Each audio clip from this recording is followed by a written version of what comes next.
Good morning, everybody. Please take a seat.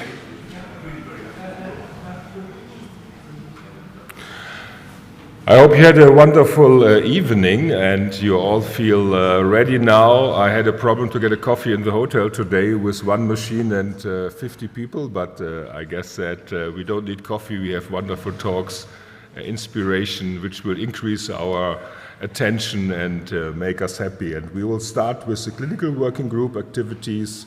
The group is led by Niklas von Bubnov, Christoph Geppert, Klaus Andersen and Johnny Pierga. And I just talked to Nicolas. I know Nicolas is there. So I guess, Nicolas, you will start, right? Okay, great.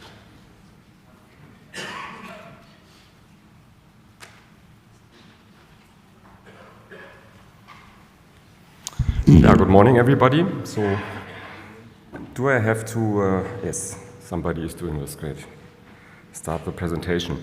So this is a joint effort, and therefore I think some people from the group, including all that are present, will join me.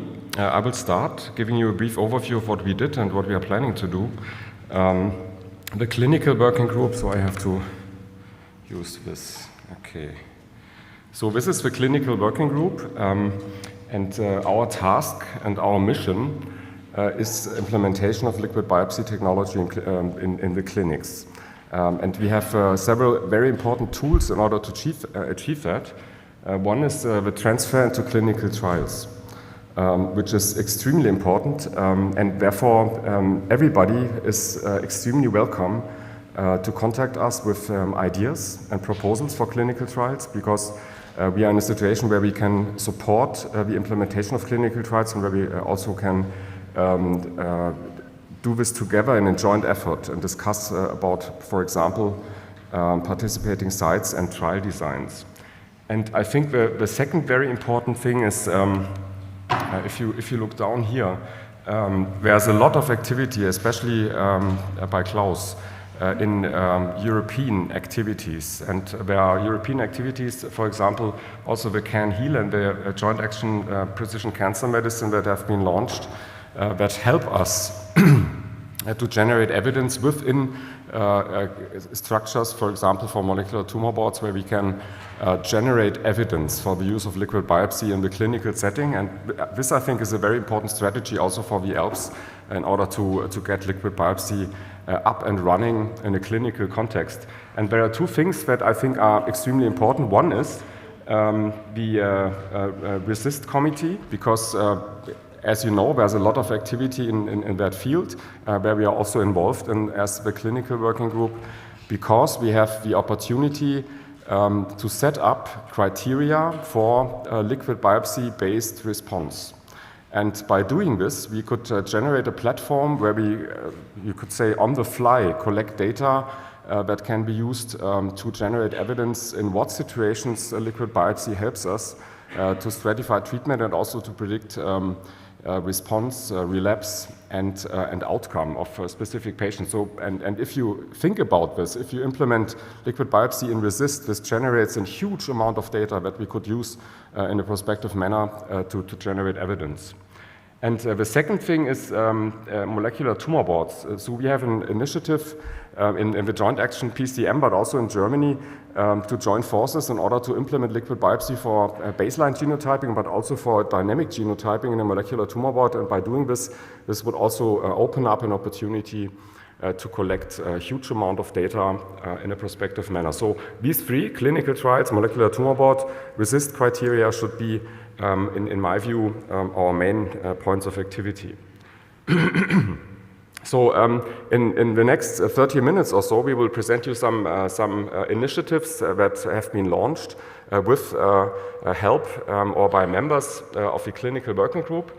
And we will start with Rodrigo.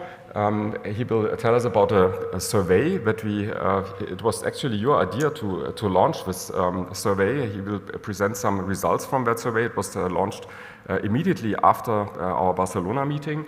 And then Rodrigo will also tell about a core activity that he's leading about liquid biopsy in neuroendocrine tumors. And Karin Liese is extremely active in 2 trials that she will briefly present. Christopher, I hope, will be connected via video conference and telling us about the 3 trial activities in the melanoma context. And then I will tell you very briefly what we are planning.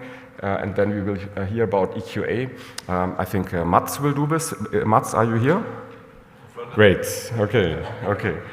And then at the end we will have a brief presentation about the LinkedIn post that has been created by Josef. And by saying that, I will hand over to you, Rodrigo.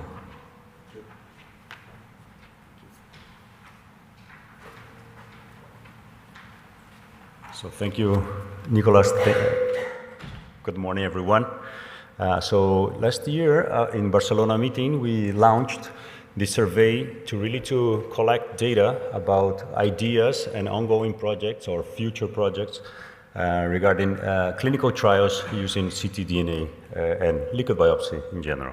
So these are some of the data. It was very interesting. Thank you so much for everyone that participated, and we welcome you to send us the ongoing clinical trials with liquid biopsy that you are thinking and running. We had, as Nicolas said, the MRD, the guide MRD. We have also some, as Christopher will tell us about the melanomas trials in ctDNA analysis, some from Netherlands, many actually ongoing ctDNA guided randomized clinical trials that are happening there in colorectal cancer. We had many other studies that we could get put together. So I think this is a source that we as a community can use and leverage to new clinical trials to learn from each other which technology we used, what worked, what didn't work, and also regarding the design of the trials. That this is also something that we always, when we start a new clinical trial, I'm going to talk about neuroendocrine clinical trial that we are starting now. And always when we start designing these clinical trials, there are so many questions, so many doubts that we have regarding design, but also technology and outcomes. And so this is something, a source that we can really learn from each other here. And this is the clinical working group activity that we are trying to put together as a resource for our community.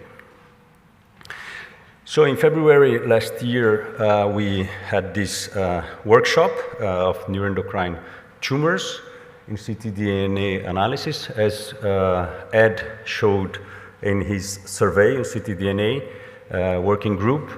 There's a lot of expectation for rare tumors, ctDNA rare tumors, right? So we remember that there was the clinical application, more in lung and cancer, but also a lot of expectation in rare tumors as we remembered the result of the survey.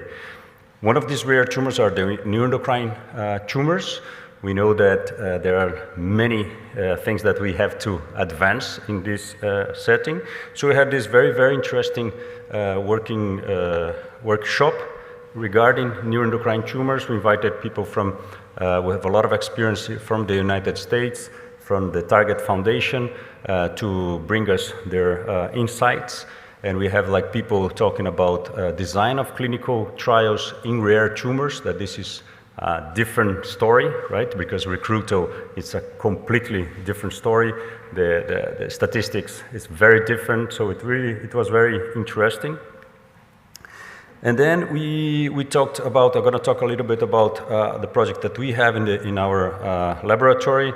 We have been working in plasma ctDNA in neuroendocrine tumors for many years now.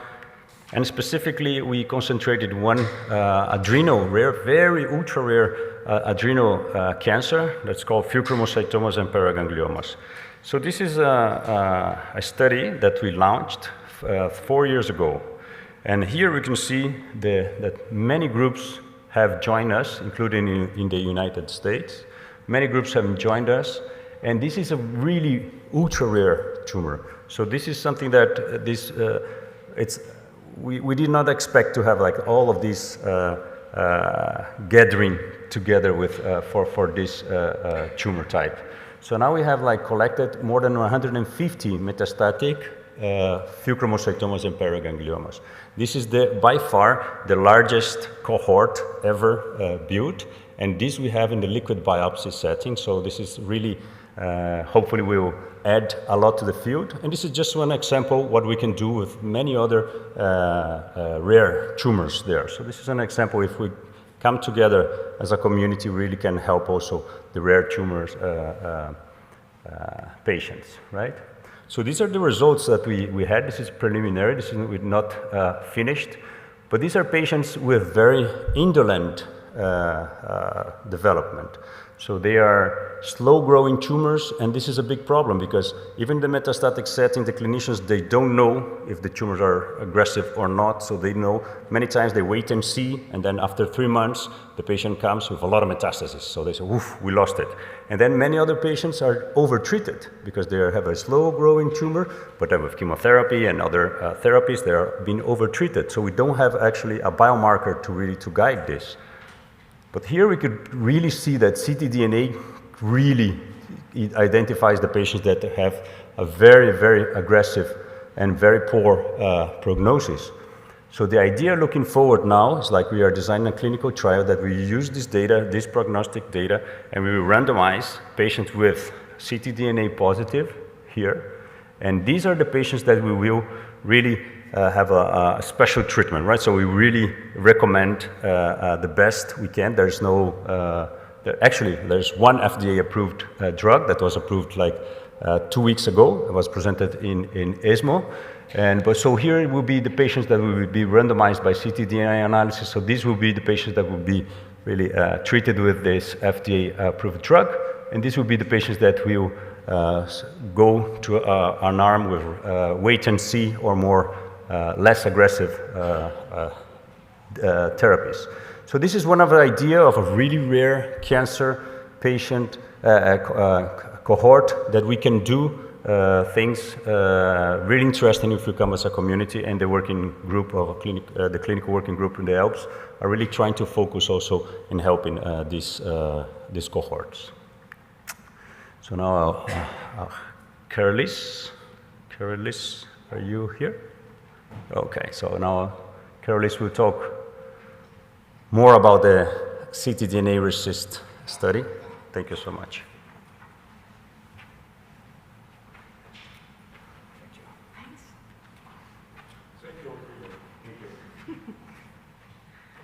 Okay, good morning, everyone. I've just, thank you for the opportunity to present just 2 of our clinical trials where we use ctDNA for treatment guidance.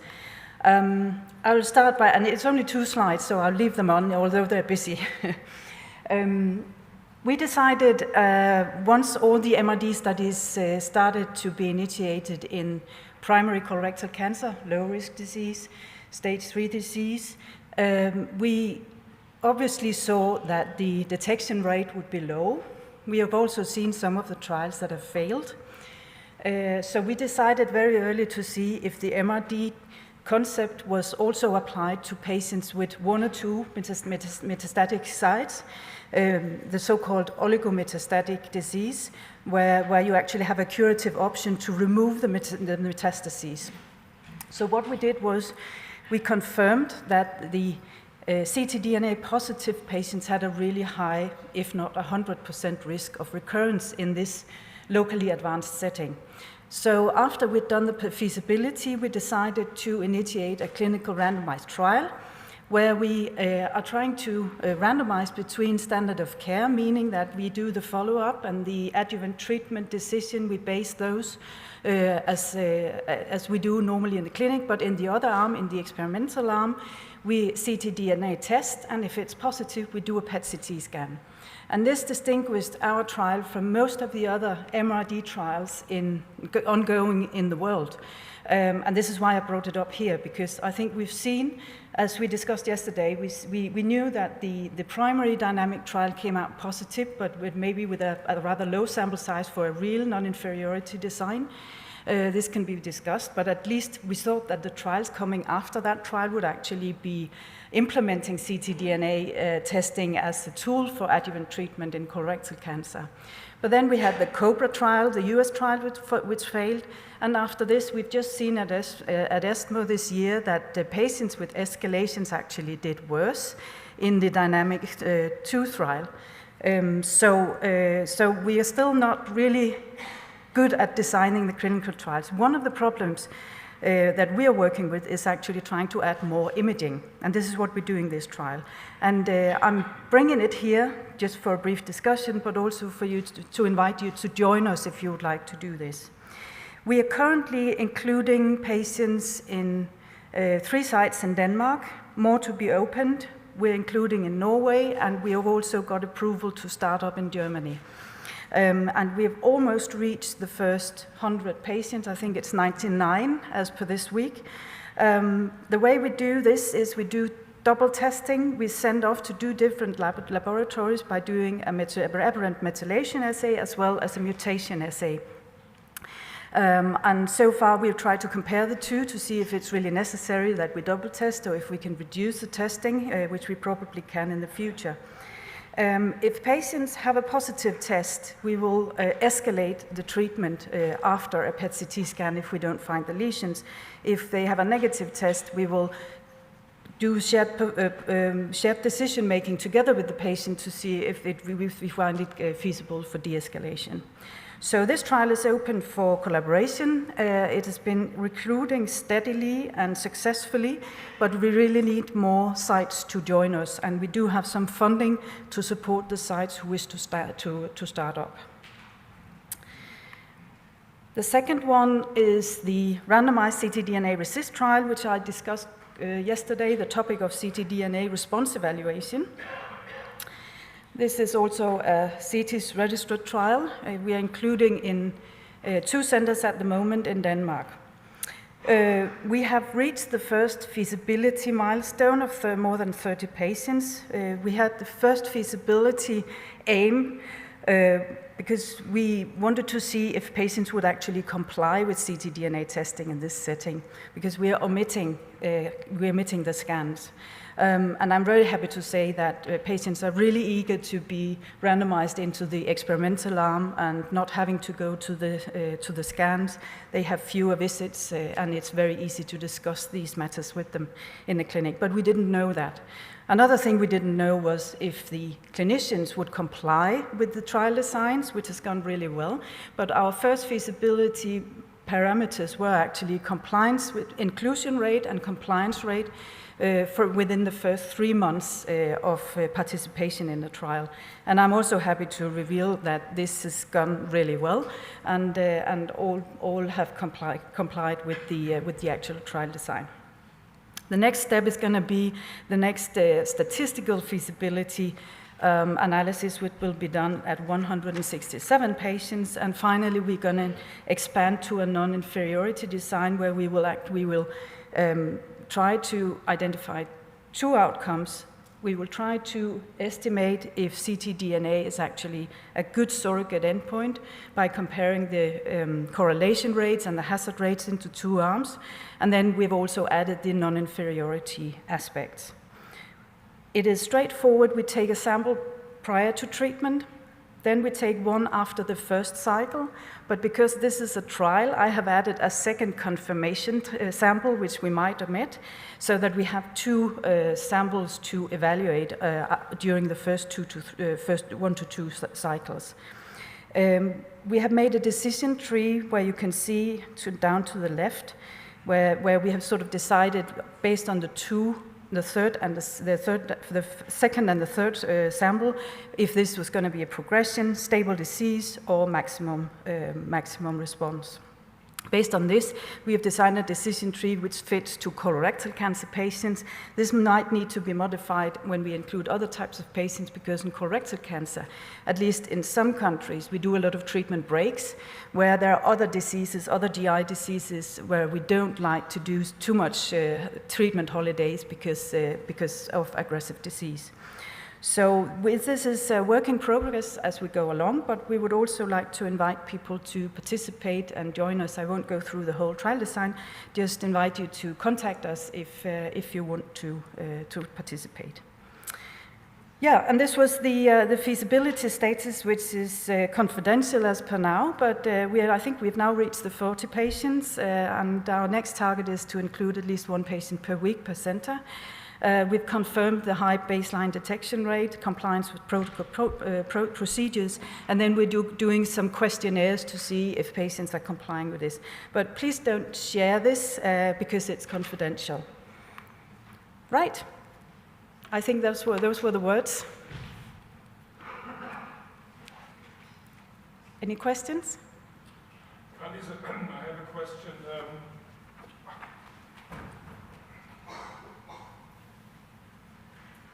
a question. Thank you very much. This is very important work. I was just wondering, I mean, Klaus Andersen and the group also in Aarhus is also performing trials in the CRC space, and I was just wondering, I can also remember that there were some trials where they also monitor and then they see whether early imaging makes a difference and things like that.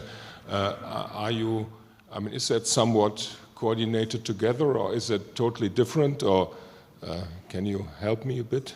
Well, there's a large Danish initiative of the improved trials, and I don't know if Mads is going to touch on these, but these are for primarily, we have different trials in Denmark, and they're all embedded in the national network that we have for ctDNA research. I do a follow-up trial in squamous cell cancers where we measure plasma HPV, also a randomized ctDNA-guided follow-up trial. I've just brought these two here.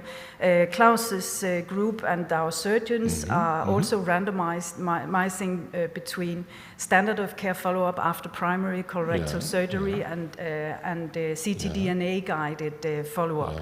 And that trial, I think, is going to reach its primary endpoint soon. They are included, right? So we are waiting.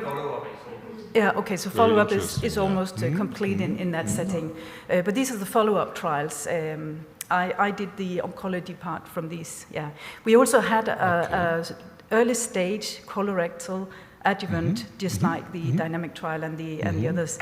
And we closed it because of low recruitment, because I had added a PET CT scan, and instead of being able to randomize the patients to adjuvant treatment, yes or no, we actually found new lesions on the PET scans which we could remove. So this is an issue with the imaging. We need to incorporate the imaging and investigate that a lot more into the ctDNA-guided trials. Okay, so your trial is, because I didn't see the stage of the patients, your trial is in metastatic patients? Yeah, it was oligometastatic disease. Okay, so because I didn't see that. I'd only taken the oligometastatic trial with us, but we have different other trials. No, then I understand, because I couldn't see that on the slide, which stage. But I took it, I brought it here because I think it's the first worldwide MRD trial in oligometastatic setting.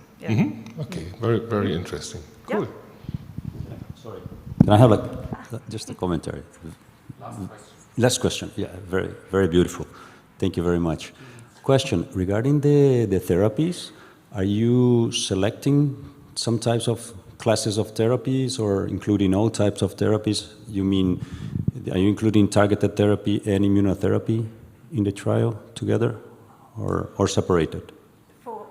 For the oligometastatic trial, we use standard of care, which is Capox or fluoropyrimidine as standard of care. But in the escalation arm, we have added another chemotherapy. We do FOLFOXIRI, which is a triple chemotherapy. For the metastatic setting, we allow all systemic chemotherapies with antibodies, but we have not included the immunotherapy yet. We want to see more data before we apply the concept of ctDNA monitoring during immunotherapy as well.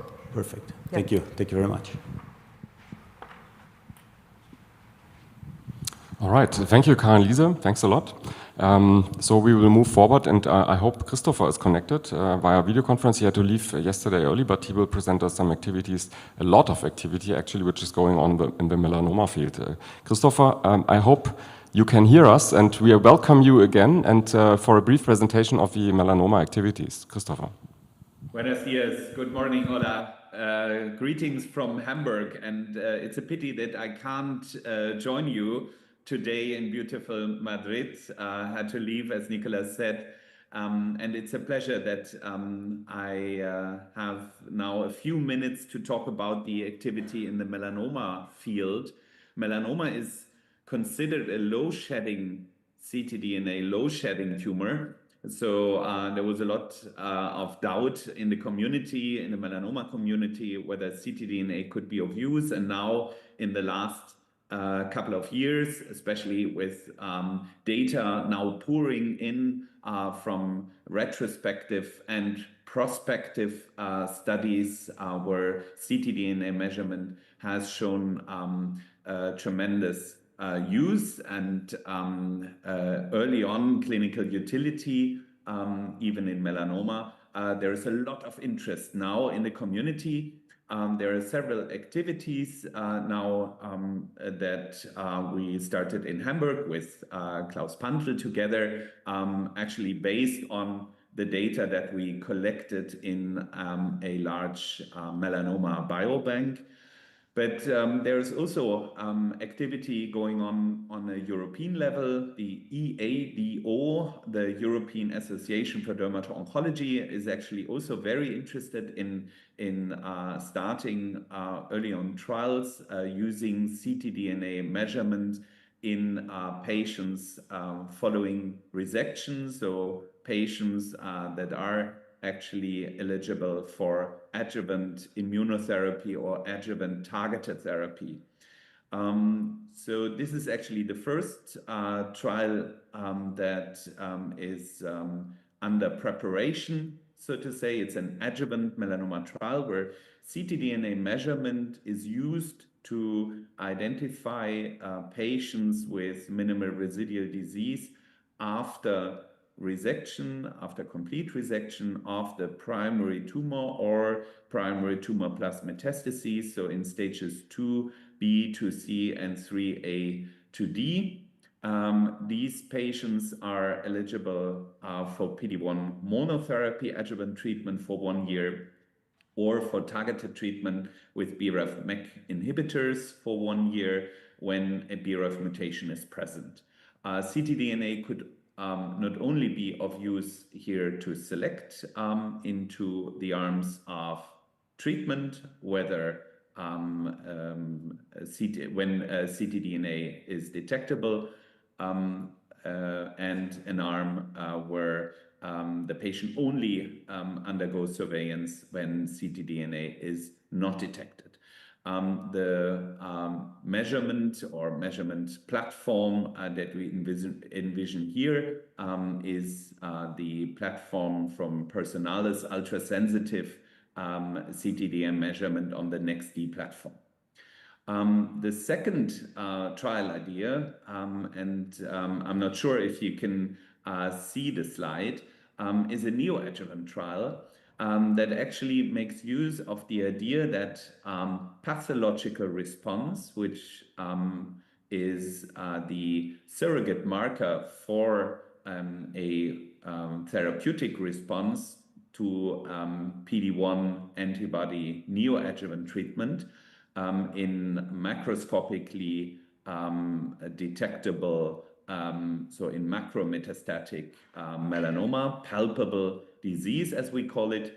And these ctDNA measurements are taken at the same time point as the resection of the leftover tumor after the neoadjuvant treatment phase.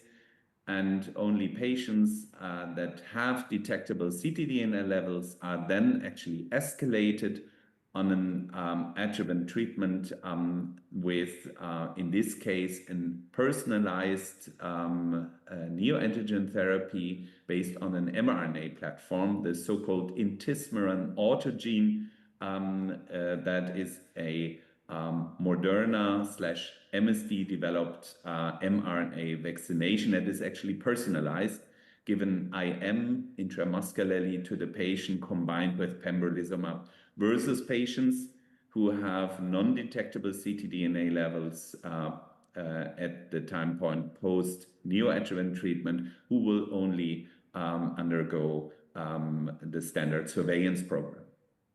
And the third is actually a trial that is planned, and Nicolas will talk more on the basis of that trial. It's the idea that uveal melanoma, a rare cancer to the eye, a subform of melanoma, is actually a tumor that has a tremendous aggressive potential to metastasize and unfortunately kill patients even with innovative treatments available.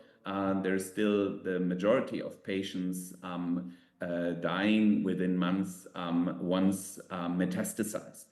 So for us, it's very interesting to identify and important to identify patients post-resection or post-radiation treatment of the primary tumor in a structured follow-up program that not only involves imaging but also liquid biopsy, in this case ctDNA and other liquid biopsy technologies, that then inform us as clinicians about a imminent relapse.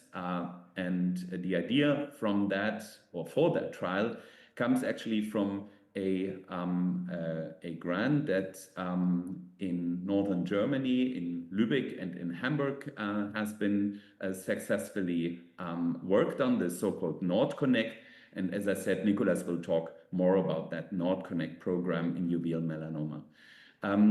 Yesterday we had a discussion on discontinuation trials. Melanoma would be one of the quite ideal candidate tumor here, identifying patients with not only a CR, a complete response on RECIST criteria, but also a ctDNA complete response, and these patients on checkpoint inhibitors could then forego further treatment.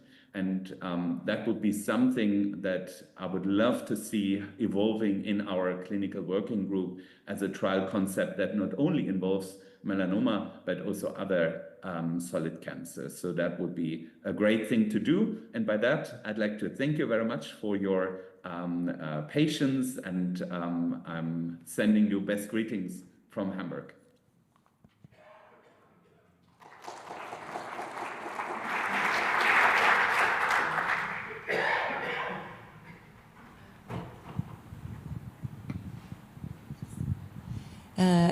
Thank you very much, Christopher, for this nice overview. Nice to see you now in the screen. You were there next to us. It's funny. I have just a remark on what we talked yesterday. You will, of course, preserve nicely the ctDNA in a specific way with Personalis. Do you think that it would be nice to make this biobanking as well, you know, on the top of ctDNA?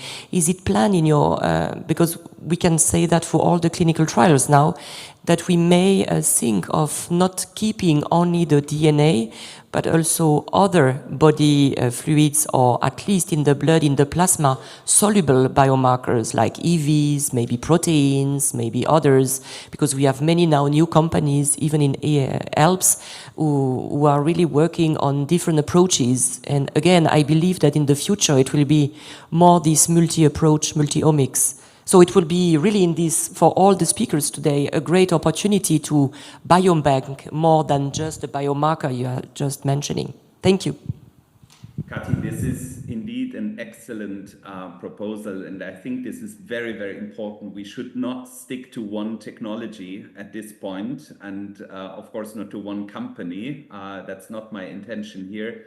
I think we've learned at ELBS that a platform approach is the most successful one, and meaning we need a structured biobanking in all of the trials that we plan, on the ELBS trials we plan, in order to have the most possible material available for all the the upcoming and innovative assays that we develop or we will have at hand in the near future. So this is very important, and probably another point regarding the biobank initiative that we heard yesterday from. So we should standardize it in the clinical trials that we design. I fully agree with you. Yes, very, very nice. I just add exactly what you just said, that we need also to focus on the biobanking, and we have all the experts for the different circulating biomarkers to preserve the best way what we will need in a soon future, or maybe what we don't know yet today. But tomorrow it will be important, and we need to have that biobank. And it's also a huge opportunity in ELBS to be able to do this biobanking. We mentioned that several times in other meetings as well, and we have to think of that. And of course, at the end, what Nuria presented yesterday also, all this data generated in also not a biobank, but a data bank. And so I feel that with all these different approaches and technologies, we need the income and the outcome in a nice way and all in a common way. Thank you so much. All right, Christopher, thank you so much. So you had prepared some slides. Are you, okay, now he's away. But I think he will be okay if we share these slides so that you have an overview of these 3 trials that he mentioned. Okay, so that we can put on the slides on the screen and we can... Okay. Ah, okay. So go back, go back, go back, go back. Yeah, Go back again. So we have to back, back, back. So further back. Yes, okay, here we are. So I think it's my turn now, and then I hand over to you. oh, you're also in? Yes. Oh, my goodness.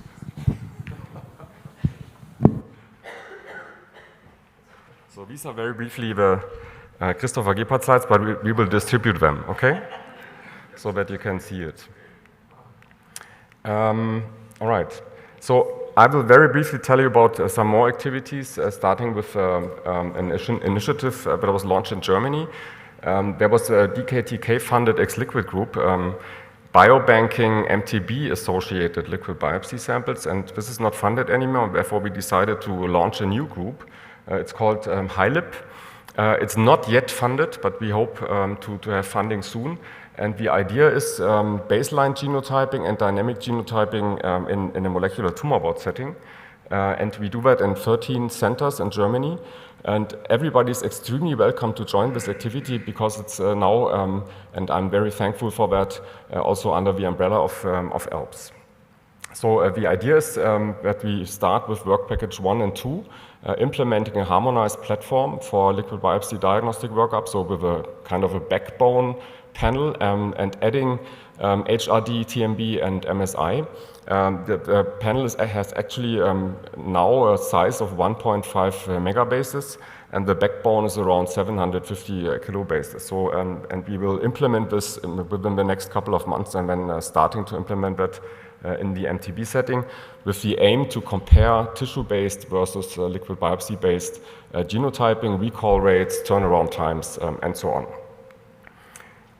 One trial that has already been launched 2 years ago is ongoing in gastrointestinal stromal tumors. It's an observational trial, it's not interventional, and the idea is to identify patients at risk for relapse in a situation where the primary has been resected, possibly also after neoadjuvant treatment. And the idea is that the median risk score, which we use right now, is very inaccurate. It's between 30 and 90% relapse risk, and the idea is that we, by identifying liquid biopsy positive patients, we are able to identify those patients that really have a benefit from adjuvant treatment. Then another activity in the gastrointestinal tumor field has been launched by Sebastian Bauer in Essen. It's a very interesting trial because it's interventional. It includes gastrointestinal stromal tumor patients after at least 2 lines of treatment, and then the further treatment is stratified according to the liquid biopsy genotype. So there are 2 different main kinds of secondary mutations that cause resistance, and the third line of treatment is chosen upon the results of the liquid biopsy analysis. And there are 7 centers in Germany that participate, and it's also possible to enter this. If you're interested, if you have gastrointestinal stromal tumor patients at your site, you can contact me or Sebastian Bauer to be included in this initiative. It's starting right now in these weeks. And then we have a colorectal cancer initiative. I'm sorry, it's not above, it's below 50 years of age. The idea is to implement a biomarker platform again, allowing us to identify patients at risk for relapse. And the idea is also to use that in a tertiary prevention manner, and also to have an intervention. The intervention in this consortium is a nutritional intervention, because we have evidence that especially in patients below the age of 50, nutrition or nutrition-based inflammation is extremely important for the transformation of healthy colon tissue to cancer. And therefore, in this initiative, there's an intervention based on nutrition. There are 4 consortia that have been formed in Germany, and we have a consortium lead in Germany. And if you are interested in this activity, then please let me know, because these patients are rare, and we are interested to include as many patients as possible in this consortial activity. Now, very briefly, we also have interest to identify patients with precancerous lesions of pancreatic cancer, in order to identify those patients that might benefit from an early intervention. Might it be surgery or medical treatment? This is also has been launched. BPI is Timo Gemol in Lübeck. Again, you are extremely welcome to enter. And all these initiatives might, go the way to an ELBS initiative if a sufficient amount of you are interested to join this activity. This is you can't see too much because it's sorry for that. We have an initiative, a ctDNA bile study, where we want to discriminate inflammatory or benign lesions from cancerous lesions by analysis of bile fluid. And now, in 1 minute, I would like to focus on this activity, because Christopher has already mentioned it, and I think this might be an initiative which is very interesting for ELBS. This is uveal melanoma. We are setting up a platform together with Hamburg and together with Klaus that aims to implement different data levels in uveal melanoma patients, ctDNA, proteome analysis, metabolome analysis, and CTCs. The idea is to identify patients early on that are at risk for early dissemination. We right now have a cohort of approximately 100 patients, and we are aiming to analyze all these patients for all data levels, so ctDNA, proteome, metabolome, and CTCs. And then the idea is that we use that to set up an interventional trial in the ELBS group. And the idea is that patients that are biomarker positive are probably those patients that have an early dissemination, even if they have a localized disease. And this is different to the approach from the TB-MRD trial, with focuses on molecular relapse. So we are one step further, one step ahead of that. So we focus on patients with localized disease that have probably early dissemination that is indicated by biomarker positivity. And the idea is that we treat the biomarker positive patients early on with tebentafusp or with double immune therapy. So the idea would be to start treatment immediately in positive patients. And right now we are in a situation where we don't yet know how much of these patients, what is the proportion of positive patients with localized uveal melanoma, because the data available in the literature are not very accurate. We think it might be about 15 to 20%, and therefore it would be extremely important if you guys are interested to join this activity. Please let us know, because right now we are in the process of collecting as much as possible samples that we can get from patients with localized disease in order to have a precise idea of how many of these patients will be positive. probably indicating early dissemination in localized patients. And this would be, the prerequisite to start with that interventional trial that we will, hopefully be able to set up within ELBS within the next year. So this would be the aim. Okay, so the aim is set up of another 1 to 2 ELBS hosted clinical trials, and therefore it would be extremely important that you guys send us ideas and proposals and send us signals if you are interested to participate in one of the initiatives that we have shown you. There are, as a matter of course, a lot of activities that we share with the technical working group, and as you have heard yesterday, also with the working group, the regulatory working group. For example, the discussion that was also presented yesterday by Ariane regarding reimbursement of colorectal cancer liquid biopsy. So there's a lot of interplay between the working groups, which I think is extremely nice. Okay, so yeah, we are in the process of finishing up the ctDNA resist review. Klaus, we promise to give you the next version of the manuscript within the next 2 weeks, I would say. All right. So then I hand over to Mats. Thanks.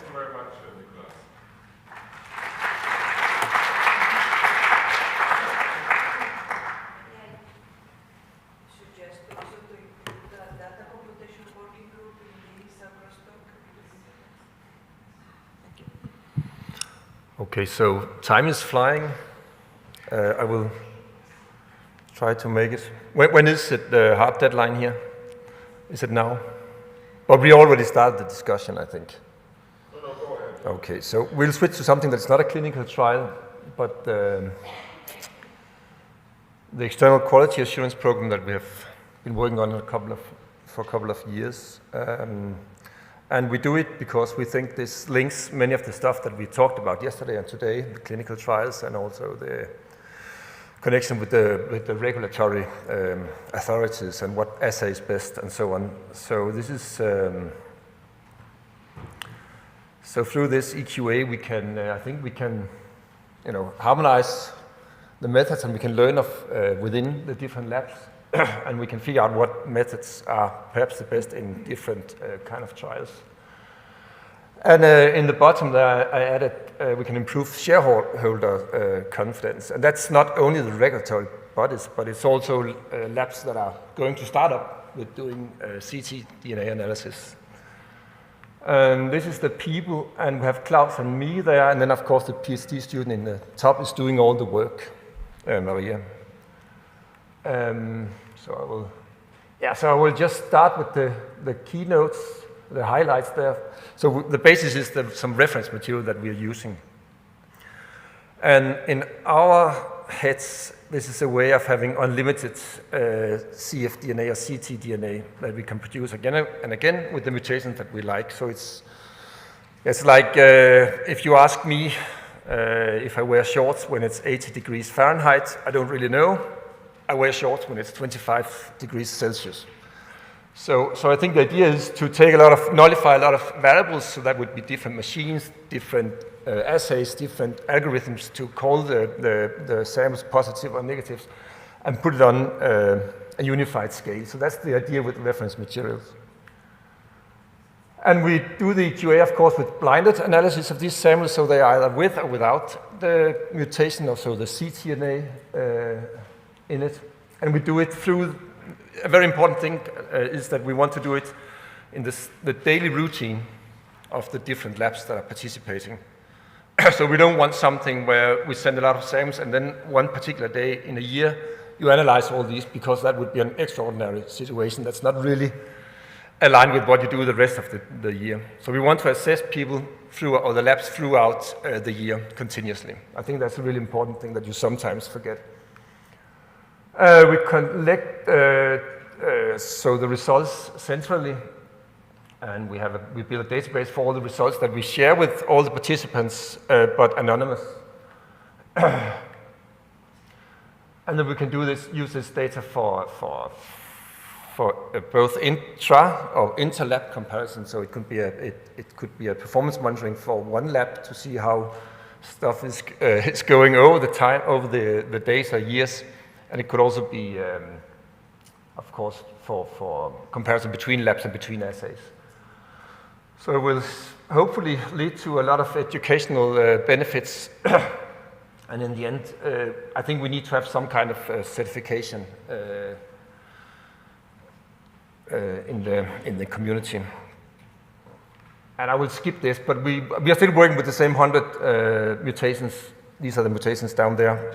Some of them, the red ones, we have many mutations in those genes. So they cover all the major cancers, drug targets, and different mutation types. I will also skip that. So just to really say that we are, so of all the things that you could assess through the life of a liquid biopsy from the patient to the molecular report, we're only focusing on the black thing there, so the quantification of the ctDNA, so the sample call, the sample quantification, the mutational calls. But in secondary, we would also look at methodological parameters. But the output would be specificity and all these analytical parameters that we have talked about also yesterday, sensitivity and reproducibility. So this is the plan, and so we have been working for this for a couple of years. We have recently, last year in I think 2004 and 2005, we have done some larger EQAs that involves many of you here. And this has really, we have learned a lot, and we digest a lot of the information from the participants. So we have learned what is possible, what is necessary, what is not necessary. And today we have been working lately on establishing a uniform website for this initiative, where we can integrate both the questionnaires, the results, and internally we also have the database for the reference material samples. Yeah, and now we are going to execute this. I would say in the beginning of 2026, this would be supported by the EU for Health Joint Action, Personal Cancer Medicine there, PCM. So, and of course you, all of you. Yeah. This is how it would look from the outside. So we do surveys within this website. This is not open yet, so you cannot you cannot see anything in there right now. But we use surveys from that, and now we can personalize it compared to previously, where it was a little bit not personalized. And then we send the blinded samples, so either with or without ctDNA. The labs, they then analyze it using the daily workflow, and they submit results into the website, and then they repeat this. And we also do centralized analysis of the results that they submit. And seen from within, one of you participants there, you would have a user, and then you would have to, so we have decided to do it in a way where you select for each assay on what level of sensitivity and specificity you would actually like to. So some people are working in the sort of more metastatic space, others are working in the minimal residuals space. So this would require different levels. And then you enter information about your assay, how often you use it, and based on that, we can send you a box of samples, blind, free of charge, and then you will include these samples in your daily workflow. So like a RefMat blinded controls together with the other controls that you would do. And we don't know exactly now, that's what we're finishing up now. So how many would you have to do? And it depends maybe also on what method you are applying. And then you report it, as I showed before. So once enough samples have been analyzed, and this is what I tried to show here, let me see. So we want to be quite certain with this certification. And a little bit annoying thing is that you have to analyze a lot of samples to be certain on your own performance. So I tried to tabulate. So this is, so say you choose a particular certification level for this particular assay. And you want to certify you if you are at least 90% of your samples actually detect this sample, the ctDNA at that level. Then if you only analyze 3 samples and all 3 of them are called positive, you're only 70% certain that you are actually certified, that you are actually above 90%. Whereas if you have a 9 out of 10 analyzed samples called positive, then you are not much better than 50%, like flipping a coin. So we need to analyze a lot of samples. That's really the take-home message. And this is what is often missing in these kind of trials. And the same argument can be said for the negative samples to assess specificity.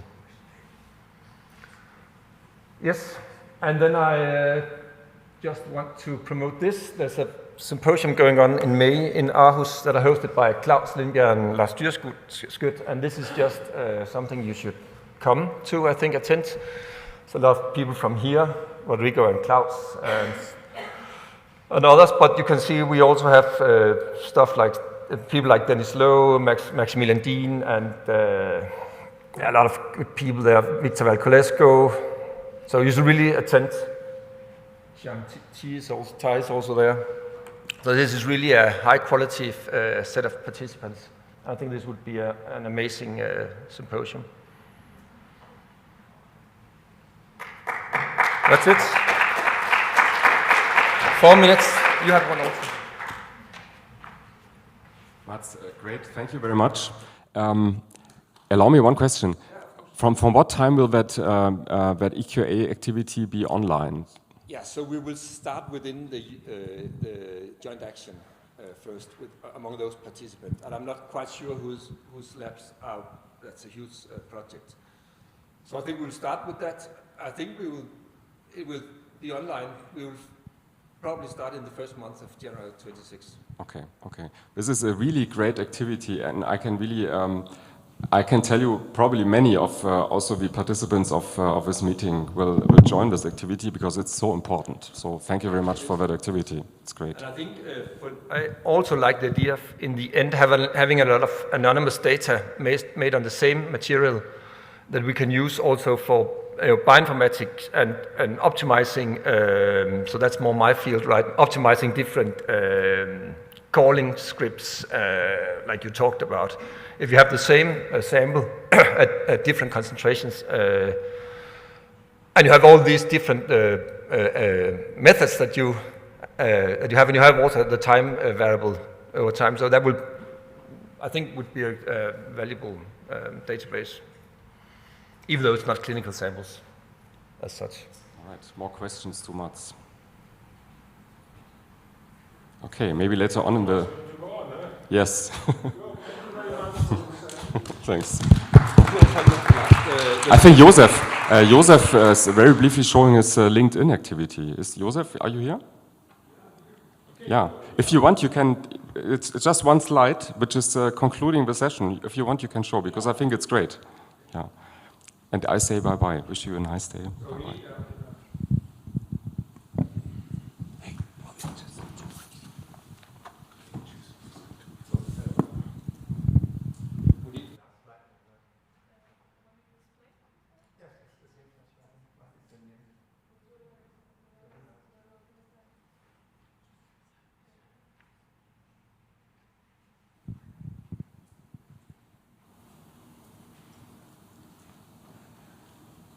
Okay, I really didn't expect to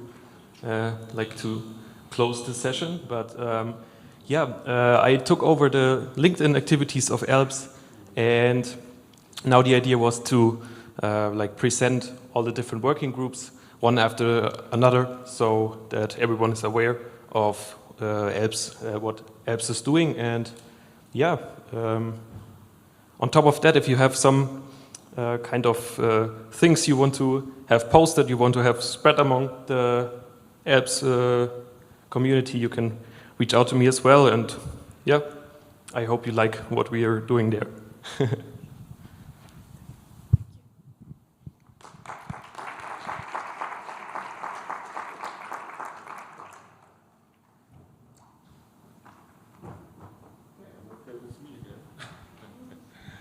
Thank you. I think we have now the Young Investigator session, and the first talk will be from Orzolia Biro from Clinomics Europe, from Budapest, Hungary, talking on circulating cell-free DNA methylation profiles for early detection of colorectal cancer.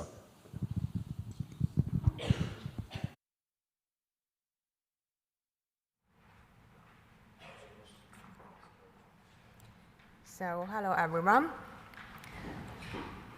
I will start with some scary numbers. So, in Hungary, the second most common cancer is colorectal cancer.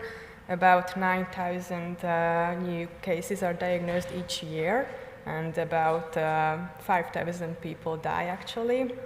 So, we have the highest mortality rate in Europe.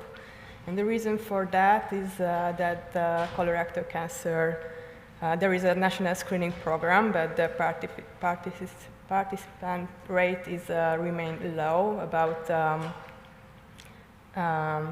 15%, and there are even lower rates in some years. So we have the lowest rate from the European countries, unfortunately.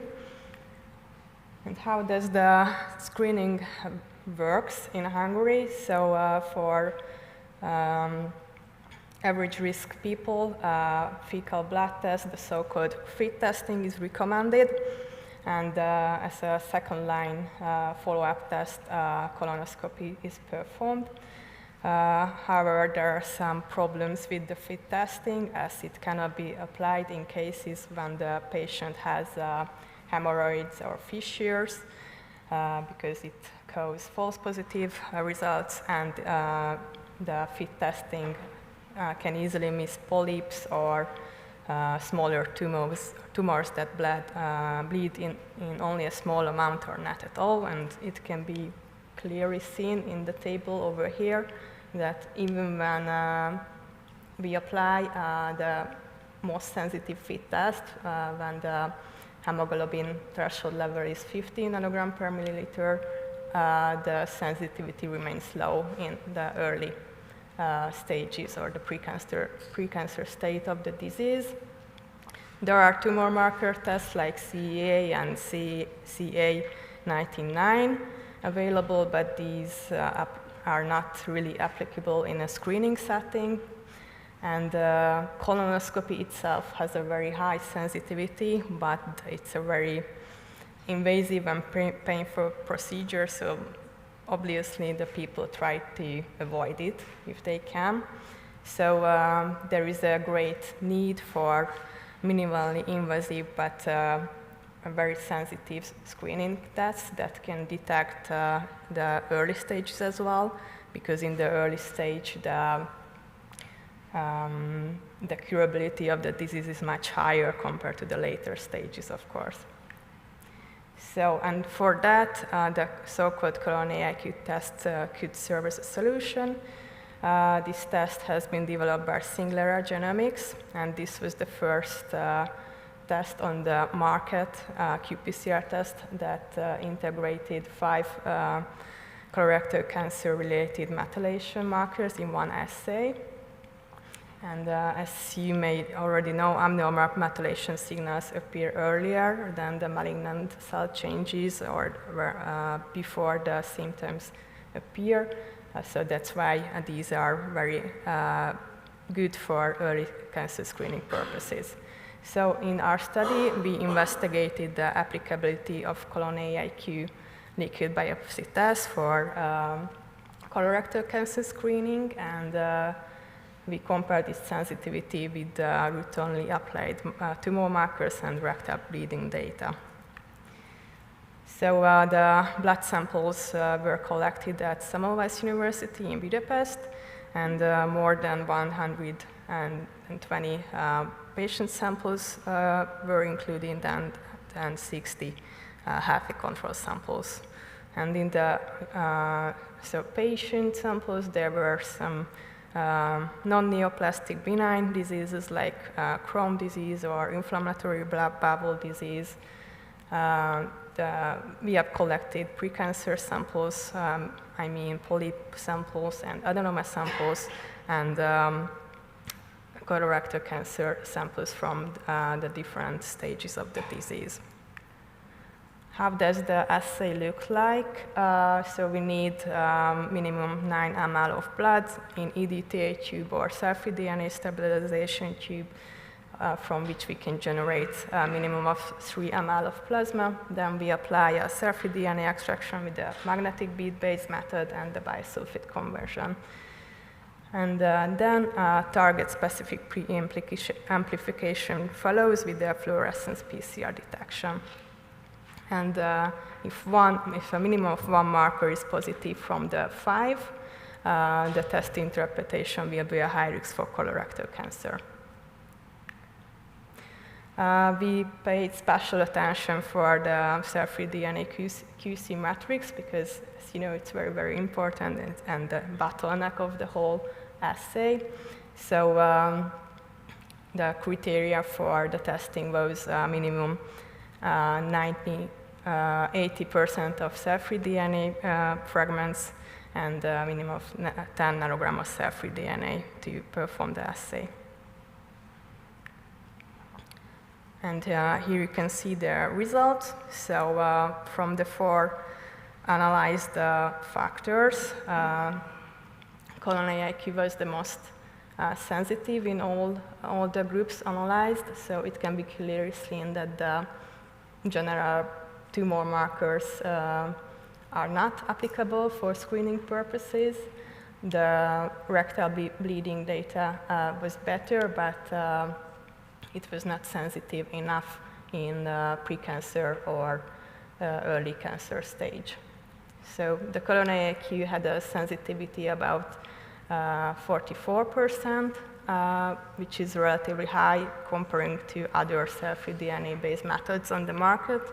For early stage, it was 75, and for late stages, it was 89%. So the overall sensitivity was 82, 83, and specificity for benign lesions were 85, for healthy controls 95. So the overall specificity was about 93%, which is quite good. Okay, regarding the methylation signals, the more advanced the disease was, the more targets was positive with higher methylation load. So the darker shades here means lower CT values, so bigger methylation load. And while in the non-neoplastic group and in the healthy control groups, there were only some weak methylation signals. So in conclusion, the colon AIQ liquid biopsy assay has been shown to be more sensitive than the generally used tumor markers and rectal bleeding data, especially in the precancer and the early stages of the disease. And these results, preliminary results, suggest that colon AIQ could aid in the early cancer screening of colorectal cancer, potentially reducing the morbidity and mortality in Hungary and in Europe.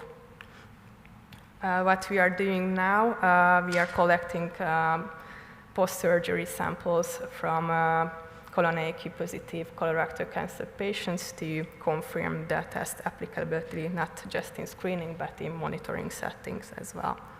So these data is from the original publication from Singular Genomics. Okay, with that, I would like to thank the organizers for this opportunity and for your attention.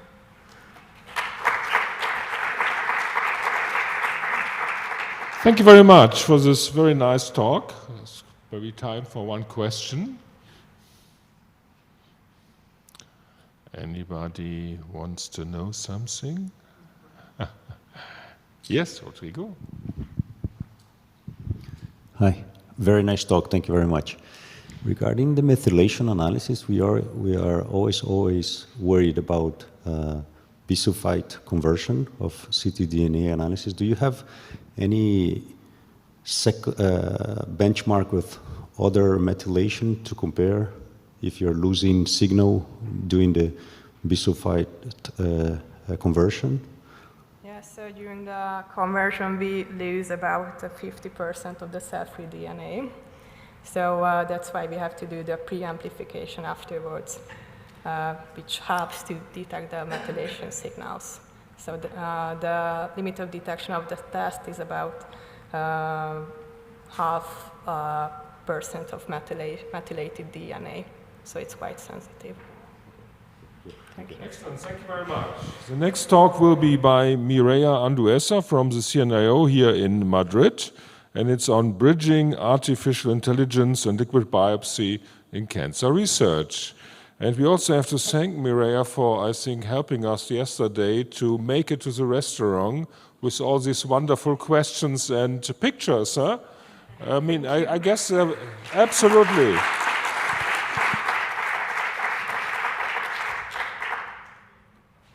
So thank you all for giving me the opportunity of talking here today. Today I would like to talk about bridging artificial intelligence and liquid biopsy in cancer research as part of my PhD project. So we all are aware of the different aims that we have in oncology, and today I would like to focus on early detection. Liquid biopsy has enabled us to cover these aims and go from invasive methods such as tissue biopsy or imaging that do not assess tumor heterogeneity and are very costly, to non-invasive methods that allow tumor heterogeneity assessment and have a lower cost and are easier to implement. And we all are aware here that liquid biopsy comprises a huge amount of information. This is the plot that Nuria showed yesterday. So there are different circulating components that we can analyze through different perspectives. We can quantify them, and we can also profile their content, for example, by analyzing proteins inside of extracellular vesicles. Up until now, for early detection, single biomarkers have lacked enough sensitivity or specificity, and most studies are restricted to one single omics layer, which makes it harder to detect changes in a single modality. So we believe that integrating different biomarkers coming from omics layers can improve the accuracy of early detection tests. But how can we integrate all this information? In our lab, we work with artificial intelligence models, and we believe that multi-omics liquid biopsy feature integration through AI can really improve the performance of liquid biopsy tests.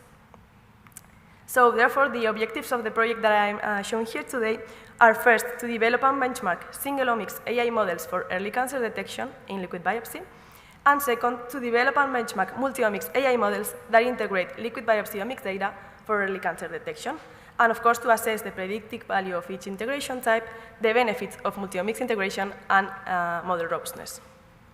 And this project is in my PhD under the umbrella of Pancake, the European project led by Klaus Pantel and Matthias Lohr, and with the aim of developing the methods that we will need to integrate the distinct liquid biopsy biomarkers for this study. I've started developing these methods with a publicly available dataset from this paper here of methylomics and fragmentomics in plasma cell-free DNA. So in this dataset, we have 5 different cancer types: liver, lung, breast, gastric, and colorectal patients, and also controls. And from these patients, we have 9 different omics layers. We have 2 layers regarding methylation, targeted and genome-wide. We have copy number alterations, fragments, and also end motifs. And also we have 4 different other layers coming from fragment statistics, which comprise a 9 omics dataset. We have 1,500 healthy individuals and 730 cancer samples. And we have divided this into a training and a testing cohort. The 30% of the data has only been used for internal validation purposes. And in the training, we have used a train validation split strategy. The 80% of the training set has been used for train different machine learning models and also a Boruta feature selector.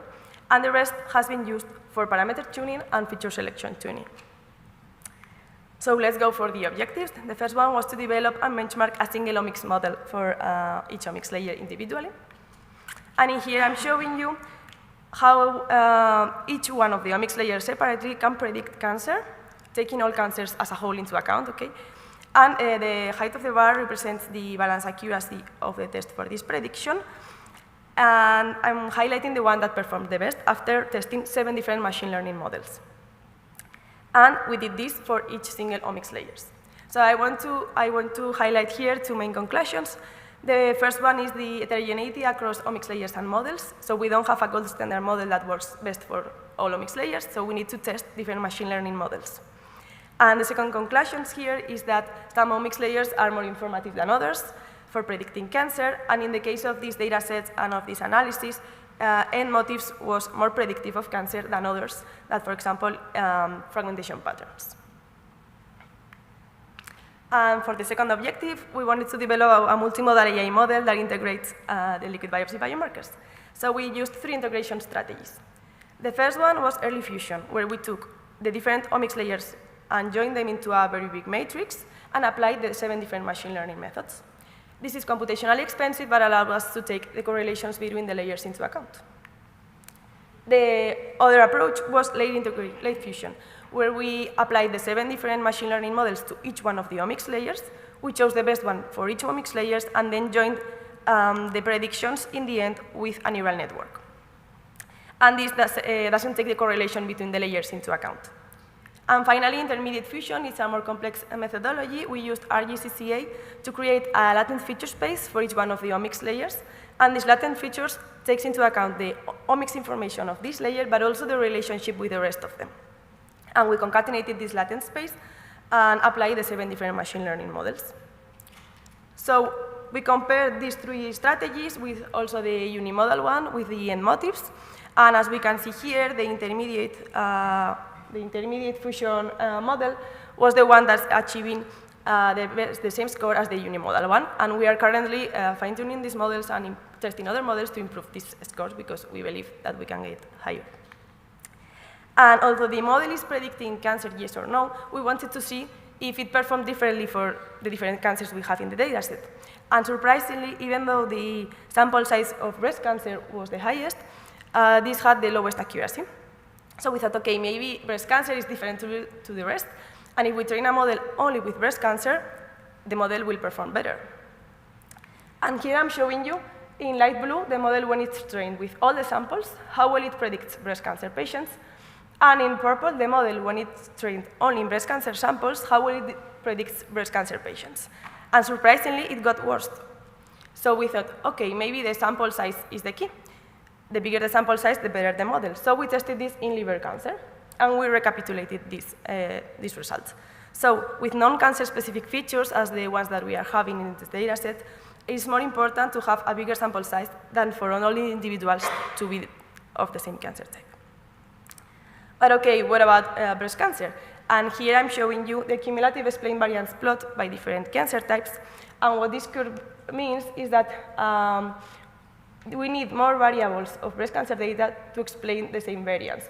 So we need more features to arrive to a biologically meaningful information. So we believe that breast cancer data, in this case, is the data that we have for breast cancer is not so informative as for other cancer types.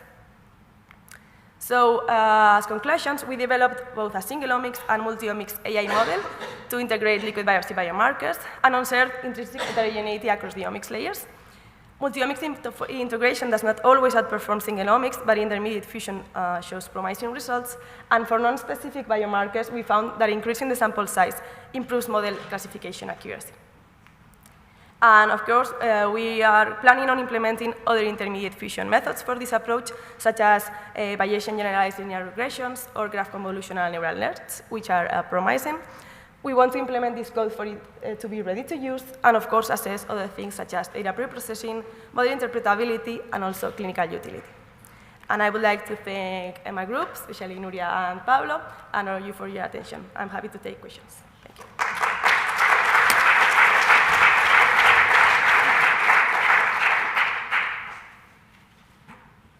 Thank you very much for this nice presentation. We have time for a question. Armin?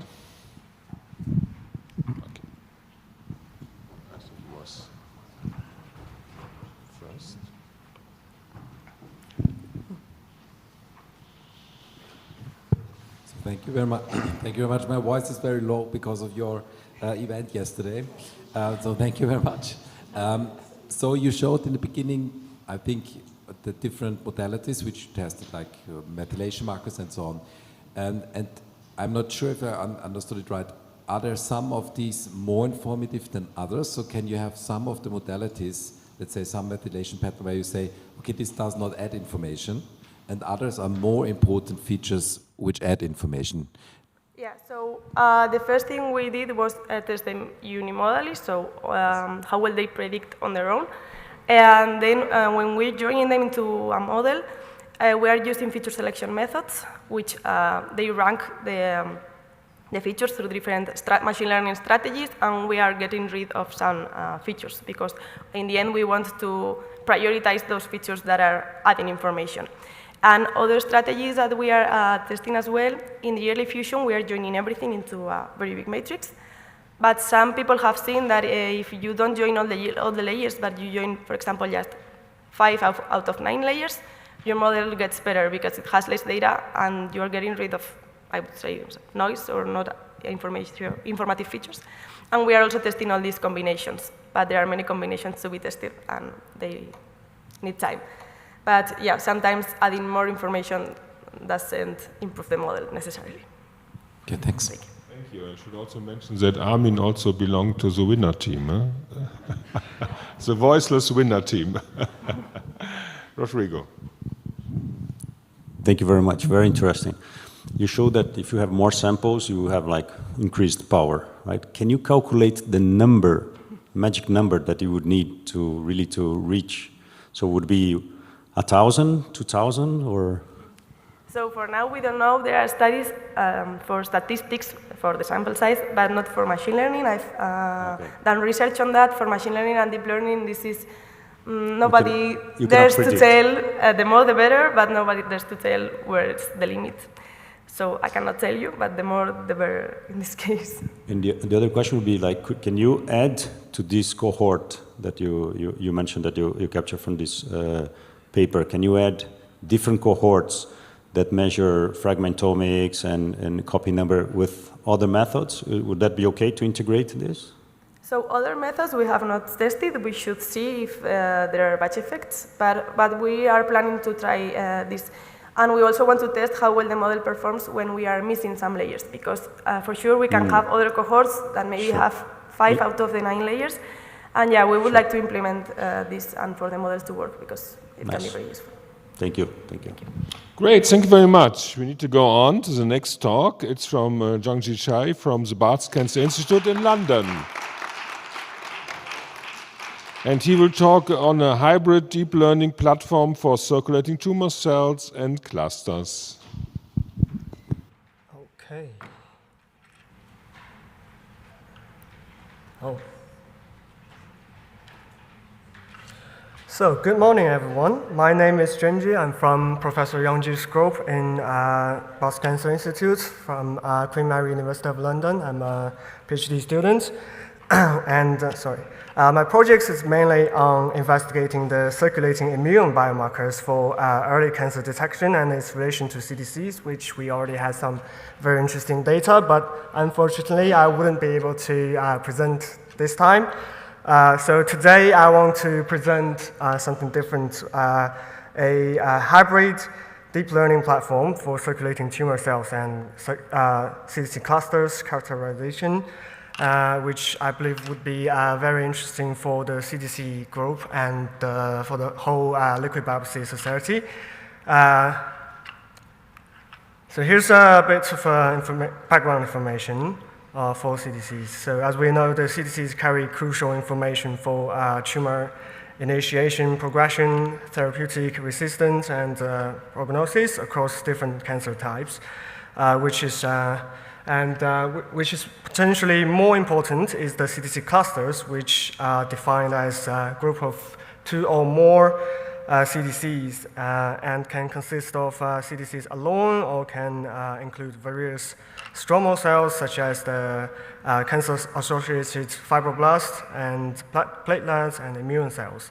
So the CDC clusters can have 20 to 50-fold increased metastatic potential compared to single CDCs, which were demonstrated in mouse model.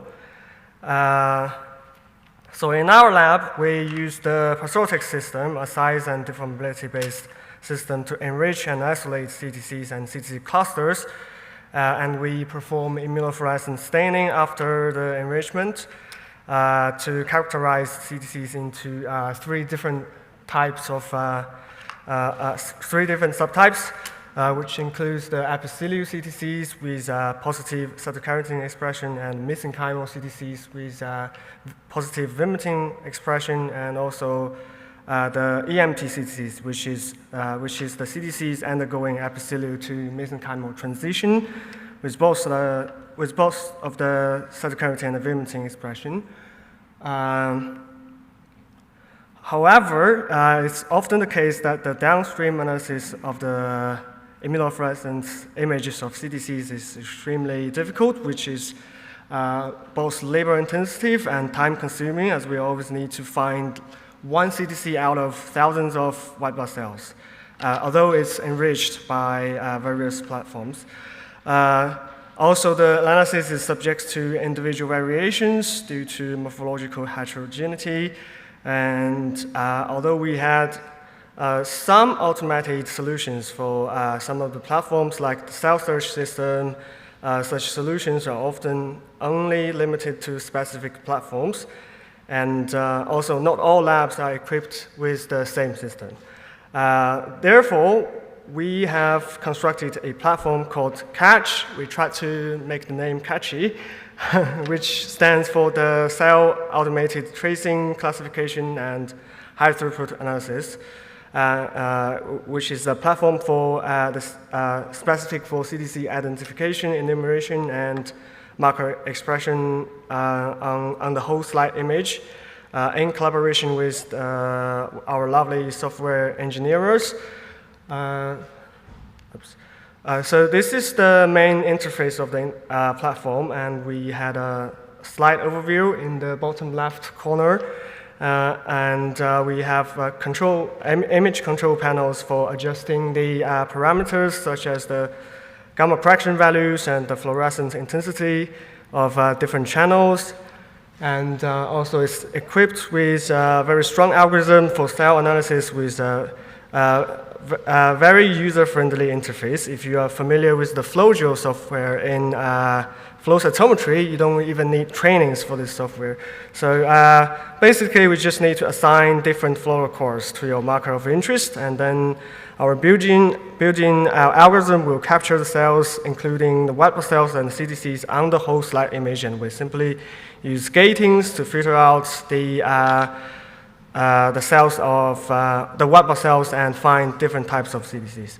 So after gating, all of the information is recorded in a table, including the size of the cells, the mean fluorescence intensity, which reflects the marker expression of each cells, and we can select the population of interest to visualize in the main interface. This is very useful when the experts want to manually check the selected candidates of CTCs and compare the fluorescent intensity with surrounding cells. When the background is a little bit tricky. So with this powerful tool, which is compatible with most of the bioimages, we are able to shorten the analysis time for one slide from 1 hour to approximately 10 minutes. It has excellent consistency across different users in our internal test within our lab. So we're then able to construct the training data set for a fully automated CTC image analysis using deep learning. So this is our workflow for the deep learning model. We have collected samples from 555 patients from the St. Bartholomew's Hospital, and we have generated the whole slide images, and we gated on the detected cells using the CATCH platform for the candidate cells, and after the expert revision of the cell candidates to define the ground truth set, we performed the data enhancement because we still have a limited size of the data, and we normalized our data. So basically, we got two different graph truth data sets, including the single CDCs and heterogeneous CDC clusters. So we then constructed a dual model deep learning platform. For the single CDC model, in the first step, we used a single cell detection model based on the nucleus channel, which is stained by DAPI. And then after detecting the cell, we classify the CDCs based on the 3 different markers, which is CD45 for a exclusion marker and vimentin and cytokeratin. For the CDC clusters, after we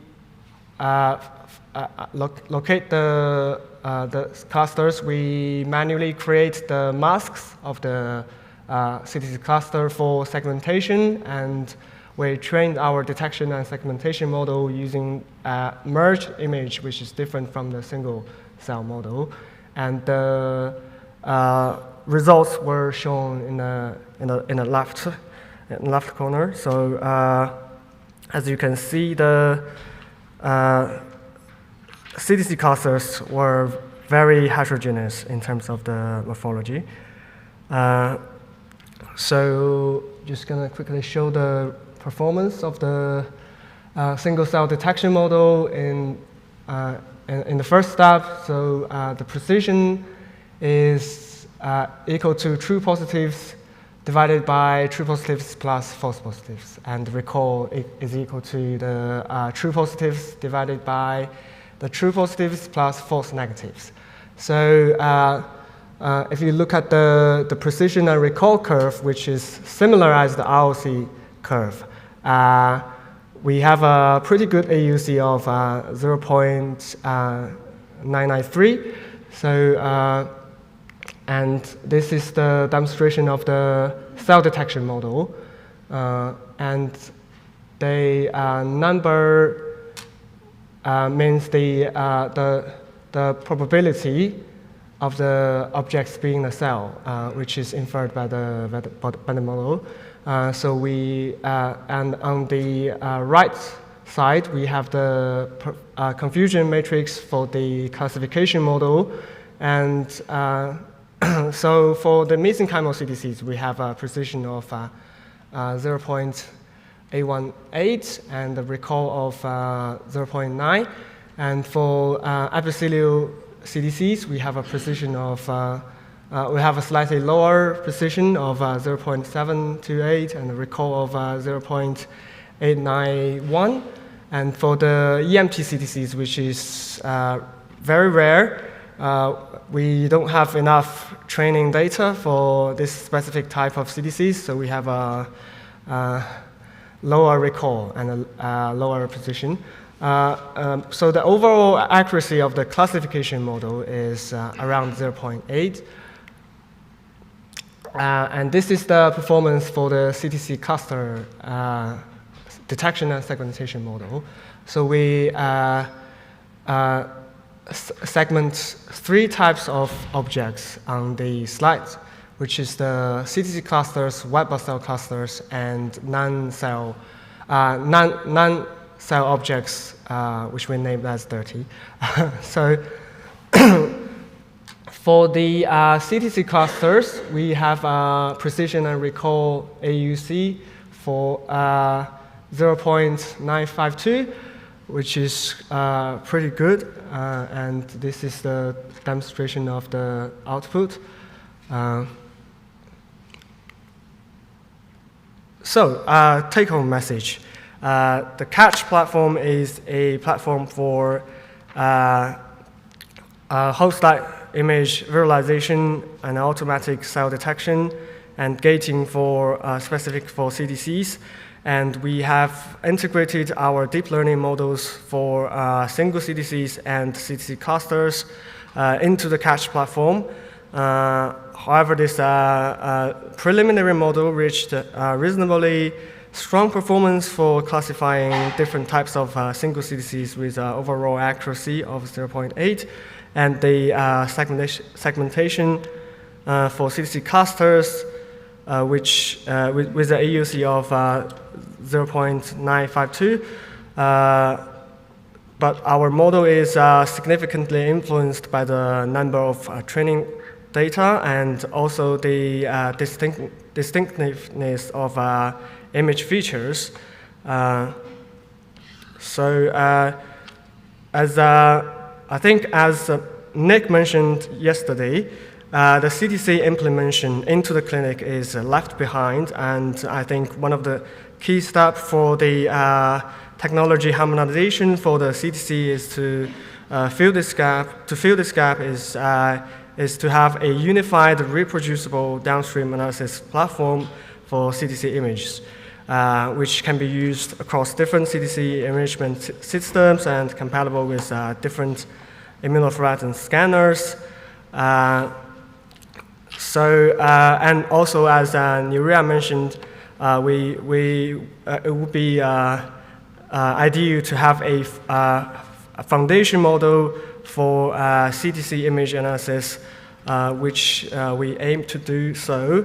So to further enhance the model performance and the generalization across different tumor types and imaging settings, we welcome collaborations and data sharing with other research groups, and also researchers who's interested in testing and using the CATCH platform are warmly invited to get in touch. And this is my email address, and please take a picture if you're interested.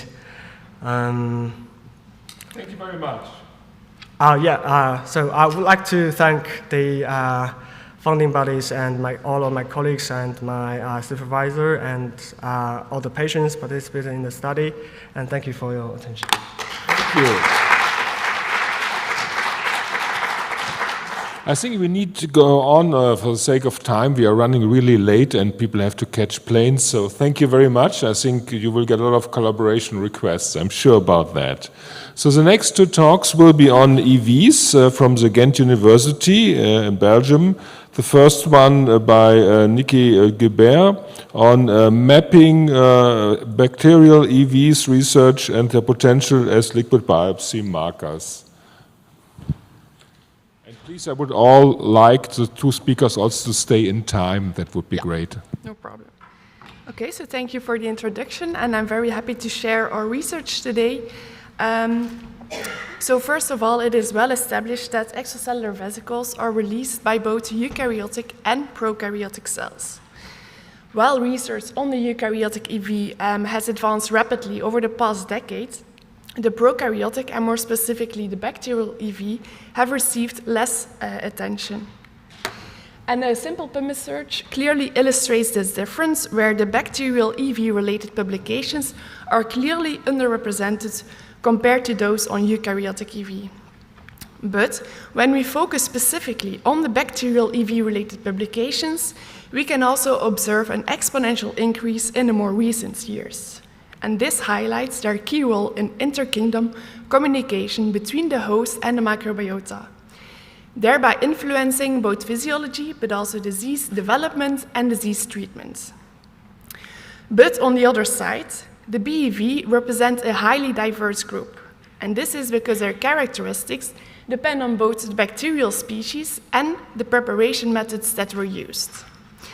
This poses challenges on the reproducibility, but also makes it difficult to establish experimental standards, thereby limiting their clinical implementations. So to better understand and support this rapidly growing research field, we conducted a systematic review on the BEV literature. Our aim was to map the current BEV research practices and identify knowledge gaps and also opportunities to improve the fields. To do so, we started with around 4,000 publications published between 2015 and 2021, available on PubMed and ELBS. After an abstract screening, we ended up with around 800 BEV-related publications that were in-depthly analyzed using the EVTrack knowledge base as our platform. Now, some studies, they implemented multiple sample types or preparation methods, which were separated into individual entries.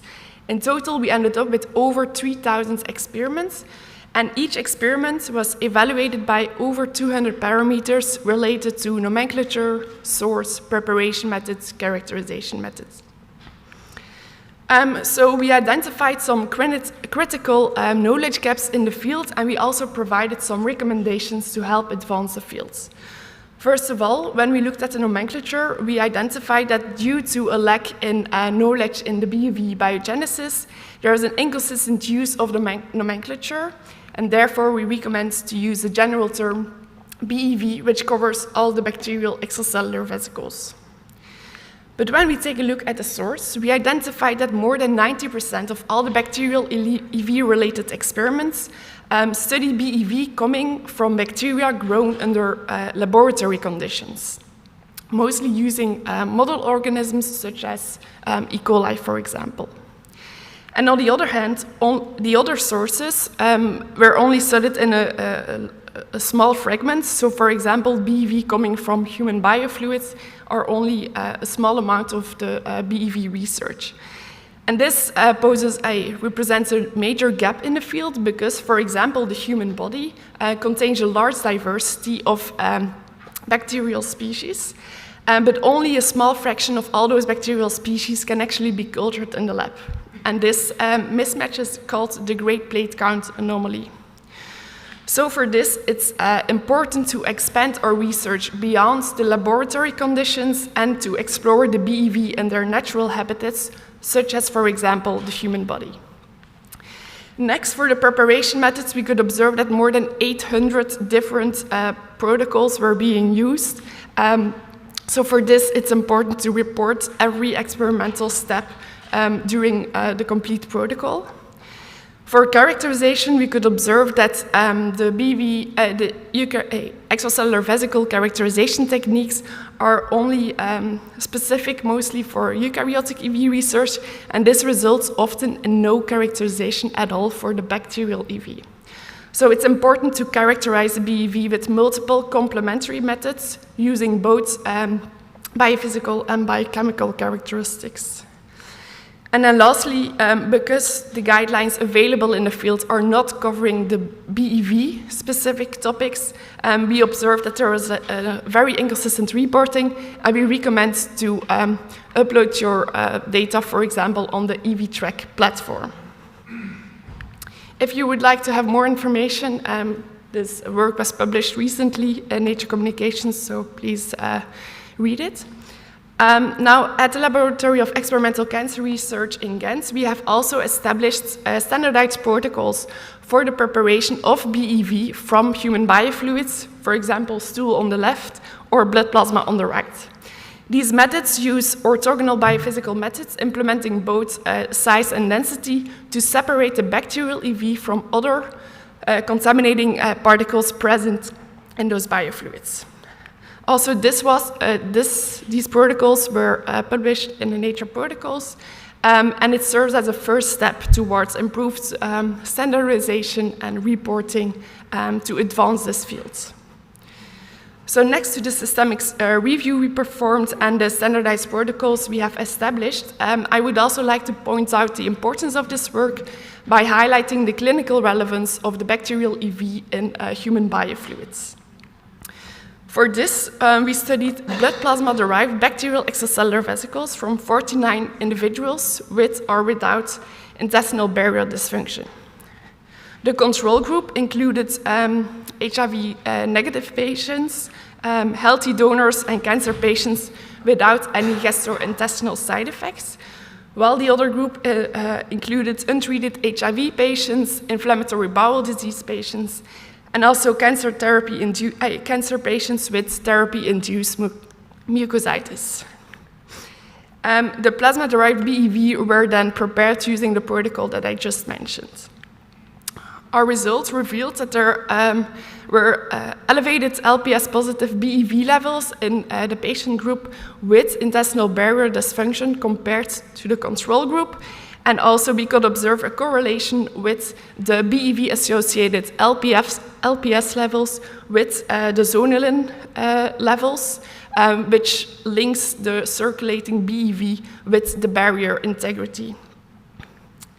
These results made us conclude that bacterial extracellular vesicles can translocate from the gut lumen towards a systemic circulation, and thereby, therefore, the bacterial EV can serve as an important biomarker, minimally invasive biomarker for both diagnosis but also monitoring of barrier integrity.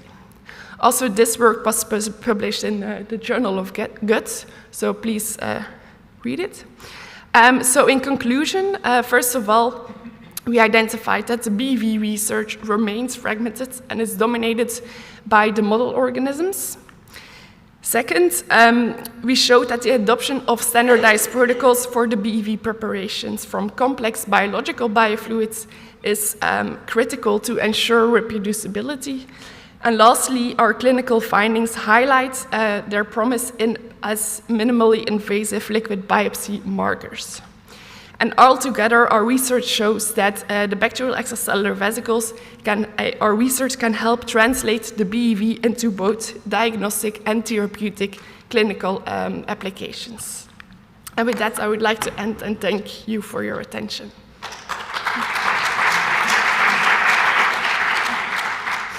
Thank you very much for this very interesting talk. Are there questions? There's one in the back. I think Krista, can you shout or somebody has to jump? No, I think you need the microphone. Yeah. I was wondering if you had a chance in the study you showed to compare EVs from stool to plasma, the bacterial EVs? This is something that we are currently investigating. Okay. Thank you very much. Then we go on to the next talk, which will be from Areti Georgiadi, and it's on optimizing filter-added EV enrichment for multimodal analysis of plasma EVs.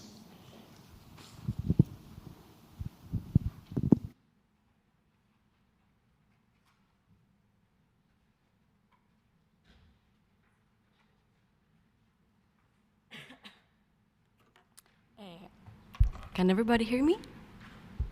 Perfect. So hi, my name is Areti. I'm a PhD student, and I'll be talking to you about our in-house filter-aided extracellular vesicle enrichment approach and how we have started optimizing it for multimodal analysis of plasma extracellular vesicles. So I would like to begin my talk by showing you this liquid biopsy playbook that was released about two weeks ago from Frontline Genomics. And for those of you that are not familiar with this is actually a comprehensive research report that basically summarizes the current trends and expert opinions in the field of liquid biopsy. And what is actually clear from this report is that the field is evolving with more and more studies popping up that actually examine more than a single modality per sample. And the rationale behind this is actually quite simple. As the more modalities we can actually examine, the more comprehensive outlook of the disease we can obtain. Of course, in an ideal world, by maximizing the output, we also want to minimize the input, especially because we deal with plasma input, with patient plasma input that at times can be quite limited. So this has actually led to the generation of the one-tube idea in our labs that basically involves into maximizing the number of assays we can perform based on a single tube of input. And actually, specifically in my case, I'm interested in starting from one tube of input and actually recovering the extracellular vesicle DNA, the extracellular vesicle proteome, and the much studied circulating DNA while having a zero sample waste. Actually, this slide was supposed to be removed. It was to convince all of you why we should be caring about extracellular vesicles, but by now you're all much aware of this, so I will skip it for the sake of time. So yes, we want to recover all these different omics layers, but of course we have to start from somewhere. And Jarne from my lab, he started by tackling the EV proteomic layer. So he developed a favor, an ultrafiltration-based approach that actually isolates and enriches vesicles based on size. So the rationale of this is also quite simple, as the biofluid that contains the extracellular vesicles is loaded onto the filter. The vesicles are retained on the filter, and the contaminants are removed by sequential centrifugation and wash steps. And then when the vesicles are lysed, the proteome level is recovered and prepared for mass spectrometry. So this was initially validated in cell culture media, while it was also minimally explored for other biofluids, such as urine. However, it was never fully optimized for blood plasma, and it was never extended for more than a single omics layer. And both of these limitations I'm trying to address in my project. But how do we adapt favor for blood plasma, and how do we actually turn it into a multimodal analysis platform? So the first thing we did is that we actually introduced a pre-clearing step to remove as many apolipoproteins as possible, because it was already mentioned that this is a very common contaminant in EV preparations. And we also wanted to remove larger particles that could be leading to downstream clogging of our filters. So then, once we have a fully pre-cleared fraction, we load it into the favor tube, where the EVs are retained on the filter and the contaminants are removed by a centrifugation step in the flow-through. Of course, contaminants is quite a broad term, and indeed we were suspecting that this flow-through would be containing the cell-free DNA. And indeed, when we performed Maxwell DNA isolation for the cfDNA, we found the expected fragment length peak of about 1 nucleosome in this flow-through. Of course, I know that these peaks are not very big, but we need to consider that this is a healthy plasma, so we do not expect very big peaks.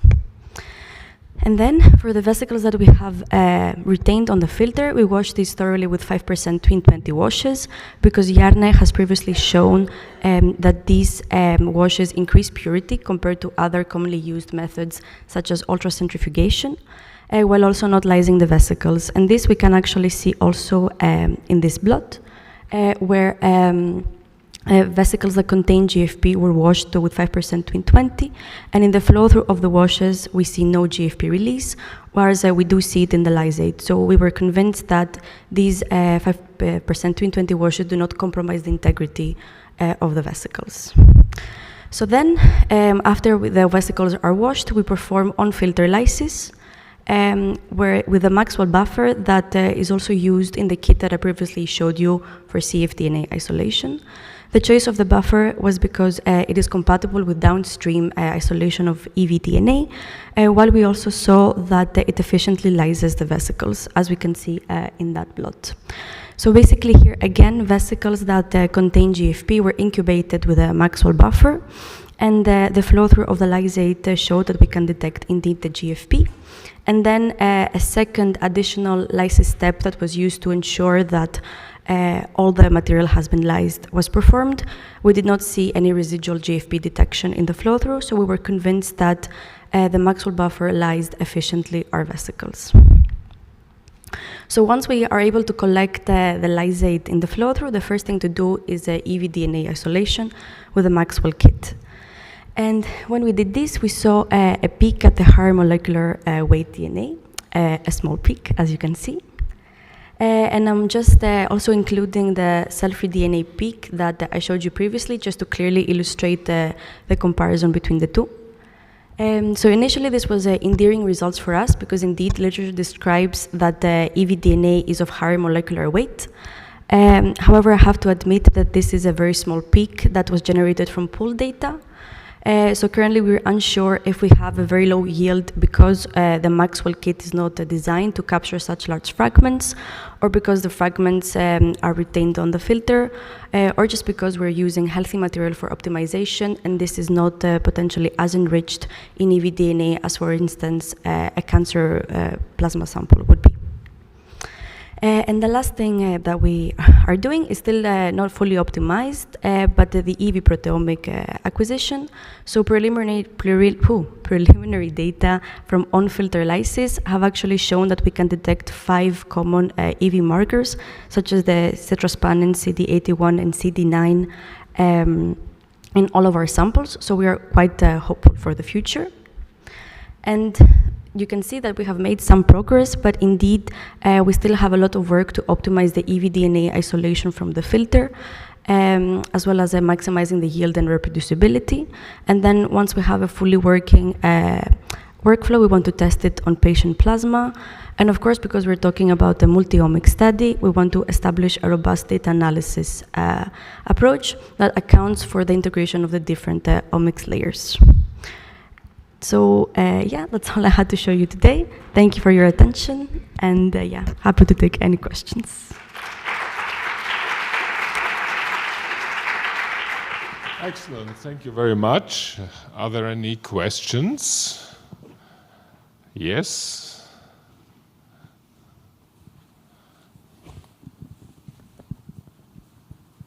Also, Efi has a question. Mm-hmm. Thank you very much for a very interesting presentation. My question is whether you know whether the DNA is inside the vesicles or associated to the vesicles, so part of the EV corona.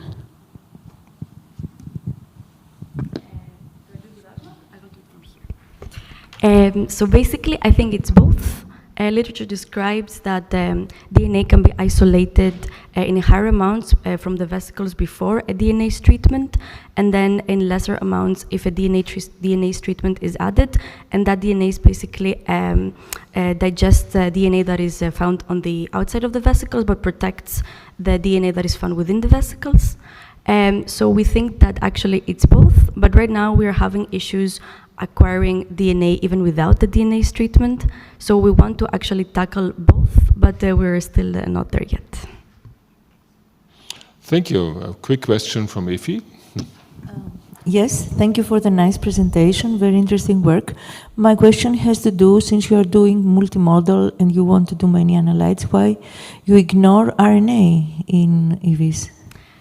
So actually, there's many studies that tackle the RNA in the vesicles. So it's something that is much more studied. So we were thinking here of sort of moving from what is commonly done to something that is a bit not well studied. I would say understudied actually for the evDNA. But of course, the good thing about this platform is that it virtually allows isolation of all different layers. We could do metabolomics, immunopeptidomics. It actually has a lot of potential, so this is just a proof of concept. So once we see that this is working, we can always, of course, adapt to more modalities. Okay. So thank you. Thank you very much. And I think we should give the young investigators all together a big applause. Thank you.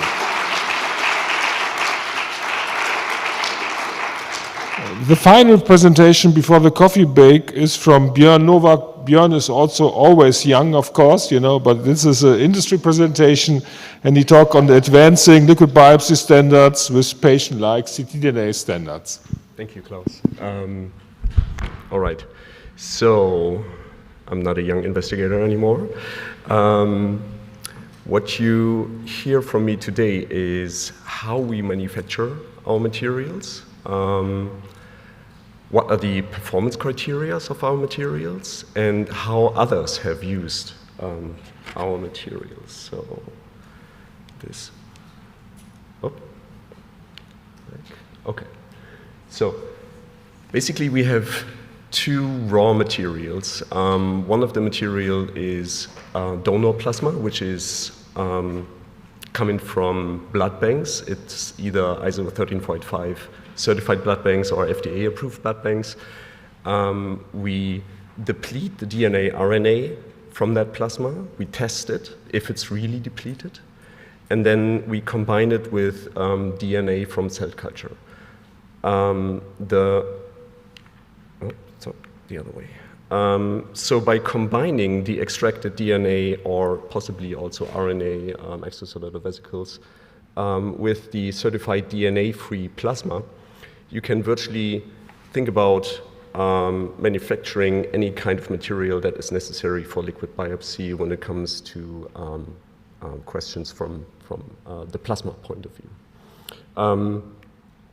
However, not all of the mutations that you would like to investigate are available in cell lines that are out there.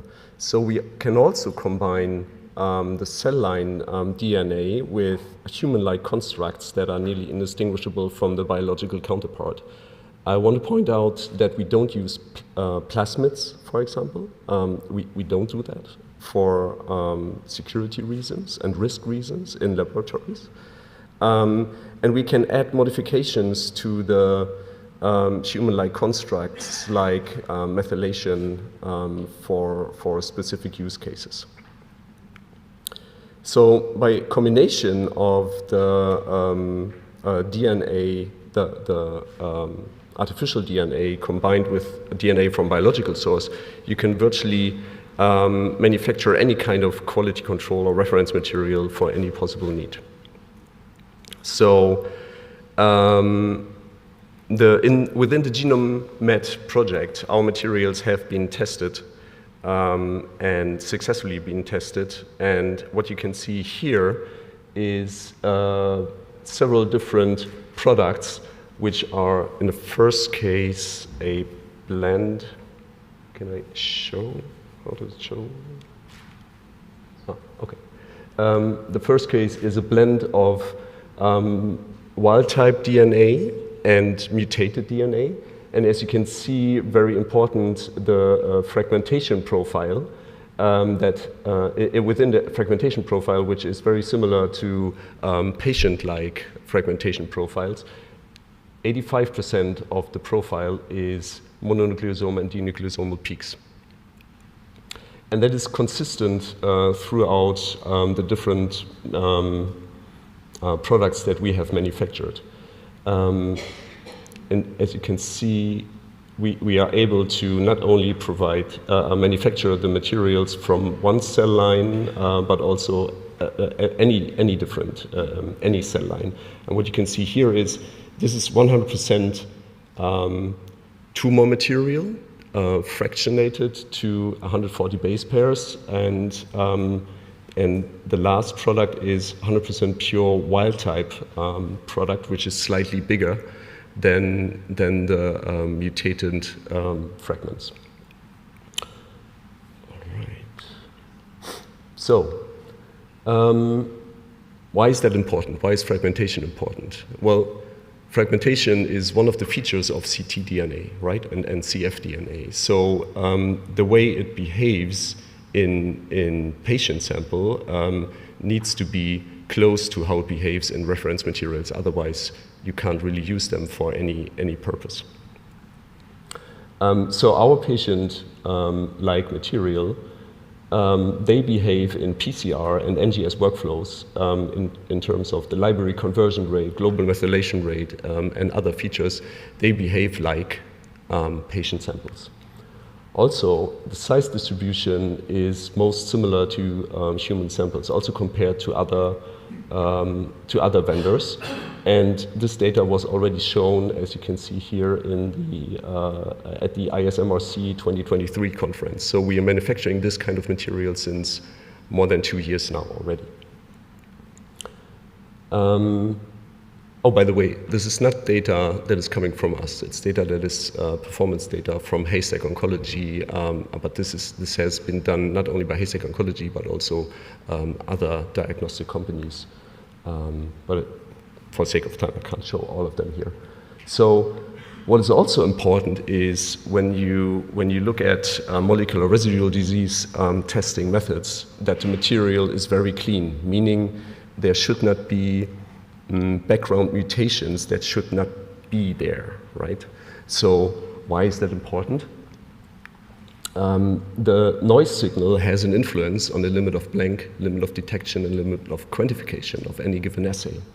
So what you can see here, again, is a comparison between our DNA and other vendors. And as this is a logarithmic scale, the difference between the first two vendors, one is us, is a tenfold difference, right? So this is why companies like Haystack Oncology, Sysmex, as well as other very high sensitive assay providers are using our materials instead of other providers to be able to achieve that low limit of blank, limit of detection, and limit of quantification. So not only are we manufacturing these materials for diagnostic companies, we're also supporting EQA scheme providers throughout the world. Here is just a couple of, one is the QIP, a German EQA scheme provider, then GenQA, IQNPath, and EMQN. So this material has been tested in hundreds of labs, thousands of products worldwide in different laboratories. So we really can say this these products that we manufacture are platform agnostic. And as a matter of fact, of course, it's available online. You can buy it if you want to. And there's currently ongoing external quality assessment schemes where you can take part, get your accreditation for your laboratory. And here is just one example from EMQN, where we use the material that I just described, so the patient-like profile, in a cfDNA extraction scheme where you compare yourself to others. Yeah. All right. That's it.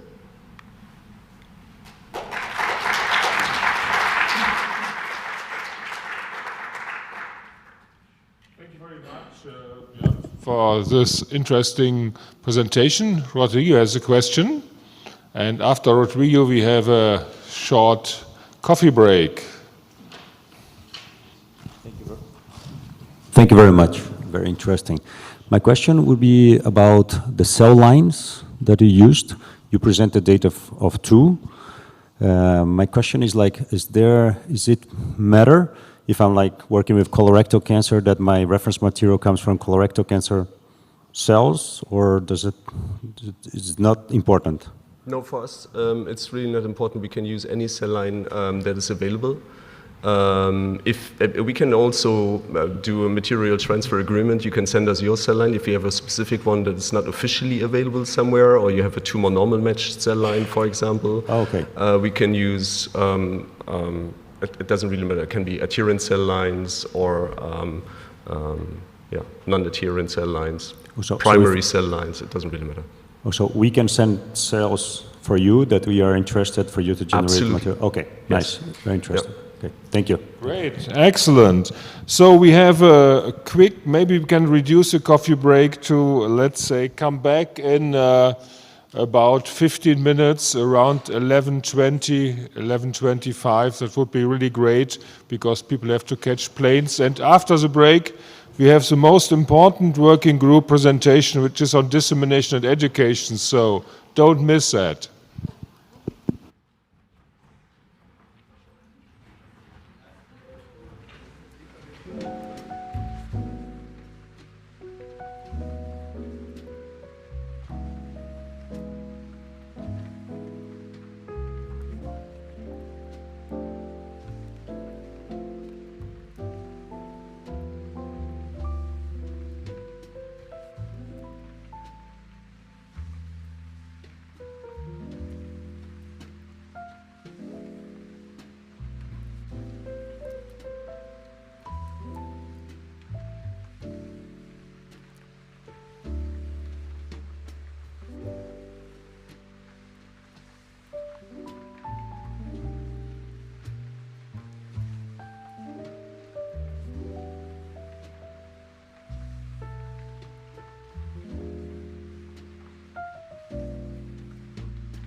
Okay, please take a seat. We need to go on after the coffee break, and we have a little change in the program. The next talk will be by Alexandre David from University of Montpellier in France, and then it will be followed by the working group Dissemination Education presentation by Kati. So David, I think Alexandre David will talk about harnessing epitranscriptomics for personalized medicine in cancer. The stage is all yours.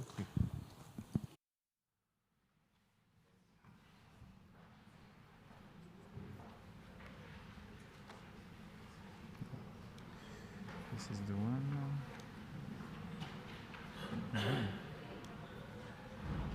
Okay. Yeah. So I can wait a few seconds. Okay, I can start. So hi everyone. So it's a pleasure to be here, and I would like to thank the organizer for this amazing event. I really enjoyed everything, including the evening yesterday, and thank you for letting me present this work.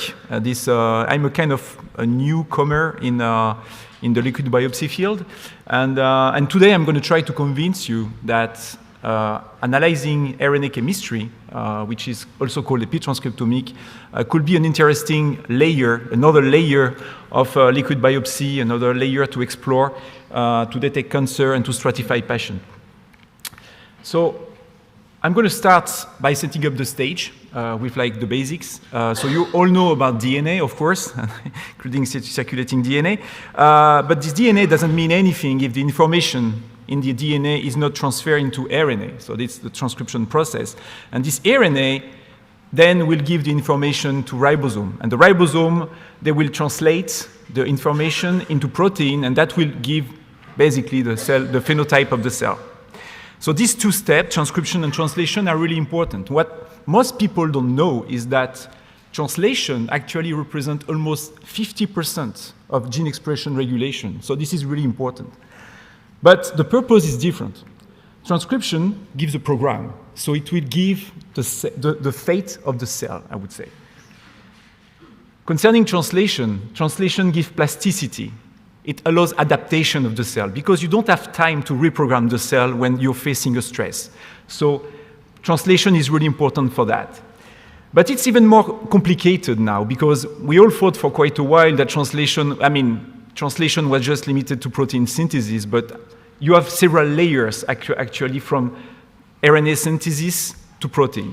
So you all know about DNA epigenetic, so you know that DNA can be modified with methylation, for instance. But what has been known for decades, actually, the first one was like late 60s, is that RNA can be modified too. And it can be modified, and this modification can be removed. So some people start talking about RNA epigenetic, but it's not the right word. Let's talk about epitranscriptomic in this case. So you can add modification, you can remove them, so there is some kind of dynamic, and this dynamic will actually change all the next step in gene regulation. So you can change splicing, you can change the RNA structure, stability, translation. And this is really important because if you do that, then you can change the cell phenotype in the end. And it's much more complicated than DNA epigenetic because you have several types of modification. So I can show you here. You can have modification on the ribose, so that's called 2' O methylation. You can also have methylation on the ribobase here, a methylation at M6A position. And you can have different types of methylation, hydroxymethylation, thiolation, acetylation, you name it. So it's really complicated. It's a new field now because we have the resources and the tools to study it, which was not the case decades ago. And right now, more than 170 modification has been discovered so far, and the number is rising. And these modifications, they are present everywhere. All the RNA, they need them, okay? And it can change completely their fate and their structure. So the way I see it is that you have the sequence itself, which gives the information, but on the top of this sequence, you have this barcode, which is a chemical information, and that can change actually the way you will decode this sequence, and it can also change the way you will control expression of the message, of the information which is there. And the way to actually study this modification is through mass spectrometry, because there are so many modifications. To quantify and to identify them, you need something really sensitive and something capable of discriminating all these modifications. To study RNA, to study epitranscriptomics, we made some kind of consortium in Montpellier. So I work with people with different type of skills. Does it work? Oh, sorry. Yeah.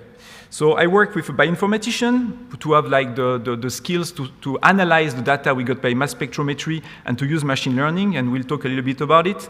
I also work with Christoph Hirsch, which is an expert in clinical mass spectrometry, and because we are focusing on clinical sample. And we also work with chemists that provide actually modified RNA that we can use as standards in our mass spectrometry test.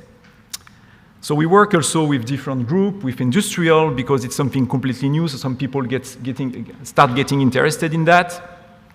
And basically, this is the pipeline we design. It's really simple, actually. We start always, all our new study, we start with a clinical question. And we have a clinical question, and we have a cohort that could answer the question.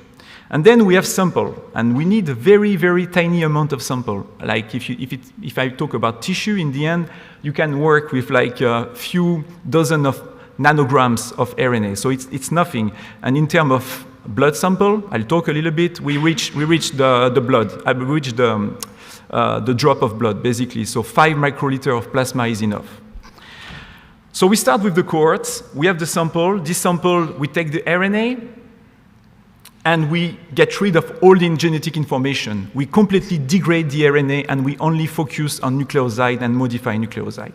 And we incorporate standards to normalize the whole thing. And then we analyze with mass spectrometry. We use an algorithm, and this algorithm allows us to then identify a signature, because we have dozens of modifications. But all these modifications, some of them, they give a redundant information. And we just need the minimal information to answer the question. So we call that a signature. And this signature, we're going to use it to predict the answer to the initial question. So let me show you a first, like a very simple example of what we've done. So for instance, we try to test whether if you harvest 14 different tissue in a mouse, can you use this method? Can you just by using RNA chemistry, can you dissociate all these tissue and identify them? And actually, this is the case. So this is a PCA where you can clearly see that all the different tissue, they are separated with different color in space. And actually, using a signature of 6 nucleosides, we can discriminate this tissue. If you give it a mouse tissue after that, I can tell you this is coming from the spleen. So that's very interesting. That was the start, basically. And the reason why it's very interesting and the reason why we see that is because all these modifications, they actually they are regulated by cell metabolism, they are regulated by signaling, by changes in microenvironment, different type of stress, and by genetic mutation, a genetic alteration. And if you just take, for instance, let's say a progenitor, a B-cell progenitor, and you differentiate this progenitor into plasmocyte in the end, along the way you will drastic change in the epitranscriptomic landscape. So you will be able to tell, then if you take one stage, exactly where the cell, is in the differentiation process. So that's the beauty about epitranscriptomics. And all these changes, they're actually very important to adapt the cell. Okay? So, how does this relate to cancer? Of course, adaptation in cancer is really important. But all these modifications, they can also be present in the microenvironment. And this is really important. I mean, does it work? Yes. So here you have the continuum of cell transformation of all the tumorigenic process. And actually, even at the early stage, where you don't have cancerous cell, you have changes in the microenvironment. And these changes, they will affect the epitranscriptome. And then you get, in advanced adenoma and early cancer, you have more drastic changes, and then you can go into different step of evolution of the cancer, and you will have even more drastic changes because these modifications, they are actually hijacked by cancer to adapt, to resist to therapy, to be able to niche in different metastatic sites. So these modifications are just not like biomarker, they are driver in some cases of cancer cell evolution. And we have some publication showing that, but I won't talk about it today. So is it true? Can we use that to stratify patients? And this is the first very preliminary project we started. I mean, the whole idea was a little bit crazy at the beginning. Can we just take tissue sample, use epitranscriptomic, and see whether we can stratify very simply the tissue and the patient? And for this study, we use this. I'm not really good with that. We use 59 patients, 19 control. The control actually are not healthy subject, of course, because it's for glioma, glioblastoma, so we don't have a healthy brain at disposal. But there are meningioma, there are like Alzheimer's disease, a different kind of patients. And actually, the idea was, can we discriminate grade 2, grade 3, and grade 4 in glioma, glioblastoma? Okay, so that was a very simple question at the beginning, and actually this is the case. We can do that very easily, so in blue you have grade 2, you have in black grade 3 and grade 4 in red, and you can see that in 3D you have like very different cluster. And using only 6 nucleosides as a signature, you can predict the grade. Okay, it's working well. And actually, just to give you like an example of what we are doing right now, we can do spatial epitranscriptomic, we can work on FFP section, which is used in clinic, and we can actually stratify even better. And we are right now working on stratifying the molecular subtype of colorectal cancer. So you know that there are like 16 different molecular subtypes.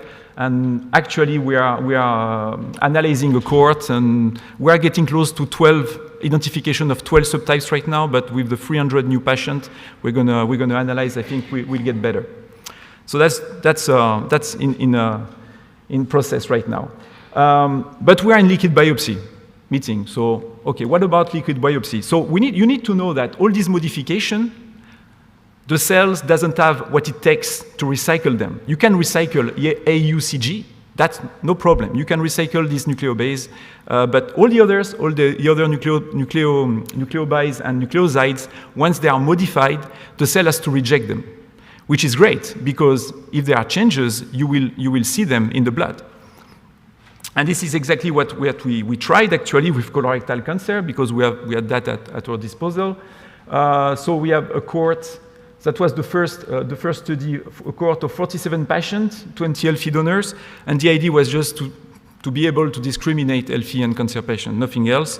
And that was working pretty well. We did that very easily. And for that, we only needed 5 nucleoside signature. And so that was the first cohort, and that was the training cohort. So we designed a signature out of that. And then we did a second cohort, and that's the second one we analyzed a few months back. And using that, we have a very high sensitivity, and we reproduce the ability to discriminate between cancer and healthy patient, whatever the stage, even stage 1. And 2 weeks back, so I don't have the data, I'm sorry about that, but 2 weeks back we analyzed adenoma, advanced adenoma, and we can actually separate in 3 different groups, healthy, cancer, and adenoma. So it's working very well. Maybe next time I will be able to show you the PCA and the data. Okay, so of course we made a startup about it because I've been told that without doing something with patents and startup, it won't go anywhere. I mean, I like publication, but we need more than that to make it available for the patient. So we made a startup, and we keep working on that. And I hope I convince you that the epitranscriptomic encodes tissue and cell identity, so it's useful for different purposes. And you can use that for tumor discrimination, to detect cancer. I showed you colorectal cancer. We have very nice data on breast cancer, on pancreatic cancer, on glioma, you name it. And they have different signature, which is interesting. The next step is, of course, to discover new RNA modification, because I don't want to just stay on what has been discovered. I'm pretty sure there are more. So we are working on that with really advanced mass spectrometry, with high resolution. The idea also for small RNA is to be able to do the sequencing at the same time. So you can sequence by mass spectrometry, it's feasible, but I think it's worth it for only small RNA. And the idea also to apply this technology to different applications. And in the end, we are also developing RNA-based therapeutic, but that's another story. I would like to thank all the people involved in that. And if you are interested in that, of course, I believe that the idea is to use multi-omics to really find the best way to stratify patients for personalized medicine. So if you want to collaborate, just contact me. We would be glad to do it. Thank you very much.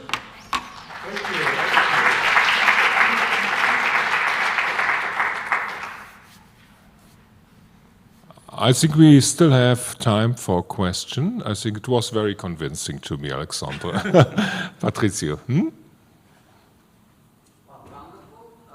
You showed that you degrade DNA, so all the positional information of the epitranscriptomics is going to be lost. Did I get you right? So of course you cannot tell me what's the algorithm that then you reconstruct, but I was curious whether the degradation is complete, whether you have contiguity of the several modifications and you map them just by quantity or by association with one another, just in general. Because it's so innovative that I would never believe that I have to destroy DNA to get something out of it. To be frank, the first time I gave the data to my bioinformaticist, and I explained to him the pipeline. I said, so we digested everything, and we are just quantifying the different modification. And he looked at me like I was crazy, and he told me, so you remove the genetic information, so there is no information left. And then I have to explain to him, no, the information is the chemistry itself. Okay, so he didn't believe it, and actually it was for the best, because then he did the glioma analysis, and he came back to me and said, you won't believe it. It worked. So it's good. Yeah. There are several questions. Was Rodrigo first, then Gennaro, then Yongji? But we have to be quick. I wonder if you can give us a little bit more information about your cohort, of your colorectal cancer cohort and the healthy cohort. Do they come from biobanks? Because my point here is the pre-analytical part.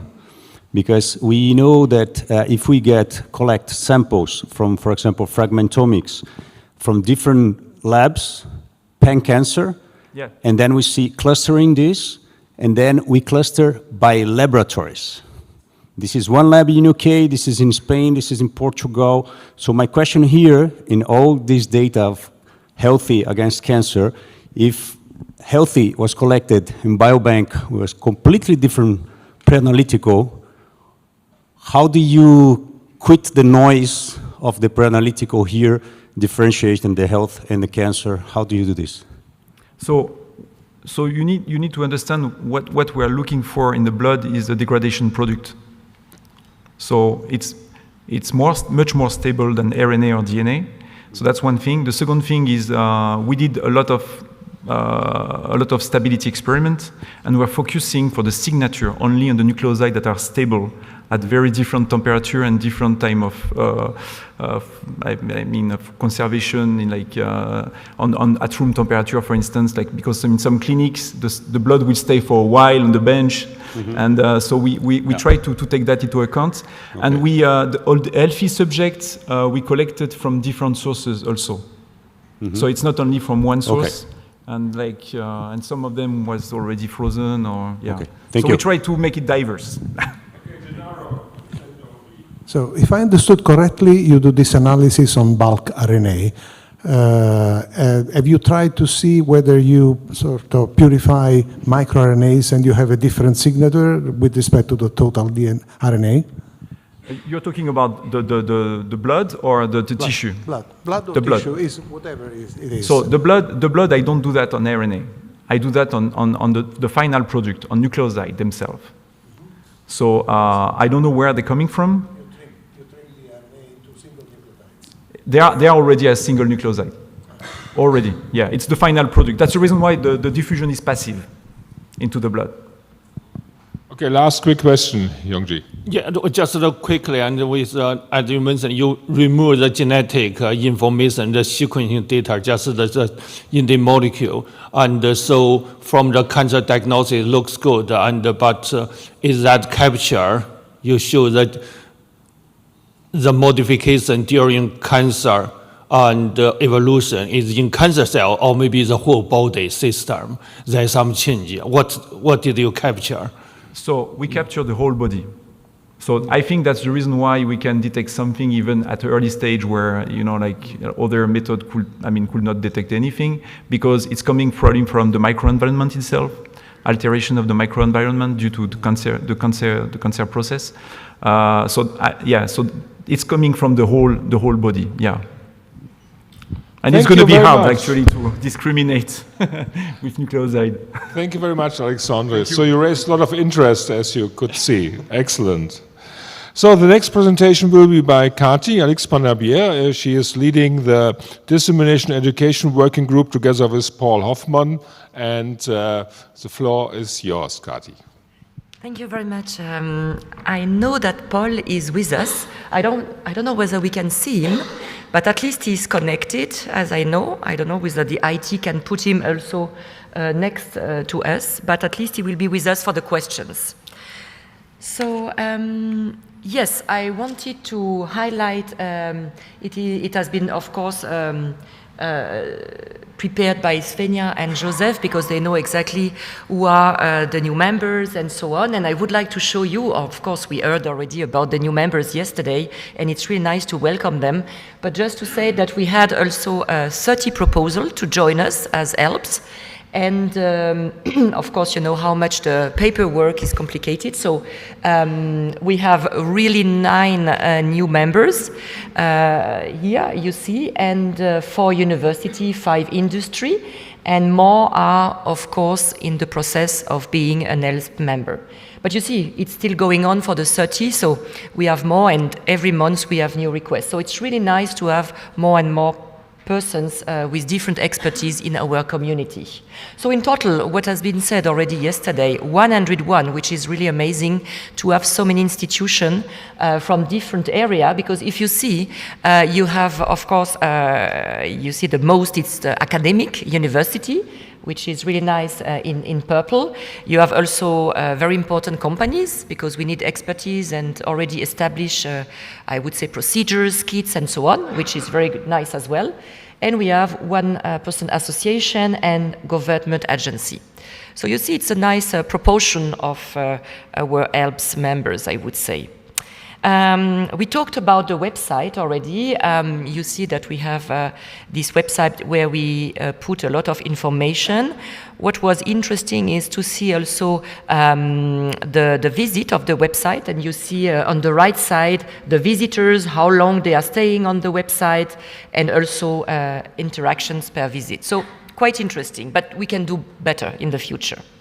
Joseph already mentioned LinkedIn this morning for the working group clinical trials, but he's in charge of the LinkedIn page of ELBS, and yes, you can see a 31% increase. I think that we can do better in the future as well, and but still we are more and more visible, of course, in the social network. Then, of course, I would like to talk about the help of ELBS in different meetings and conferences. And of course, you know all that we had this ISMRC. Of course, it's just example because we have so many, sometimes visits and joint meeting. But to highlight so the ISMRC, just to say that we had a booth with Svenja and Klaus are in front of the booth. It was really well visited, I heard. So it's nice to have also visibilities when we can, to show that. It was organized, you remember, in Nice, and Paul Hoffman really helped us a lot. I could go join, and Klaus, of course, supervised everything. We had among 32 speakers and around 450 participants. So it was really very nice, and I must say that we had many requested information of a request to be part of ELBS. I think I also helped many of new members to be part of us. So also it's a very nice platform and visibility to have this joint meeting with the help and support of ELBS. I put Rodrigo, you see, on the right side here, because he will be the new one organizing the next ISMRC meeting in 1 year from now, and it will be in Palma de Mallorca in Spain. So thank you, Rodrigo, to be the next one to co-organize this meeting. And of course, it will be with the support of ELBS. So it was also nice to let you know now.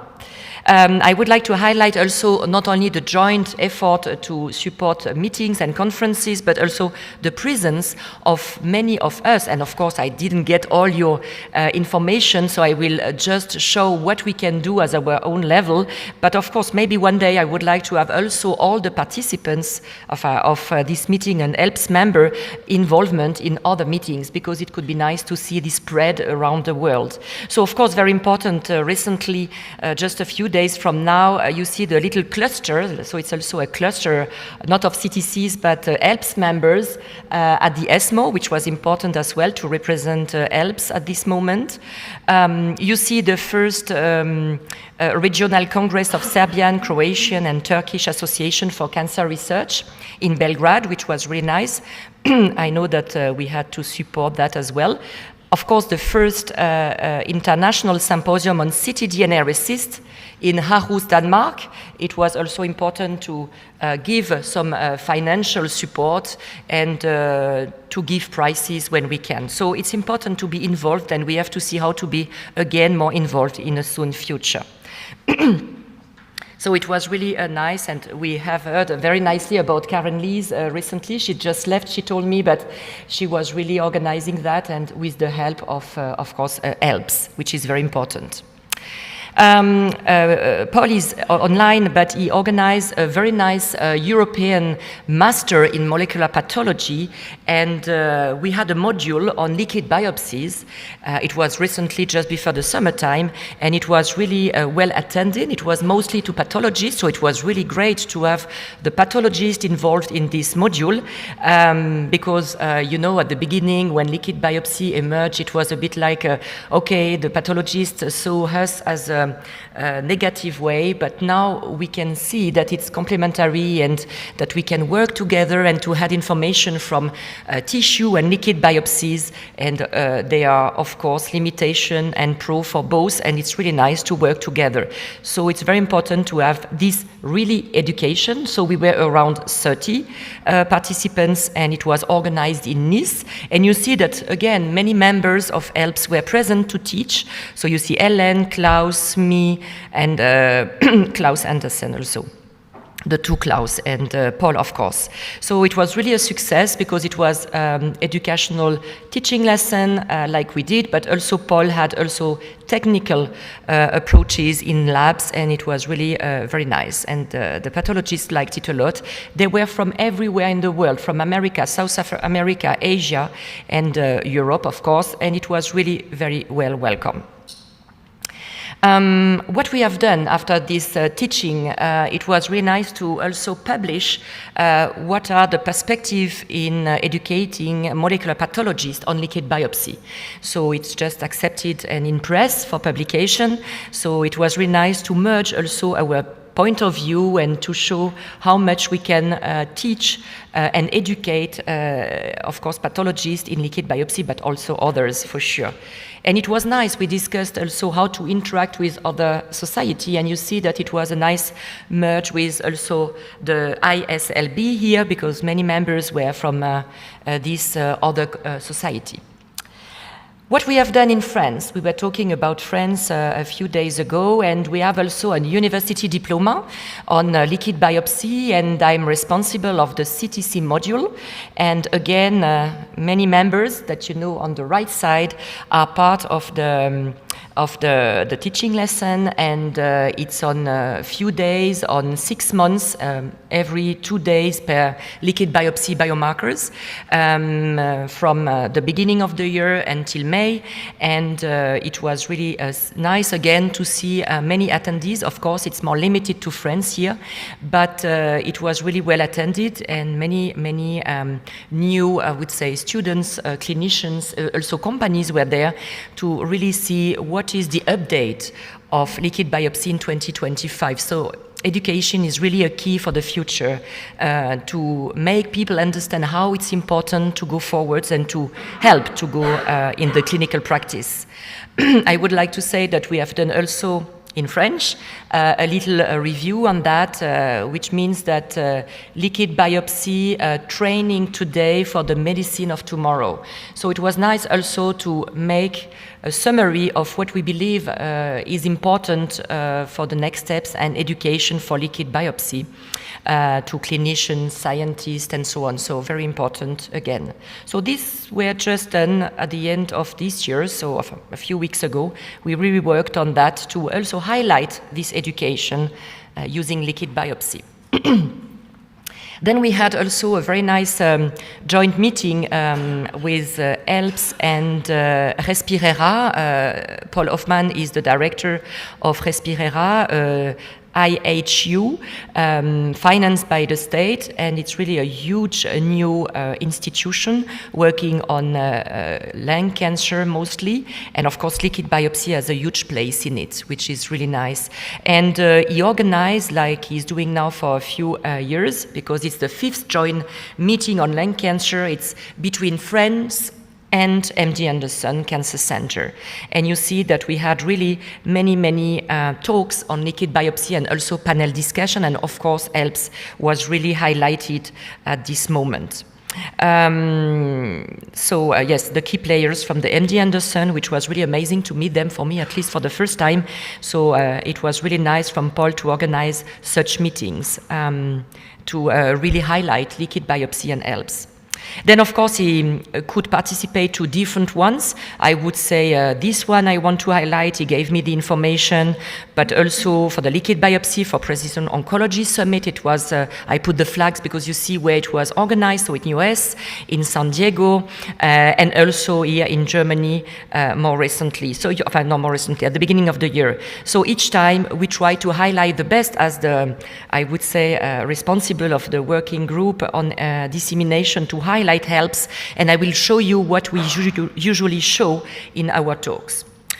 I would like to mention that I was just a few days ago in Kyoto, and why I would like to highlight that is really because I was in the scientific committee to give the big award 2025 in Japan. And what was really amazing at the end, talking also with Mr. Oriba, the big boss of Oriba company, is that we had 3 winners out of 50 applications that I got, at least. And I wanted to highlight the fact that 2 out of 3 awards were on liquid biopsy. So it was really amazing. I wanted to show it in Japan here with the little letters, because it was on exosomes for one, and it was on metabolites for the other one. And the professor who got, I would say, another prize in healthcare, it was on the stiffness of cancer stem cells, so still in cancer research. So you see, it was really amazing for me to be able to give a conference there at this moment, but to be also in the advisory board to select. And I could give a 1-hour conference, and of course I highlighted ELBS, and they might join us, Oriba, which is implanted in 47 countries. So it's really a huge company, not only in healthcare, but very, very large overview and visibility. So I know that they have now projects on liquid biopsy, and that's why we may collaborate very nicely with them. It's what I heard also when I was there, that they are very, very high-tech developers in Japan. So I believe that something will go out of that. So just to highlight that, and I was really happy to highlight ELBS. Another important thing, it was France-US meeting, and I was invited by the Embassy of France in US, and I could really also I could meet the Consul General who was there when I gave my talk, and it was amazing as well that they liked liquid biopsy a lot, and the ELBS society. So again, we may have more bridges with US. We have already, but just to say that politically and scientifically, it was really important to be there, and not to highlight only my work, but also the ELBS effort from all of you. In Paris also, you know that I believe that the multi-omics is really the next steps, and I was invited in Paris also to highlight ELBS, but also our work on the multi-omics approach for early detection of cancer, and it was precisely here pancreatic cancer. And we were with Laure, with a poster, with an oral presentation to highlight what we have done up to now in early detection of pancreatic cancer, and I could highlight also our joint effort and PanCAID, where we are also working at the European level. And again, we could meet Reinhard from Stockholm. He was present, and it was really nice again to highlight what we are doing, not only at the national level, but in Paris, to show how strong we can be at the European level. Then it was purely education. I was really happy to meet one of our partners at the European level in Uppsala University. I didn't know yet. It was really a very nice university. I could meet many people, but mostly it was education for the students. And it was really nice again to meet European members of our consortium, here it's PanCAID, to talk about work for sure, but also to highlight ELBS and to talk about education as well. What was important recently as well, we were with Klaus and Denis Organ and our advisor for PanCAID, or here you see at the Parliament.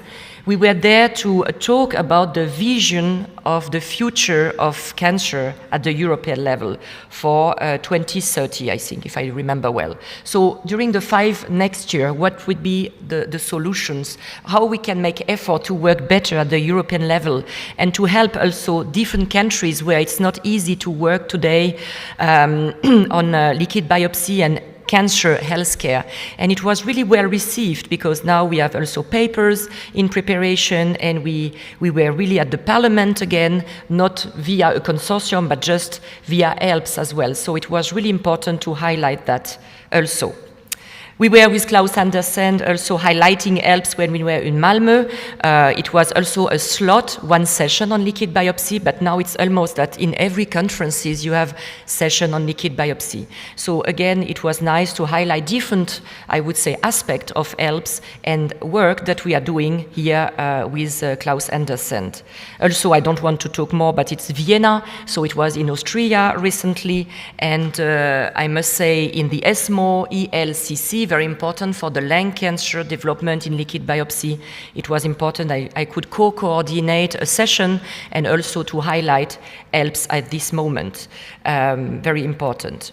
Last but not least, I would like to show you that we had Rodrigo, Klaus Andersen, Klaus Pantel, Lars, and many others. Jean-Yves, I told him that I will show him today, he's not there anymore. We were as a group and a cluster to this beautiful Santiago de Compostela meeting that is really every year. And again, we could highlight ELBS, and it's nice because I see that Laura is there and she's also an ELBS member, so it's always nice to disseminate all what we are doing. And I know that for the next conference, many ELBS members will be there, so it's really amazing to see that. Also, I was happy to talk about liquid biopsy last week before to come here the day before I left to show also how we can join in Italy liquid biopsy to the pathologist. It was the huge Society of Pathology, and it was really nice to do so. So it was just to show you just a piece of what we are doing as a dissemination of the information about ELBS. And of course, maybe next year I will ask you more what you are doing as well and how we can highlight more ELBS in our different conferences, because a conference can be also education. So what we are highlighting is really the guidelines that we wrote last year, which are very important to show, but also usually I highlight also all the different working groups and who are responsible of them, what they are doing, and it's very important to see and to show, because we are proud of what we are doing, how we are highlighting our work and how we are structured in the different area, because I think that now we are really fully covering everything needed for our society. What I would like to do at the end, I would like to finish my talk, but I feel that we have a working group, dissemination, education, but education is still missing.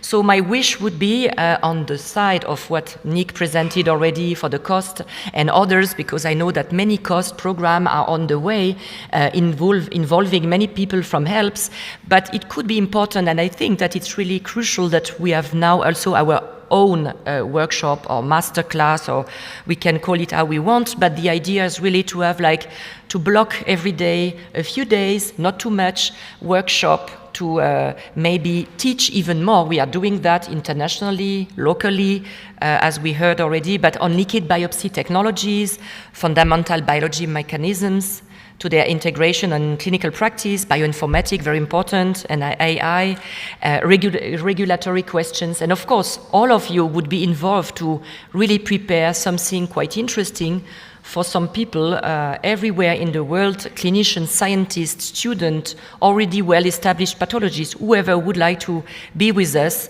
because I feel that education is the key to be more informed and to know what is really the potential year by year, because you see how much things are evolving in 1 year, in a few months, so we need to be updated all the time. And who else than us can do that the best? We are the expert in the different areas, so we have to organize that all together, of course, but it's a proposal, and of course it's not here because it's not the topic, looked how to prepare that also at the financial level.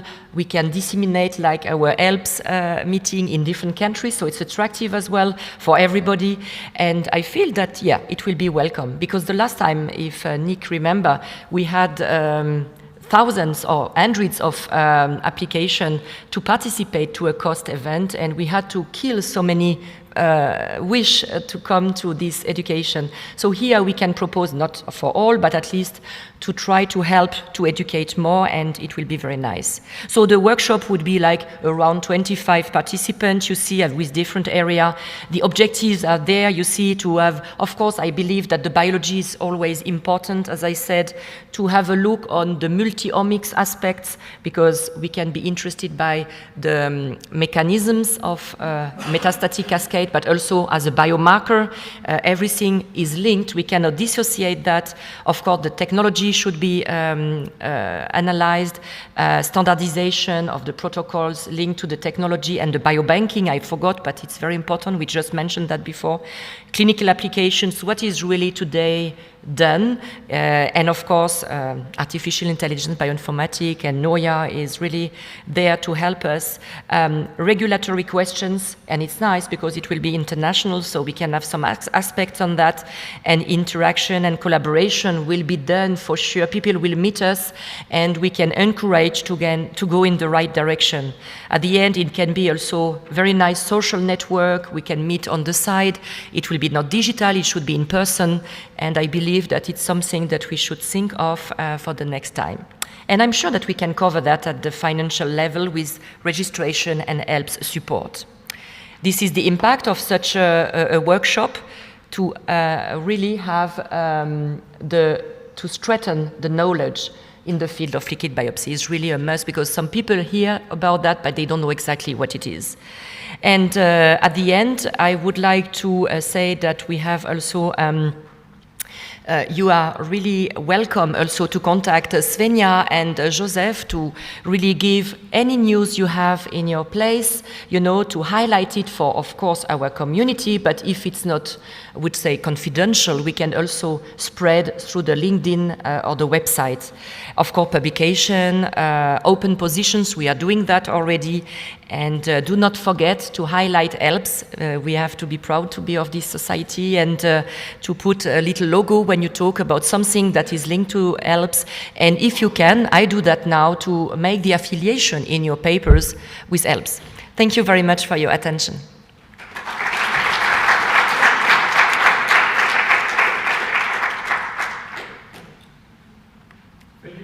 Kati, for this wonderful presentation of all these activities. And also, I mean, I can also, I think, confirm and validate and motivate you really to give us information. I think we are happy to share it. Also, if you need our slide, you know, with the background of ELBS, let us know. We are happy to give it to you. And I think this would be all wonderful if we could multiply really the dissemination effort. I also heard that Paul is connected. Maybe. Can we and see maybe him Paul with the wants camera? to say a word. Yes, he's here. Hi, We see Paul. you, Paul. Thank you to see you. Sorry to be away, but thank you very much, Cathy, for the great presentation. And hello, everyone from Nice. So sorry to be absent today, but okay. So no, nothing more. I mean, I think dissemination and training of young investigators are pivotal right now in the liquid biopsy field. And of course, we need to push this educational program and this working group. So thank you very much to everybody for your help in this direction. Thank you so much. Excellent, thank you. Are there any questions? If not, I should maybe add that we also had at the ESMO Guide MRD ELBS meeting, and Luigi from BMS is also here during the last 2 days, which is fantastic. And also, I think he brought up a good point. It's really how we can maybe in the future also include in our working groups the colleagues from the industry, and particularly also the pharma industry, for the implementation. I think we are mainly, I mean, the working groups are mainly, of course, driven by academic researchers, which was also our intention in the beginning.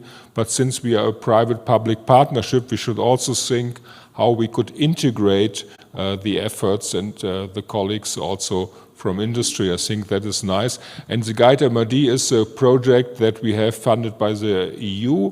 I'm coordinating that together with Klaus Andersen. And also there, the sustainability issue has been raised. So what happens after the project is finished? And I think here ELBS could become a very interesting open platform for future projects. And I think also Alexandra talked to me about a running out cost program. So that's also something where we could make a lot of interactions, I think, in the future and help EU projects to be sustainable over beyond the time of the funding from the European Union. I should also say the European Union has really, I think, they really like the ELBS model a lot. and they want to implement now, after I'm in their neck for a long time, also a sustainability measure, so something to give money to the most successful projects to go on at least for some time.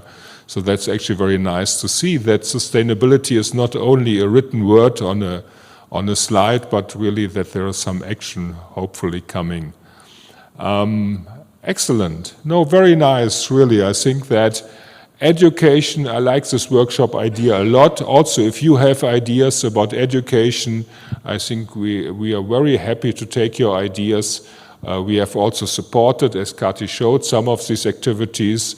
And again, just contact us, please, and tell us what your ideas are and where we could really help to make that happen. Cool. Okay, so thank you, Paul. I mean, we all miss you here, huh? You could have been part of the winner team, but we talk about that another time. Okay, well, let's go on with the next presentation. I know that some of you have to leave soon. So it is Christa Neuhammer from Austria, from Vienna, talking on a comprehensive multi-omics technology ready to be applied to patients. So I think it's also a call for collaboration in the next year's EU call. So Christa, the floor is yours.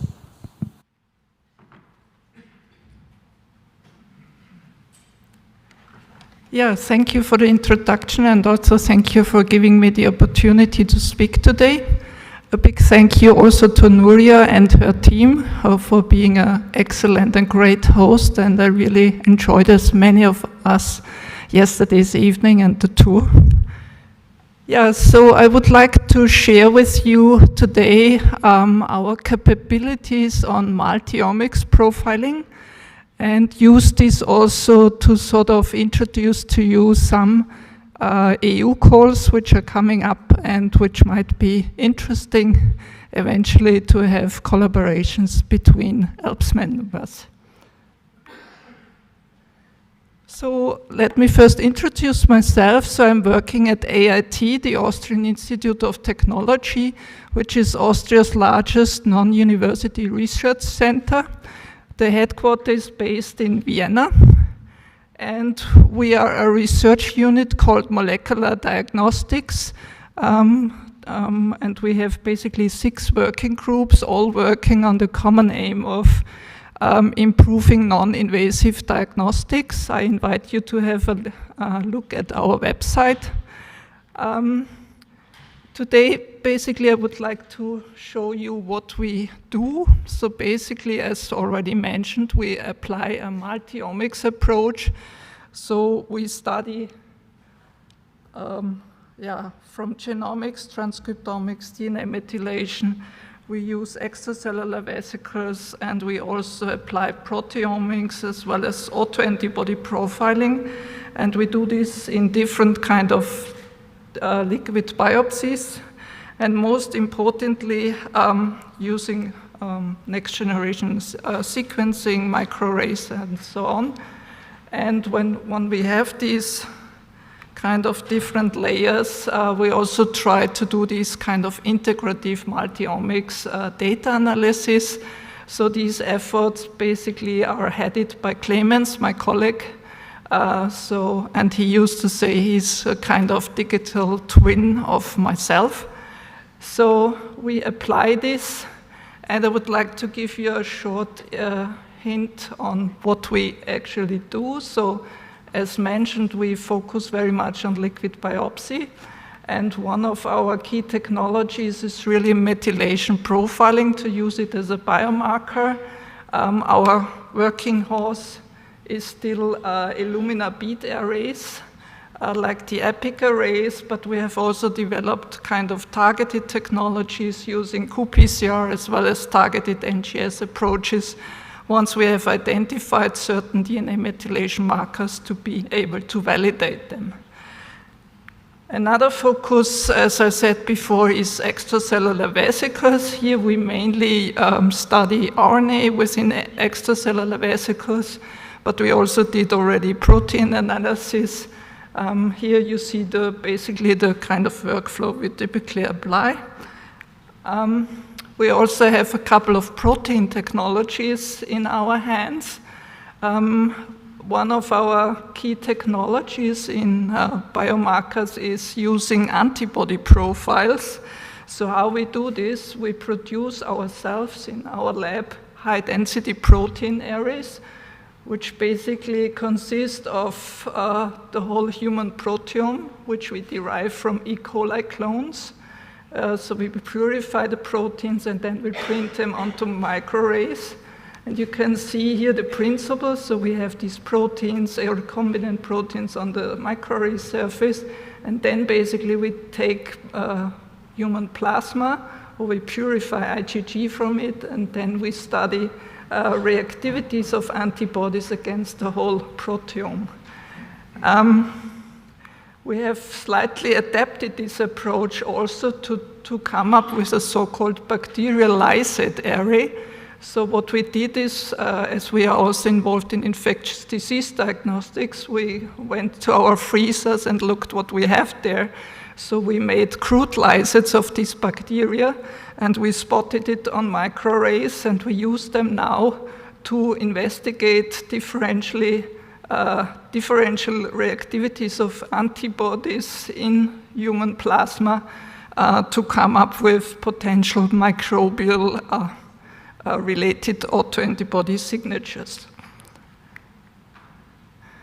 We also have the so-called O-link technology in-house. We are even a certified service provider. So as you might know, this is a very sensitive technology, and O-link basically, on the one hand, offers certain panel assays covering different research fields. They also have expanded this to an NGS-based approach, which allows you to come to profile up to 5,000 proteins from only 3 microliter of plasma. And in addition, they recently released a kind of approach called O-link Reveal. So we just tried this, and we are also now in the process of being a certified service provider for this.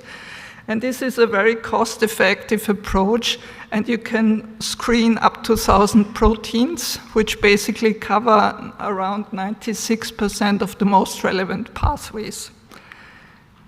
I would like to draw your attention also to a technology which we have recently developed, and which basically enables us to characterize proteins on not only on extracellular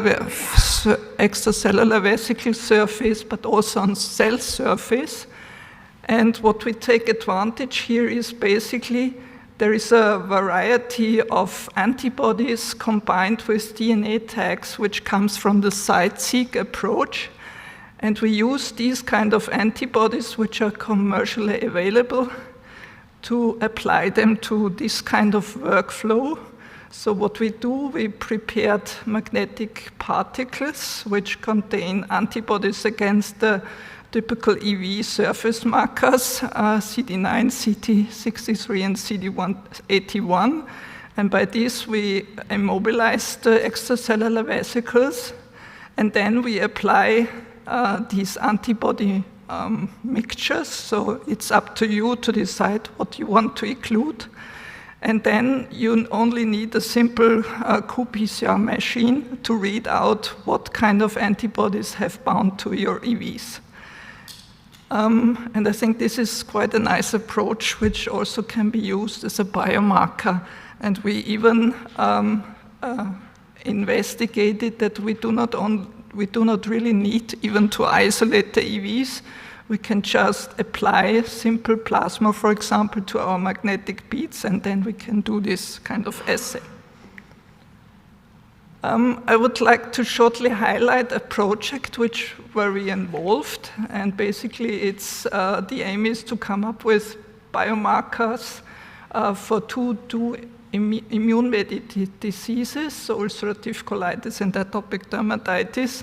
And here we are really applying a multi-omics approach, and as you can see, AIT is involved in analyzing certain layers. The interesting thing here is we we investigate tissue and paired plasma samples in this project. And we are particularly interested in predicting therapy response to biologicals. And I would like to show you these intriguing results here. So basically what you can see, we have a patient cohort of atopic dermatitis patients. And we use this autoantibody profiling approach using our protein microarrays. And only 19 kind of differentially reactive antigens were able to nicely separate responders from non-responders. And the same picture basically we achieved using DNA methylation profiling. And I would like to highlight that we did this at a time point before the treatment was given.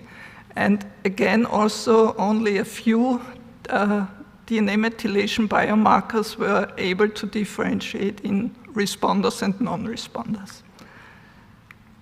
With that, I would like to continue with 3 basically calls I've selected, which might be of interest for all of us. One, there is a call upcoming from the IHI. Basically, the IHI follows different topics they want to achieve, and aligning with these topics, they came out in this call 12 with 5 different topics.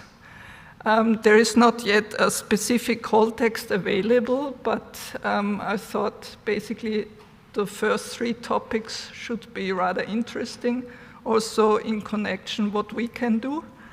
The call text will come out in January and the submission deadline is April. And what is important to know, this is a kind of bottom-up call. So basically you can decide what you would like to propose.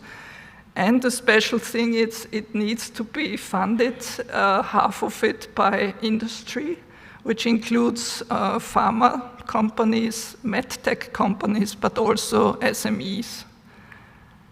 And I was thinking about what we could potentially contribute to such a call.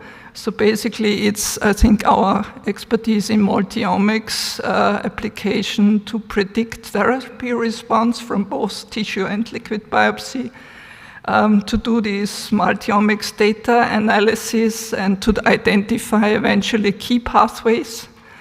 And I was recently involved also in a project where we tried to use ex vivo organ cultures from tumor to really sort of test them on new drugs and to study what kind of tumors are responsive. And I think it's also very interesting if this is applicable to use this multi-omics approach here. The second call is basically part of the Mission Cancer call. So the submission deadline is in September next year. And basically there is one project, or they want to have one project which deals with microbiome for early cancer prediction. Unfortunately, it will be only one project funded, but with significant money. And basically the idea is, so the goal is to develop microbiome tools in order to be able to earlier and better predict cancer. I think key is also that this call needs collaboration with partners which have large cohorts and patient samples. And our contribution, I think, eventually could be our quite new approach. So we have set up tools and workflows to really identify microbial signatures, not only from tissue, but also from liquid biopsy. And and I think also these microbial lysate arrays could be an interesting approach here for this specific topic. And as already mentioned today by Nikki, also the study of bacterial extracellular vesicles.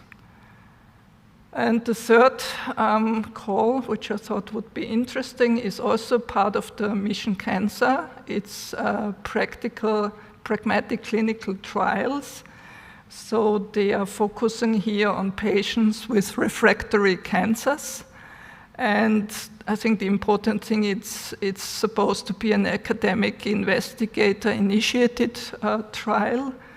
And we might come in here with, because they also ask for biomarker-informed patient stratification.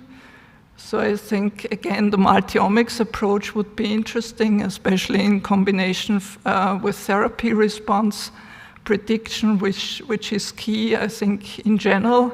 And again, the feature extraction to really come up with prediction biomarkers and multi-omics analysis eventually in ex vivo organ cultures. With that, I would like to thank my team, especially the people who have been involved in the Immuniverse project, like Jasmin, Ulrike, and Lucia, and also Clemens and his fantastic bioinformatics team. And I thank you for your attention.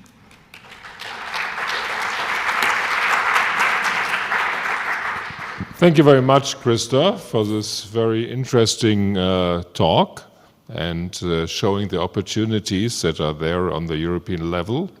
I should say that Cancer ID was an IHI project that I coordinated with Bayer, and Guide MRD is also an IHI project that I coordinate together with BMS, and Luigi is here as project lead. So we have quite some experience in that too.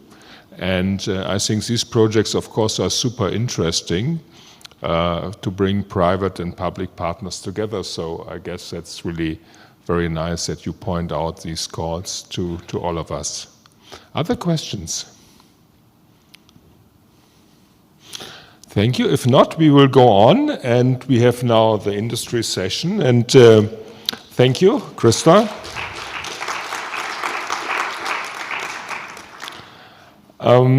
The first one is by Anna Babayan, but she's not here. So Anna, are you connected online?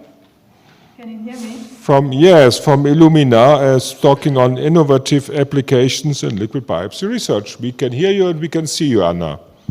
Can you see my slides? Yes. Wonderful. Thank you so much. Thank you for the kind introduction. And I need to apologize for not being there in person. I'm very, very sorry. It was planned. And unfortunately, for some private unforeseen reasons, I had to cancel my travel. But I'm very thankful, actually, for the opportunity to present online and to follow the meeting, of course. So in the interest of time, let's jump right into it. This is where we are now, right? When we look at oncology and oncology clinical applications and oncology liquid biopsy research, it's been a long way for us in liquid biopsy, and we are kind of here, right? We come from a single gene testing and hotspot panel. And of course, this slide mostly relates to ctDNA testing, right? So something what is already in the clinic. But ahead of us are really interesting and exciting times, because now as technology matures and there are more opportunities, we start seeing actually also other approaches than just ctDNA testing coming into clinical research, like proteomics. You can be doing whole genome sequencing, for example, for MRD. You can be doing transcriptomics, epigenetics, and you name it. So obviously the future is that with multi-omic approaches, we will be seeing more and more attempts actually to bring them into routine clinical applications like treatment monitoring and early detection, for example. So the fundamental philosophy for us at Illumina is this. As a scientific community, you and we are quite limited, we're quite limited by the tools available, right? And this is why the majority of studies were done on one omic layer and one modality layer, like, for example, genomics and liquid biopsy, or genomics and bulk tissue. But to enable the future, we just talked about the multi-omic approach in liquid biopsy. We as a company need to be providing the most innovative tools, the most comprehensive approaches to enable truly multi-omic approach in liquid biopsy samples, and of course on other modalities like genome, epigenome, transcriptome, proteome, and beyond, on bulk, single cell, spatial, liquid biopsy, metagenomics, and you name it. So to combine this all, this is our vision and mission. And in the next few minutes, I will be talking about what's newest from Illumina, what can be applied in liquid biopsy research, and how we want to support scientific community. So first, let's talk about genomics. And for genomics, we have a very interesting application, which is called Illumina cell-free DNA prep with enrichment. Quite long name, but the beauty is that it gives you flexibility to design your own panel, whether it's small, mid-size, large, and up to genome actually. And you need 20 nanogram DNA input for 0.2 variant allele frequency. But the beauty is actually on the right-hand side of the slide, because the chemistry of this kit, the backbone, the underlying basic, is the same we are using from now on for the majority of our oncology research assays. Meaning actually that everything runs on the same chemistry, and once you have it, you can be flexible in what you're doing, right? Whether it's small panel today, big panel tomorrow, whole exome sequencing next week, or whatever the requirement is for your research project, whether it's solid tissue or liquid tissue, it's always the same chemistry backbone, giving you actually the possibility to compare apples to apples and not question how much bias were brought in by different technologies. And a wonderful example of that is the study which was conducted by Engel earlier this year and presented earlier this year, where they established a dual workflow by analyzing one tube of blood for CTC fraction and ctDNA fraction using this custom kit from Illumina and custom gene panel. And again, it was the same backbone, the same panel for the molecular analysis. It was clear that there was no technology bias brought in. So all the difference which we're seeing are biological difference. And in the interest of time, I'm not going into results, but I highly encourage you to watch this webinar on YouTube and of course to talk to Engel team. Next, epigenetics. And epigenetics is everyone's favorite now, right? Because it can be applicable to so many liquid biopsy applications and especially early detection. So what do we have for epigenetics? Just a few weeks ago, we launched Illumina 5-based solution.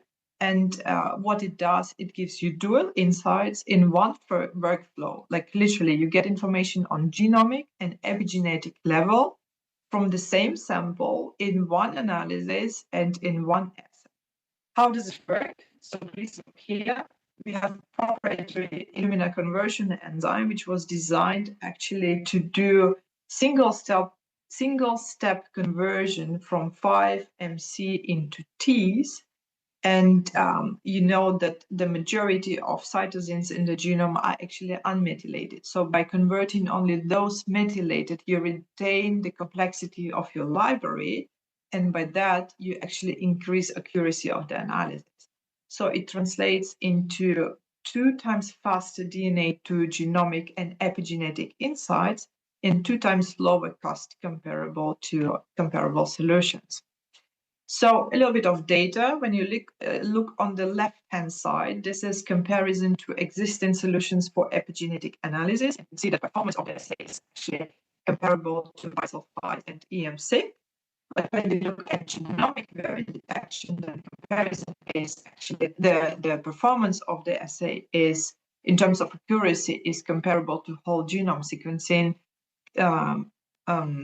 Obviously outperforming bisulfite and enzymatic on-market solutions.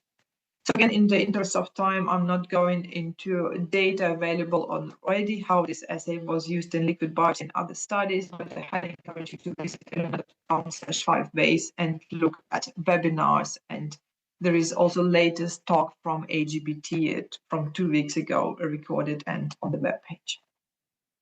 Next, transcriptomics and single cell solution. And like everyone who works or worked in liquid biopsy space, I also know that when people talk about single cell solutions, this is normally not really applicable to what we in liquid biopsy space call single cell, right? But for this particular solution, I'm actually quite curious to see how it might be applicable to liquid biopsy needs for 2 reasons. First, it's flexible, and second, it's scalable. Meaning it can detect fragile and very rare cells, and also it gives you like high range of how many cells you can be feeding into the assay. You can be working with as little as just a few hundred cells and up to 1 million cells. And the beauty is, of course, it's very affordable and it does not require any special instrumentation. So the only extra you need is a vortex. So it's as simple as vortexing your cell suspension with reagents and sequencing, and then you get all transcriptomic data from your sample. And the final one, my favorite one, is actually proteomics, and it's Illumina Protein Prep, which was launched again just a few weeks ago, maybe a month ago. So what is interesting about this one, it gives you unprecedented discovery power. It analyzes 9.5 thousand, so 9,500 unique human proteins, so a third of a human proteome, in as little as 55 microliters of plasma or serum, and it gives you huge log range of dynamic range of the assay, and it's very robust.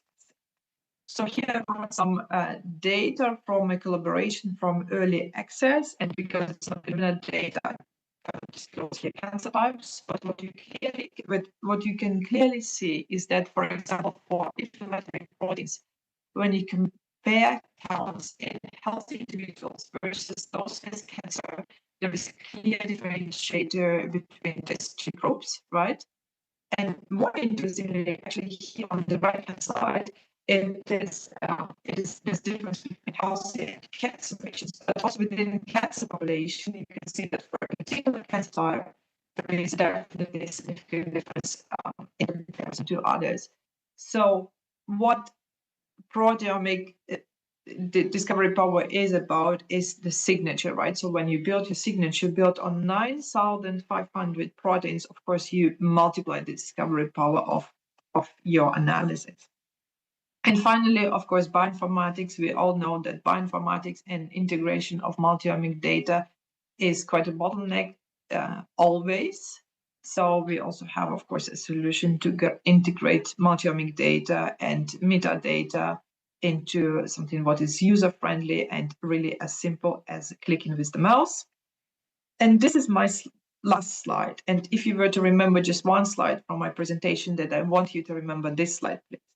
I think I don't need to convince you that the future of oncology research, but also liquid biopsy, is in multi-omic, right? But what I want you to remember is that NGS is a unified, universal, and holistic readout, which can enable all these multi-omic applications and give us the discovery power which is needed to bring the liquid biopsy field to multi-omics era. And with that, thank you very much for your attention. Happy to take questions also per email if you want. Feel free to reach out, and thank you once again.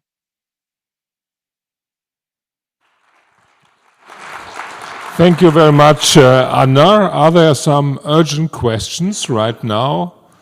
If not, please reach out to Anna. It's an impressive portfolio, Anna, that you presented. Thank you very much, really. And we miss you here, of course. Thank you. So we will go on to the next talk by Julie Candiracci from the Belgian Volition, and it's on circulating nucleosomes in liquid biopsy. And this is, of course, another liquid biopsy marker of interest to us. Hi, everyone. Could you hear me? Perfect. Okay. So Volition is a diagnostic company which is specialized in epigenetic biomarker. Today I love to present you a circulating nucleosome as a new biomarker that emerged like a tool for screening, prognosis, and disease monitoring, especially in lung cancer for today. So let's start with a really short introduction about Volition technology. So as you know, nucleosome is a subunit of chromatin, and it can be released into blood after cell death, for example. Nucleosome consists of a core of histone protein and DNA wrapped around it. And today we will focus on histone PTM, which can be methylated, acetylated, or whatever you want. And we know that the alteration in epigenetic mark can lead to different types of disease. So today we will focus on cancer, but we know that epigenetic alteration can also lead to inflammatory disease, autoimmune disease, and neurodegenerative disease also.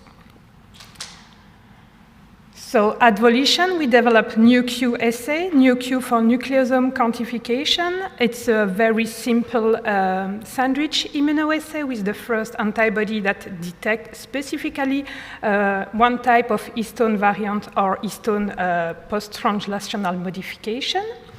Initially, the assay was validated on Ki2 plasma samples, but now it's also available for different matrices.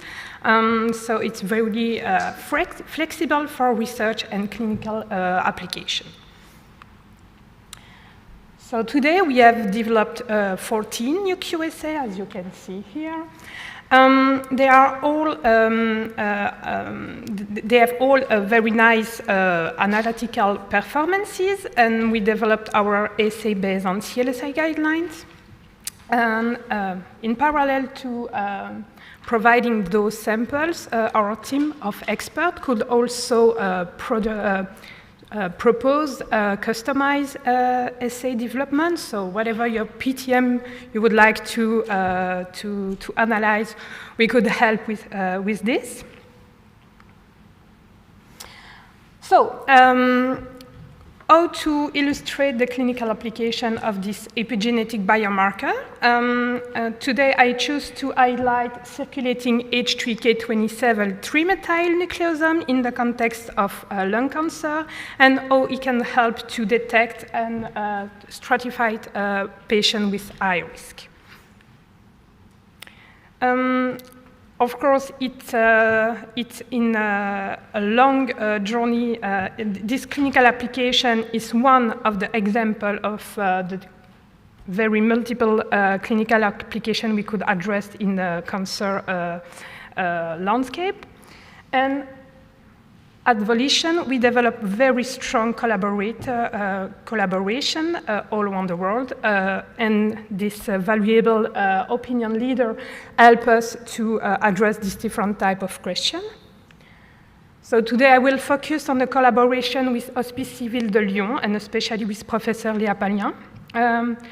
And on this paper published in 2023, so for this study, the cohort were collecting in a, I would say, real-life settings, and the sample were analyzed in hospital also, both for NGS and for the NuQ.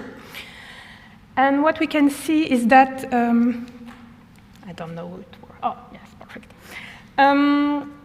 Is that the level of H3K27 methyl-3 nucleosome is elevated in cancer patients compared to healthy.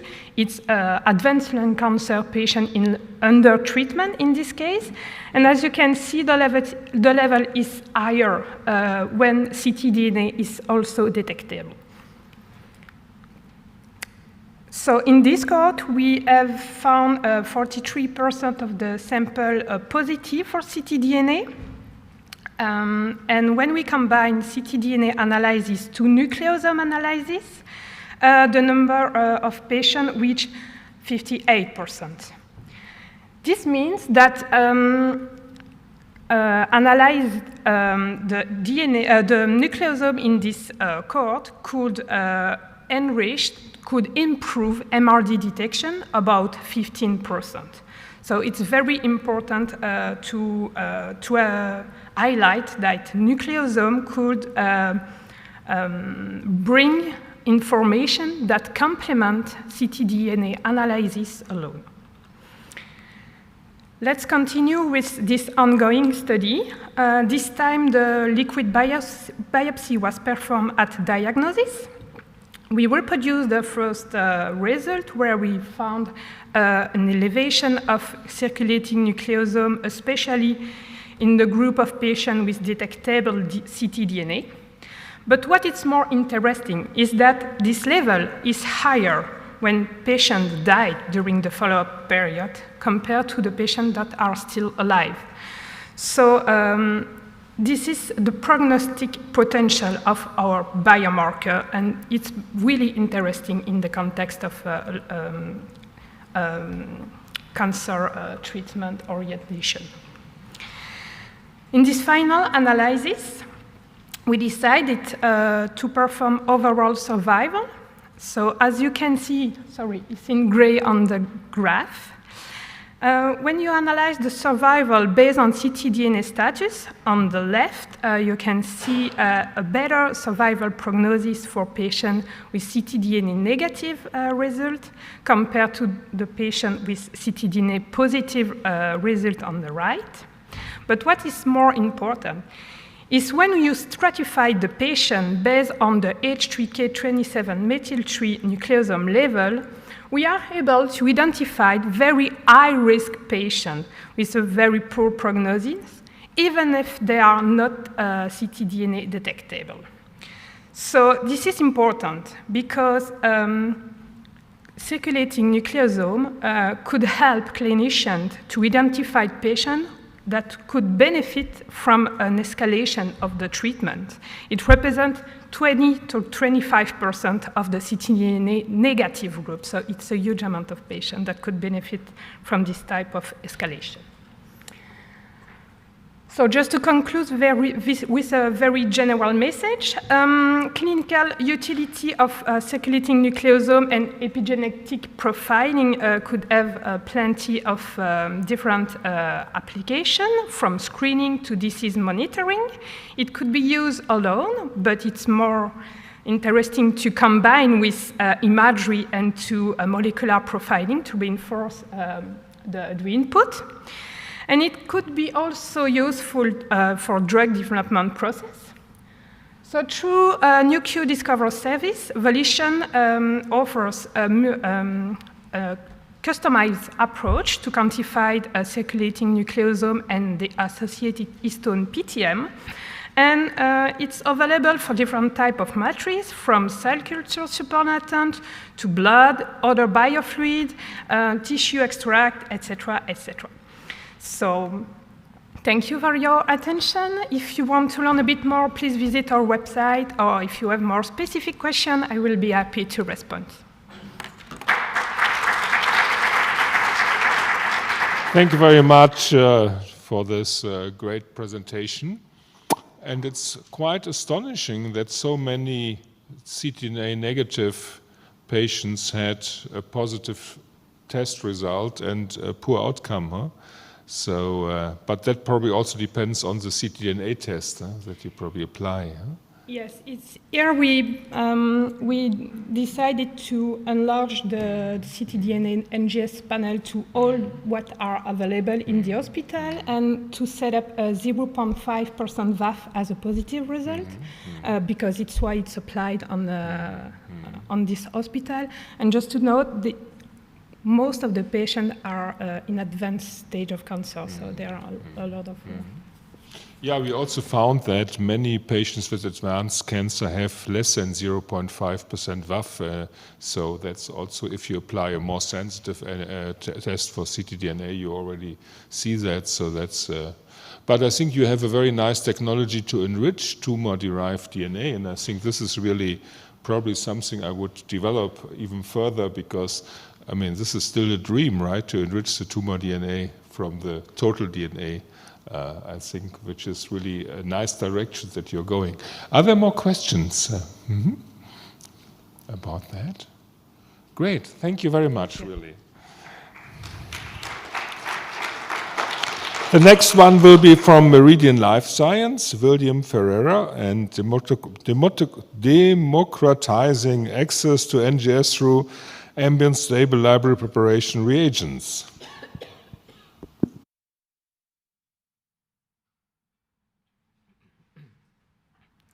Good afternoon, everyone. I'm William Ferreira. I work at Meridian Bioscience. I'm going to give just a brief talk today about democratizing access to NGS through ambient stable library preparation reagents. So just a brief introduction to Meridian Bioscience for those who are not familiar.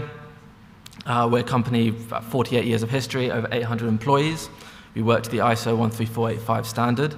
We have two divisions of the business. We have the diagnostics division, which really focuses on point-of-care testing for gastrorespiratory and pediatric conditions.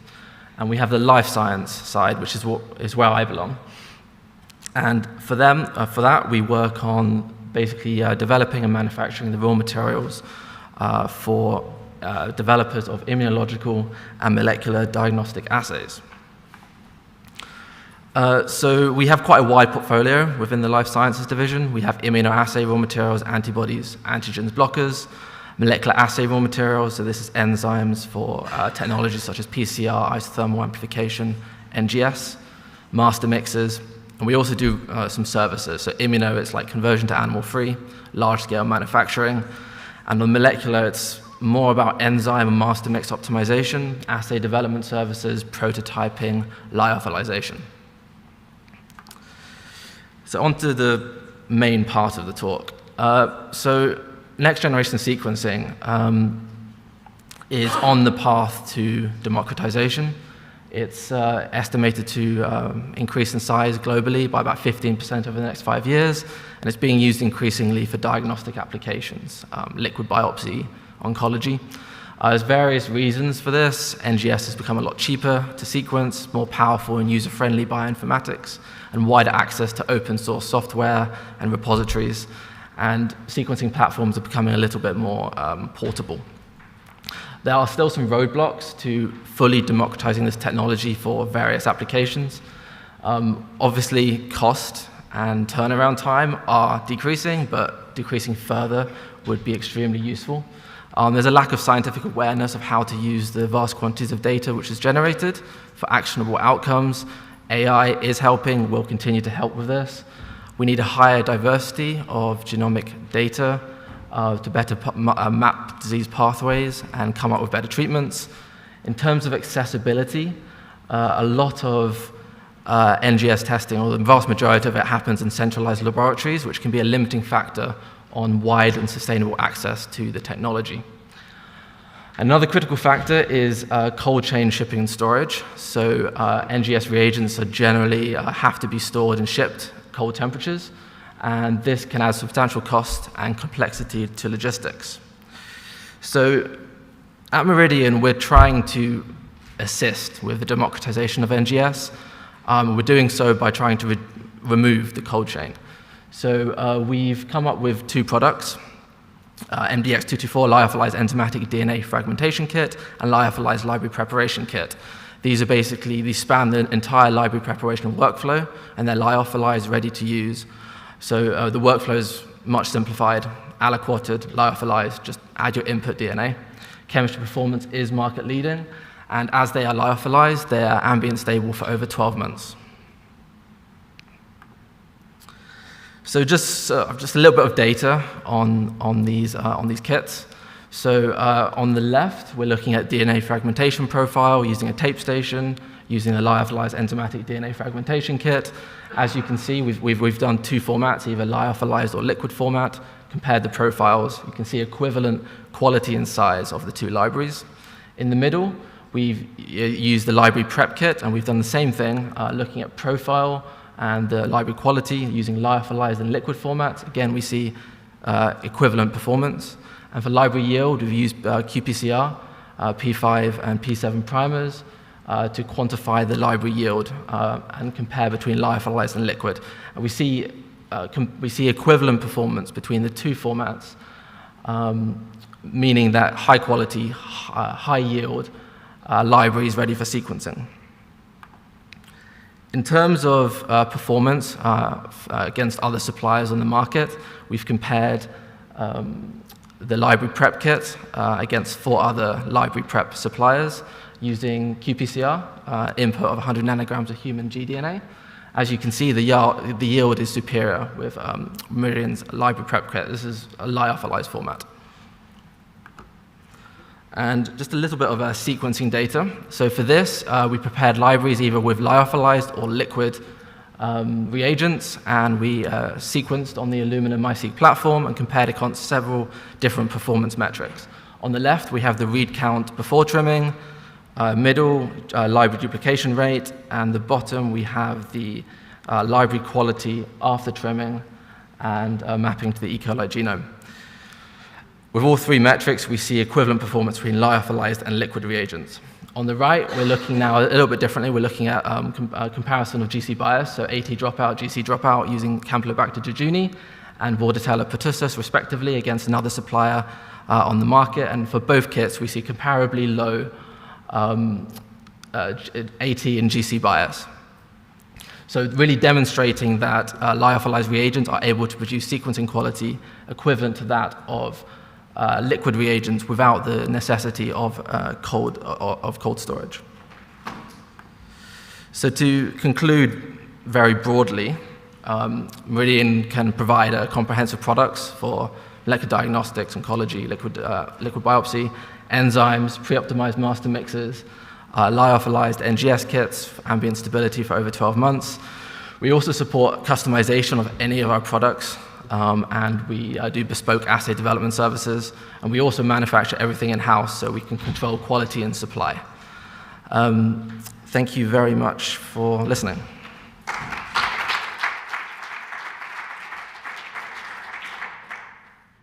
Thank you very much for this great talk. Are there any questions? If not, I think thanks a lot, and I'm sure you have generated lots of interest here. So the next one will be from Christina Nalik from LGC, and it's on improving the accuracy and precision of tumor-informed MRD and beyond. Thank you very much, and thank you for having me here again. It's great to see everyone, and thank you for the ones who have not left yet and can still listen to us live. So I'm going to talk about our journey and our contribution to the development of MRD over the last few years, especially tumor-informed MRD with dedicated reference materials to enable the improvement of both accuracy, sensitivity, and precision of MRD. So I don't think I really need to show you what MRD is about. So basically, it is used mainly after the surgery, so in the adjuvant setting, where you're looking for the molecular recurrence or the minimum or molecular residual disease to really detect the recurrence earlier, more than in the metastatic setting. And this is very important to develop assays that are sensitive enough, but also can be effectively deployed in the clinic. So again, as you already heard today and yesterday, there are two main approaches to MRD. First of all is a tumor-informed approach, and other can be called tumor-agnostic, or more commonly known tumor-naive. So the tumor-informed approach is basically requires prior tumor biopsy sequencing, either by whole genome or whole exome sequencing, and followed by selection of certain number of tumor-specific and patient-specific somatic variants, and that enables a personalized panel design for each patient. This can be anything between 8 or 16 originally, or now thousands of variants, and usually uses NGS, but also some specialized digital PCR technologies, as I read out. So there are many tests already commercialized and available on the market. The one drawback is they do require this prior sequencing, and they require individualized assay design for each patient, which can lead to longer turnaround times. An alternative approach, which is really now being developed and being optimized and also being commercialized right now, is a tumor-naive approach, which really focuses on the detection of ctDNA without any prior knowledge. And to enable that, they need to look beyond just DNA-based permutations, and they usually either focus or include additional liquid biopsy biomarkers and signals, either epigenomics or methylation pattern, or fragmentomic information to detect ctDNA. So again, a lot of these tests are still being developed or being commercialized, but there is a high potential for having universal tests that are not dependent on prior patient sequencing and can also offer a much quicker turnaround time for an answer. Is there a ctDNA present or is it absent? So, like I said, I'm going to mainly focus on tumor-informed MRD assays because this is the space we have worked with so far. And this is a non-exhaustive overview of the assays that have been developed over the years. And I said here also including historical data because some of the assays have been renamed or improved or bought by somebody else. But in general, what was happening at the beginning, that people were developing assays that tracked between 16 and 32 of these tumor-specific variants that were the first version of Natera Signatera, and that allowed the reported limit of detection of around 100 ppm, so this is an equivalent of about 0.1% tumor fraction. And as you can see over the years and using different technologies, the more tumor variants you track, and also that very often requires deep sequencing technologies and additional technological innovations, that really led to significant improvement, at least in the reported test limit of detection, which is now very often around or below 1 ppm. In theory, lower limit of detections and higher sensitivity should lead to much earlier detection of residual disease. However, there is still, the exact evaluation of the clinical utility of such low ppm sequencing versus increased cost of assay design and technology is still underway. That, of course, doesn't stop the assay developers of trying to develop the technologies that go lower and lower. So, of course, as the technologies and the requirements of MRD assays have developed over the years, so also the reference materials that help validation of such assays had to evolve. So what we had before 2021 were so-called Sera-seq ctDNA v2 and Sera-seq ctDNA complete solutions, which were designed for routine ctDNA profiling. So they contained between 25 and 40 different hotspot variants and were available down to 0.1 individual variant allelic frequency. And because it was the only such solution on the market, both the first iteration of Natera Signatera and TARDIS platform, which was then, I believe, acquired by Exact Science, used the serial dilutions of these materials to obtain the levels of the low levels of variant allelic frequencies in order to show the sensitivity. So that was dilutions to around 5 ppm or 30 ppm respectively. So this is just a snapshot of the data obtained by Natera about looking at the sample level performance. Their initial requirement was to be able to detect at least 2 variants out of 16 per patient. So they used these reference materials to establish the sensitivity per sample and coefficient of variation. And this is just a snapshot of the 2019 paper first showing the TARDIS platform, which was initially developed to look at 8 variants per sample, but that was then expanded to 16 variants per sample to, again, enable this, they called it assay level sensitivity below what you could obtain with individual variants. Of course, we realized then that these reference materials are not really fit for purpose. They only contained a limited number of characterized mutations. The levels of background noise were too high to be used in such applications. So starting in around 2021, we worked on a new improved chemistry in the way of making our liquid biopsy reference materials that would significantly lower background noise. And the initial application was blood TMP, but we quickly realized where this really the promise lies is in MRD. So based on this technology and after improving it, we released what is called the Sera-seq ctDNA MRD panel. And again, this was designed with this low background noise for use in very sensitive application, and it has been since used in validation of several commercial assays, including the Bernie Rock Prophet assay, and more recently the Personalis Next Personal assay. In the latter case, they needed to show even higher sensitivity, so they did their own dilutions down to 1 ppm. So before I show you the snapshot of the data, it's important that we have since moved to this new lower background chemistry, so all of our more recent non-MRD reference materials also use the same approach. So again, this is just a snapshot of two publications. The first one from Burning Rock, where they did basically looking at the expected versus estimated ctDNA fraction to show a very good accuracy of their assay, as well as the sensitivity depending on the dilution ratio.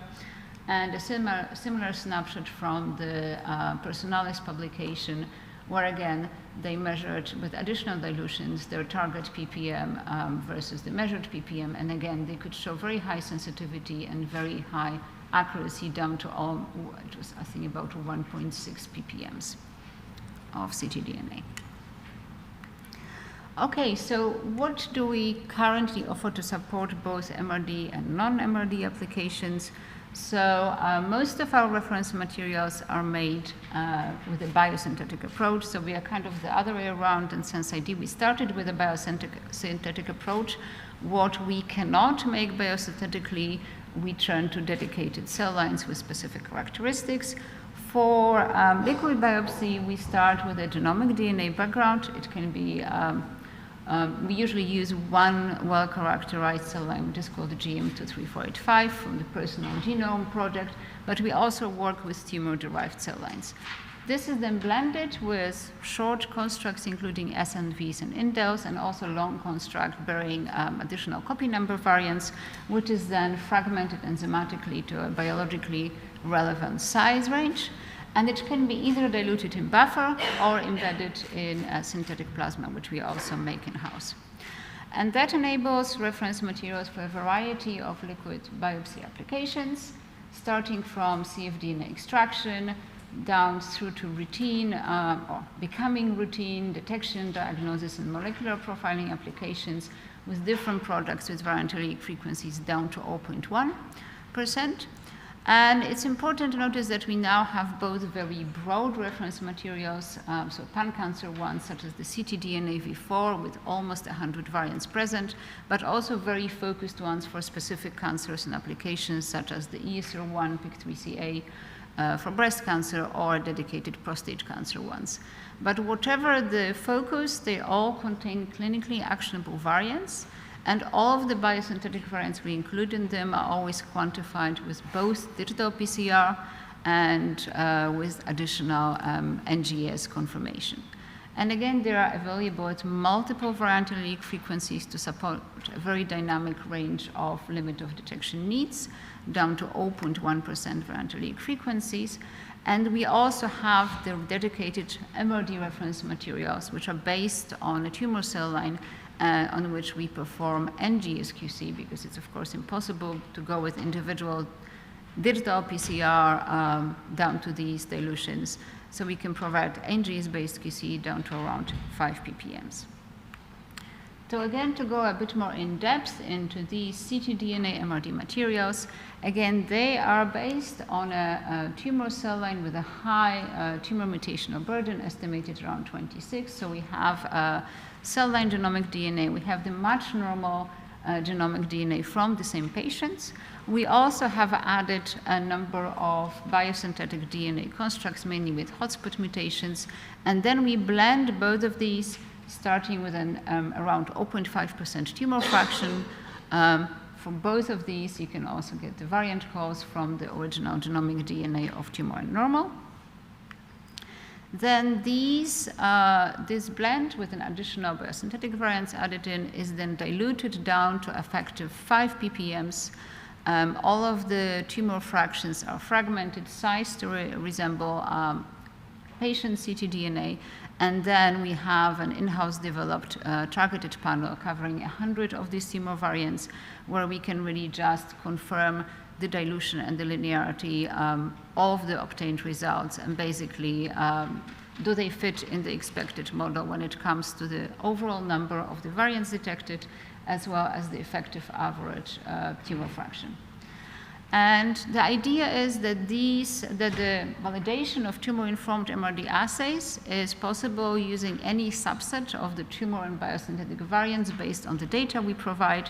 So whoever is developing or commercializing an assay can take, let's say, okay, I'm choosing 64 or 100 variants out of the list I have, and then I can repeat the same design with a different set of variants against the same reference material and see am I achieving the stated limit of detection. And importantly, we also now released the individual tumor fractions as individual vials, since not everyone needs all of the dilutions. So here I just want to very briefly talk about how we are supporting the GUIDE MRD consortium, the initial benchmarking efforts, and especially the tumor-informed benchmarking efforts. So we are basing our materials on the same set of cell lines. We provide a tumor tissue surrogate, which is an FFP reference material at about 30% tumor purity, with a high confidence variant file, and then basically a blinded set of cfDNA reference materials at different dilutions between a 500 and 0.1 ppms. And basically this is an illustration of the whole set. It is provided blinded, so with unknown dilutions, 60 samples, and this is being distributed to different commercial companies which are agreed to participate in the benchmarking. And these dilutions, you might think that this is a bit over the top, but they are designed to challenge the claimed sensitivity of even the lowest generation of assays, the later generation of assays, which claim to go below 1 ppm. There is going to be a separate sample set used to evaluate digital PCR assay solutions, but that's a separate story. But the idea is that this will allow the comparison of sensitivity, specificity, accuracy, and robustness of these assays, and that will inform the later clinical stage of the consortium.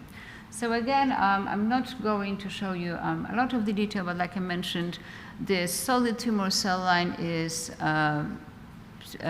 forms the basis without any biosynthetic additions, because the characterization by multiple sequencing platforms, really by whole genome sequencing, allowed us to identify all major types of genetic alterations already in the cell line.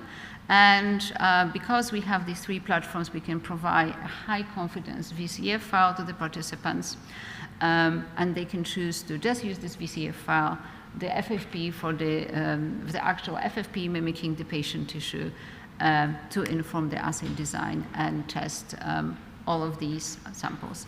So again, these are provided as ready-to-use purified DNA mix and buffer. We are not attempting to benchmark any pre-analytical variables here. But thank you for your attention. And before I go, just wanted to do a very quick snapshot of going beyond the DNA variants. As I mentioned, the tumor-naive assays, they are looking at fragmentomics and methylation, and also any reference materials would need to reproduce one or more features of that. And we are currently running limited testing of a patient-derived tumor-naive prototype reference material, which focuses on methylation, but we hope might be also useful for fragmentomic studies. So let me know if anyone is interested in trying it out. And thank you very much for your attention. Thank you. I think for the sake of time, we have to go on. We are running late, so thank you very much for your talk, Stina. The last talk in this session will be from Michael Blockin from Ultima Genomics, Unleashing Sequencing at Scale for Liquid Biopsies. Hello, there is so many people, I was expecting an empty room, but I'll try to be quick. Yeah. Okay. Yeah, then I introduced the company yesterday, but this is our instrument, and you can see on the right, and it's really designed for full automation. Then once it's loaded, you don't have to do anything. You can reload the instrument and run it 24/7. And we're sequencing on wafers. We are not sequencing on flow cells. We are using that because our CEO is coming from the semiconductor industry. And you can run 2 wafers at a time every 12 hours. And basically, as I said, it's coming from the semiconductor industry. Then it's a 200 millimeter diameter. It's very flat. There is no particles, nothing. And we can put beads on it, and those beads, they carry your DNA. And this is the way we do the clustering, basically. It's very affordable because in the semiconductor industry, they will produce 100 million every year, then we are just taking a part of that. Then it's one of the way we take the cost down. And what we do also, we do spin coating. Then we don't use a lot of liquid for sequencing. We just pour the liquid in the middle, and then basically we can rotate the wafer. Then we don't generate so much waste, and the quantity of sequencing reagent we use is very limited. But the purpose of the company was to be able to scale NGS and to be able to produce a lot of data at scale at a low cost.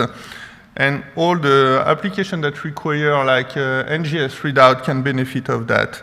But because of our chemistry, we have also developed an MRD assay that is very interesting, and I will present that in a minute. But that MRD assay is already tested and validated by those companies, and they are implementing that internally. Then basically, they will offer our assay as part of their offering. But the idea is that you can have it for yourself in your own lab if you have our instrument. Then it's not limited to those companies. And how does that work? Basically, we will take the cell-free DNA and we can attach the double-strand DNA to the beads where we do the clustering basically before to put that on the wafer for the sequencing. And we don't do PCR amplification, it's PCR-free. And basically because we don't do PCR amplification, we know that if we see SNPs, if it's a real one, because we can see on both strands, because we're going to sequence both strands at the same time from the same molecule, or if it's like a modification on one of the strands because of the library prep or other event that can happen when you look at your DNA.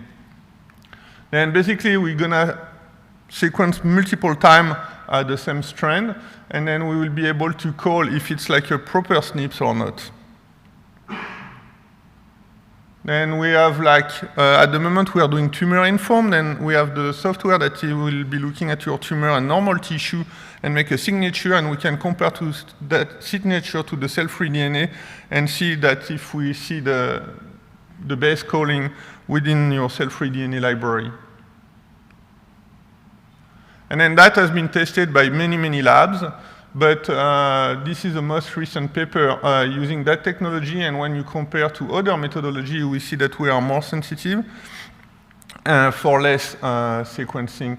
Then if you compare to duplex sequencing, basically we are more sensitive than that, but you don't require as much sequencing as you will use with other methods. And basically, depending on your tumor burden, we can be, the sensitivity can be as low as 1 ppm.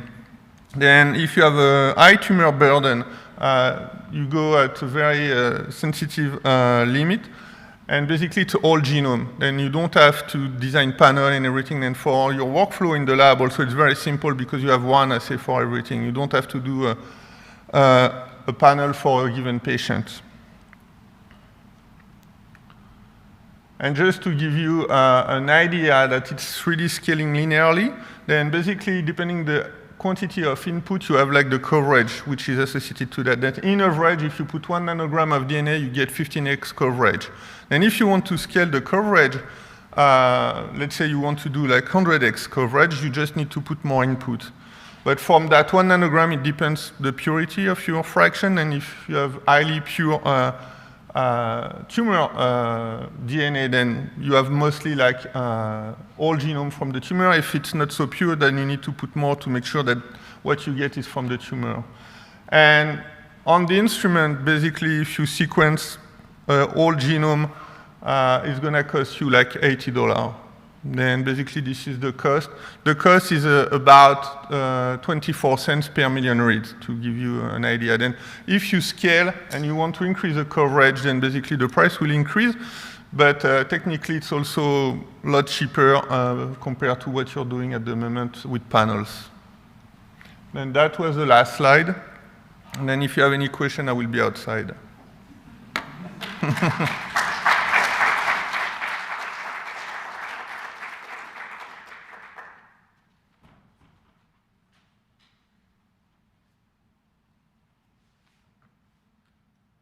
Thank you very much. Excellent. I think we made up some time. That's excellent. So I'm very happy to announce the last talk of this meeting, which will be by Christina Gerde from the Palema Patient Advocacy Organization.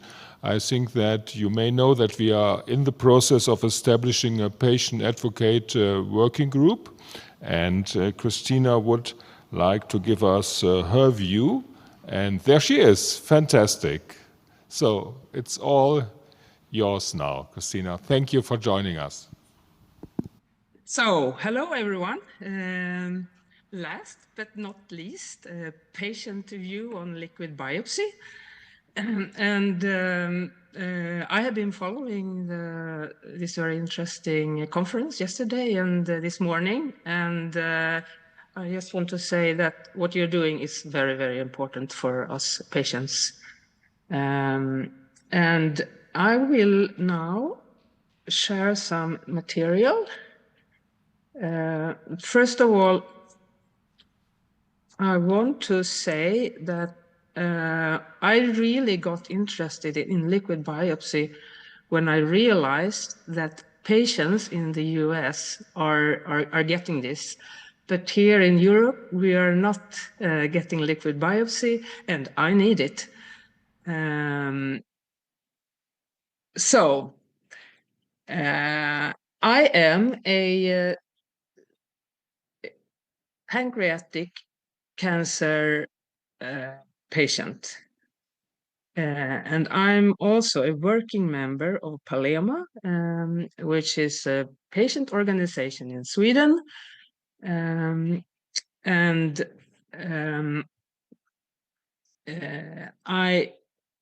really think that liquid biopsy is something that can help us. So I'd like to start with some important messages from us in Palema to you all.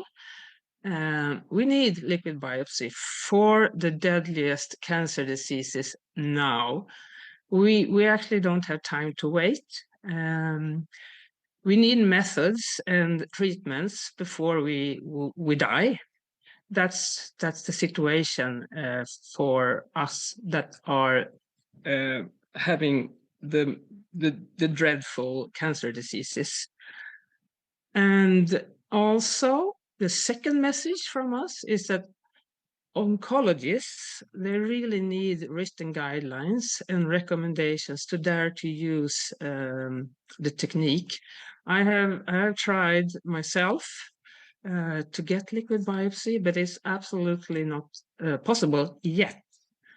So what you're doing is important, and we want to help out to get it going as soon as possible.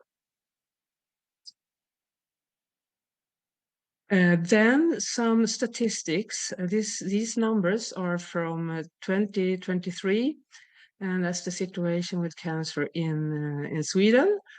And Palema are dealing with 5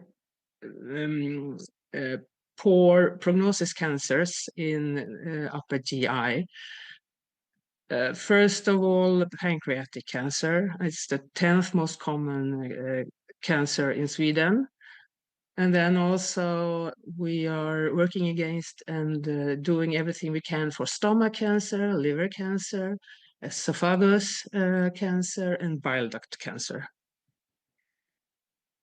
For these cancer forms, the survival numbers are very bad. Pancreatic cancer, after 10 years, only 4% are still alive. After 5 years, 7%. And for the other cancer diagnosis that is within Palema's responsibility, the numbers are varies between 14 and 25%. So the situation is not so good. There's a lot of room for improvement here to catch up with the other cancer diagnosis. Next, a bit on Palema. Palema is a non-profit organization, and And we have been around for 10 years now. And we actually celebrated the 10th years anniversary this year with walking the Pilgrim Trail in Portugal. So that was a very nice experience.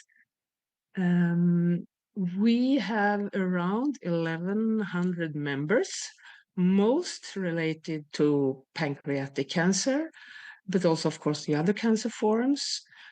Most of our members are caregivers or close relatives to the patients or the directly affected.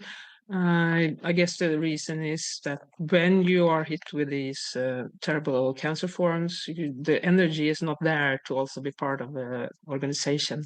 You have to fight with the daily living.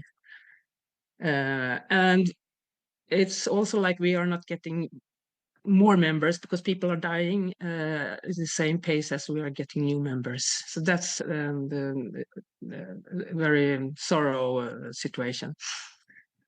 So our organization is based on volunteers. I am one of those, but luckily we have one full-time position as well who is doing lots of good work for Palema. Financing, that is mostly membership fees, donations, some grants. And we need to do more here. We have lots of collaboration and we want more collaboration. And on this picture, just a few of our partners are seen. And of course, ELBS is there as well. So what are we doing? Here are some of our key activities for the first 10 years, so to say. We are running support meetings with patient groups. We're also doing individual supports to new patients, especially that are sort of lost in the awful disease. So that's an important part. We are having several different closed Facebook groups for interaction between each other. We arrange and conduct information meetings. Last year on World Pancreatic Cancer Day, we did half a day on liquid biopsy. And Klaus, you were there and made a very nice presentation that gave me lots of hope for liquid biopsy, also for pancreatic cancer. We have an informative homepage, www.palema.org. And now, and also even more in the future, we were working with reviewing, for instance, different documents. I have been part of reviewing the national Swedish guidelines for pancreatic cancer. And I tell you, there is not a word on liquid biopsy in there. And if there is nothing in the European guidelines, there won't be anything in the Swedish guidelines either. We work in different groups to help out with our cancer diagnosis. We work with increasing the knowledge and awareness on also those our deadly GI cancer forms that are very much behind other cancer forms. We drive also specific issues and projects, and here is an example that I'm involved in and Palema is involved in, and that's SHIELD, which is about early detection of pancreatic cancer in Europe, and it's related to liquid biopsy, so that's, I think, a good example to bring up today. And we work on securing more finances for the future. A little bit more of the SHIELD project. It is a European project, Horizon Europe funded, and it is about early detection of pancreatic cancer. There are several partners working together here, 27 partners or so, under clinical leadership. There is a digital platform to be developed for for screening, recruitment, and information sharing. This is all about genetic inherited pancreatic cancer. So if a patient or a person fits into a high risk, they could be part of this program. But as you know, in pancreatic cancer, most patients, 90% of the patients, have a mutation in the KRAS gene, and therefore it would be of interest to expand or add a collaboration regarding KRAS genetic analysis. There will be lots of blood gathered in this project, so that could be a common blood biobank to work on. So if you are interested, please contact me and I can give the contact to Shield. Palema's contribution in this project is mainly to review different deliverables from a patient's perspective. So if you would want to contact me, I'm happy to be available for Shield, for anything else that could be of interest from a patient perspective. My email address is here. And also, I'd like to promote here in the end our yearly Palema Day. And next year we run it in May 21st.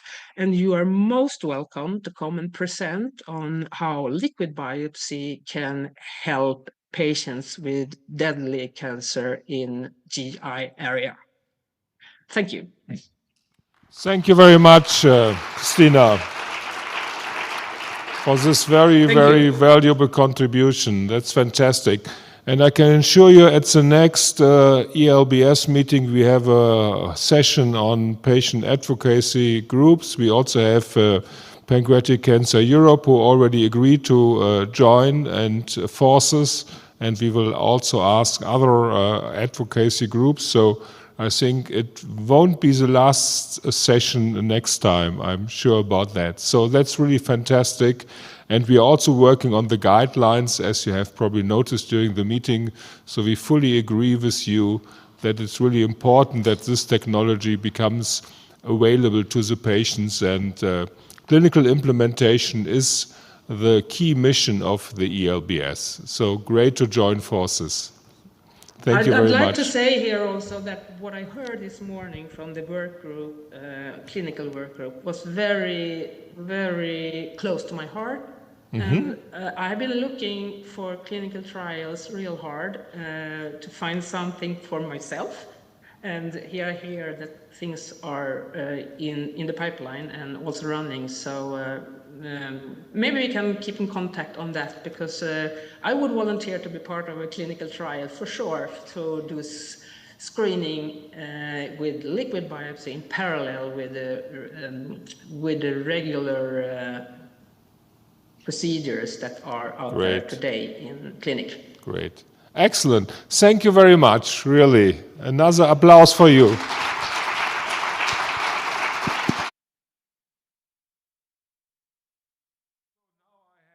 minutes to wrap up the entire meeting and wish you all the best. And I think that, well, first of all, I want to thank again Nuria and the team. I mean, we had a wonderful time here. This is really a beautiful auditorium.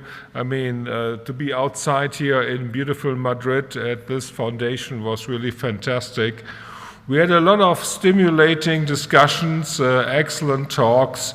And the most important thing is that I won yesterday with my team the rally, right? I guess otherwise we would have taken another vote. So I think, but we managed to do that. So that was really fantastic. It is, I think, very important for all of us that we don't forget the key mission of ELBS, which is really implementation into the clinic. I think we're all aware that that is not only important, but it requires a lot of common work. And I guess that I see that there are many people still here, and we are really having now the last few minutes before we get the farewell lunch. And it was really great. It was also great the day before the meeting to see that the steering committee was almost complete. It's almost impossible these days to get 14 people together on the table on a Sunday afternoon. So you really see how much people are motivated to work for ELBS. And this is also my last statement. I mean, we are a bottom-up society, so if you have ideas, if you want to have initiatives, if you want to do something for ELBS, that's even the best, please let us know. Mention the society in your talks, in your publications. I mean, as Kati said, you can also put the ELBS as an affiliation, additional one, or in your talks with the logo. If you have ideas about new members that could help us, you know, whether from industry or academia or other stakeholders, let us know, please. We are happy to contact them and make it happen. So please be initiative. Come up with ideas, come up with new ideas for members, come up with new ideas for events, for workshops. That's really, you know, how we live here in the ELBS. One of the most pressing questions at the dinner was really, where is the next meeting? We have now several, let's say, candidates, and I'm simply waiting who will give me the largest Christmas gift, and then it will be decided. Huh? So I'll keep you updated. I wish you all a wonderful lunch now, and then a safe trip home, and see you soon again, and thank you for all your engagement, motivation, and support.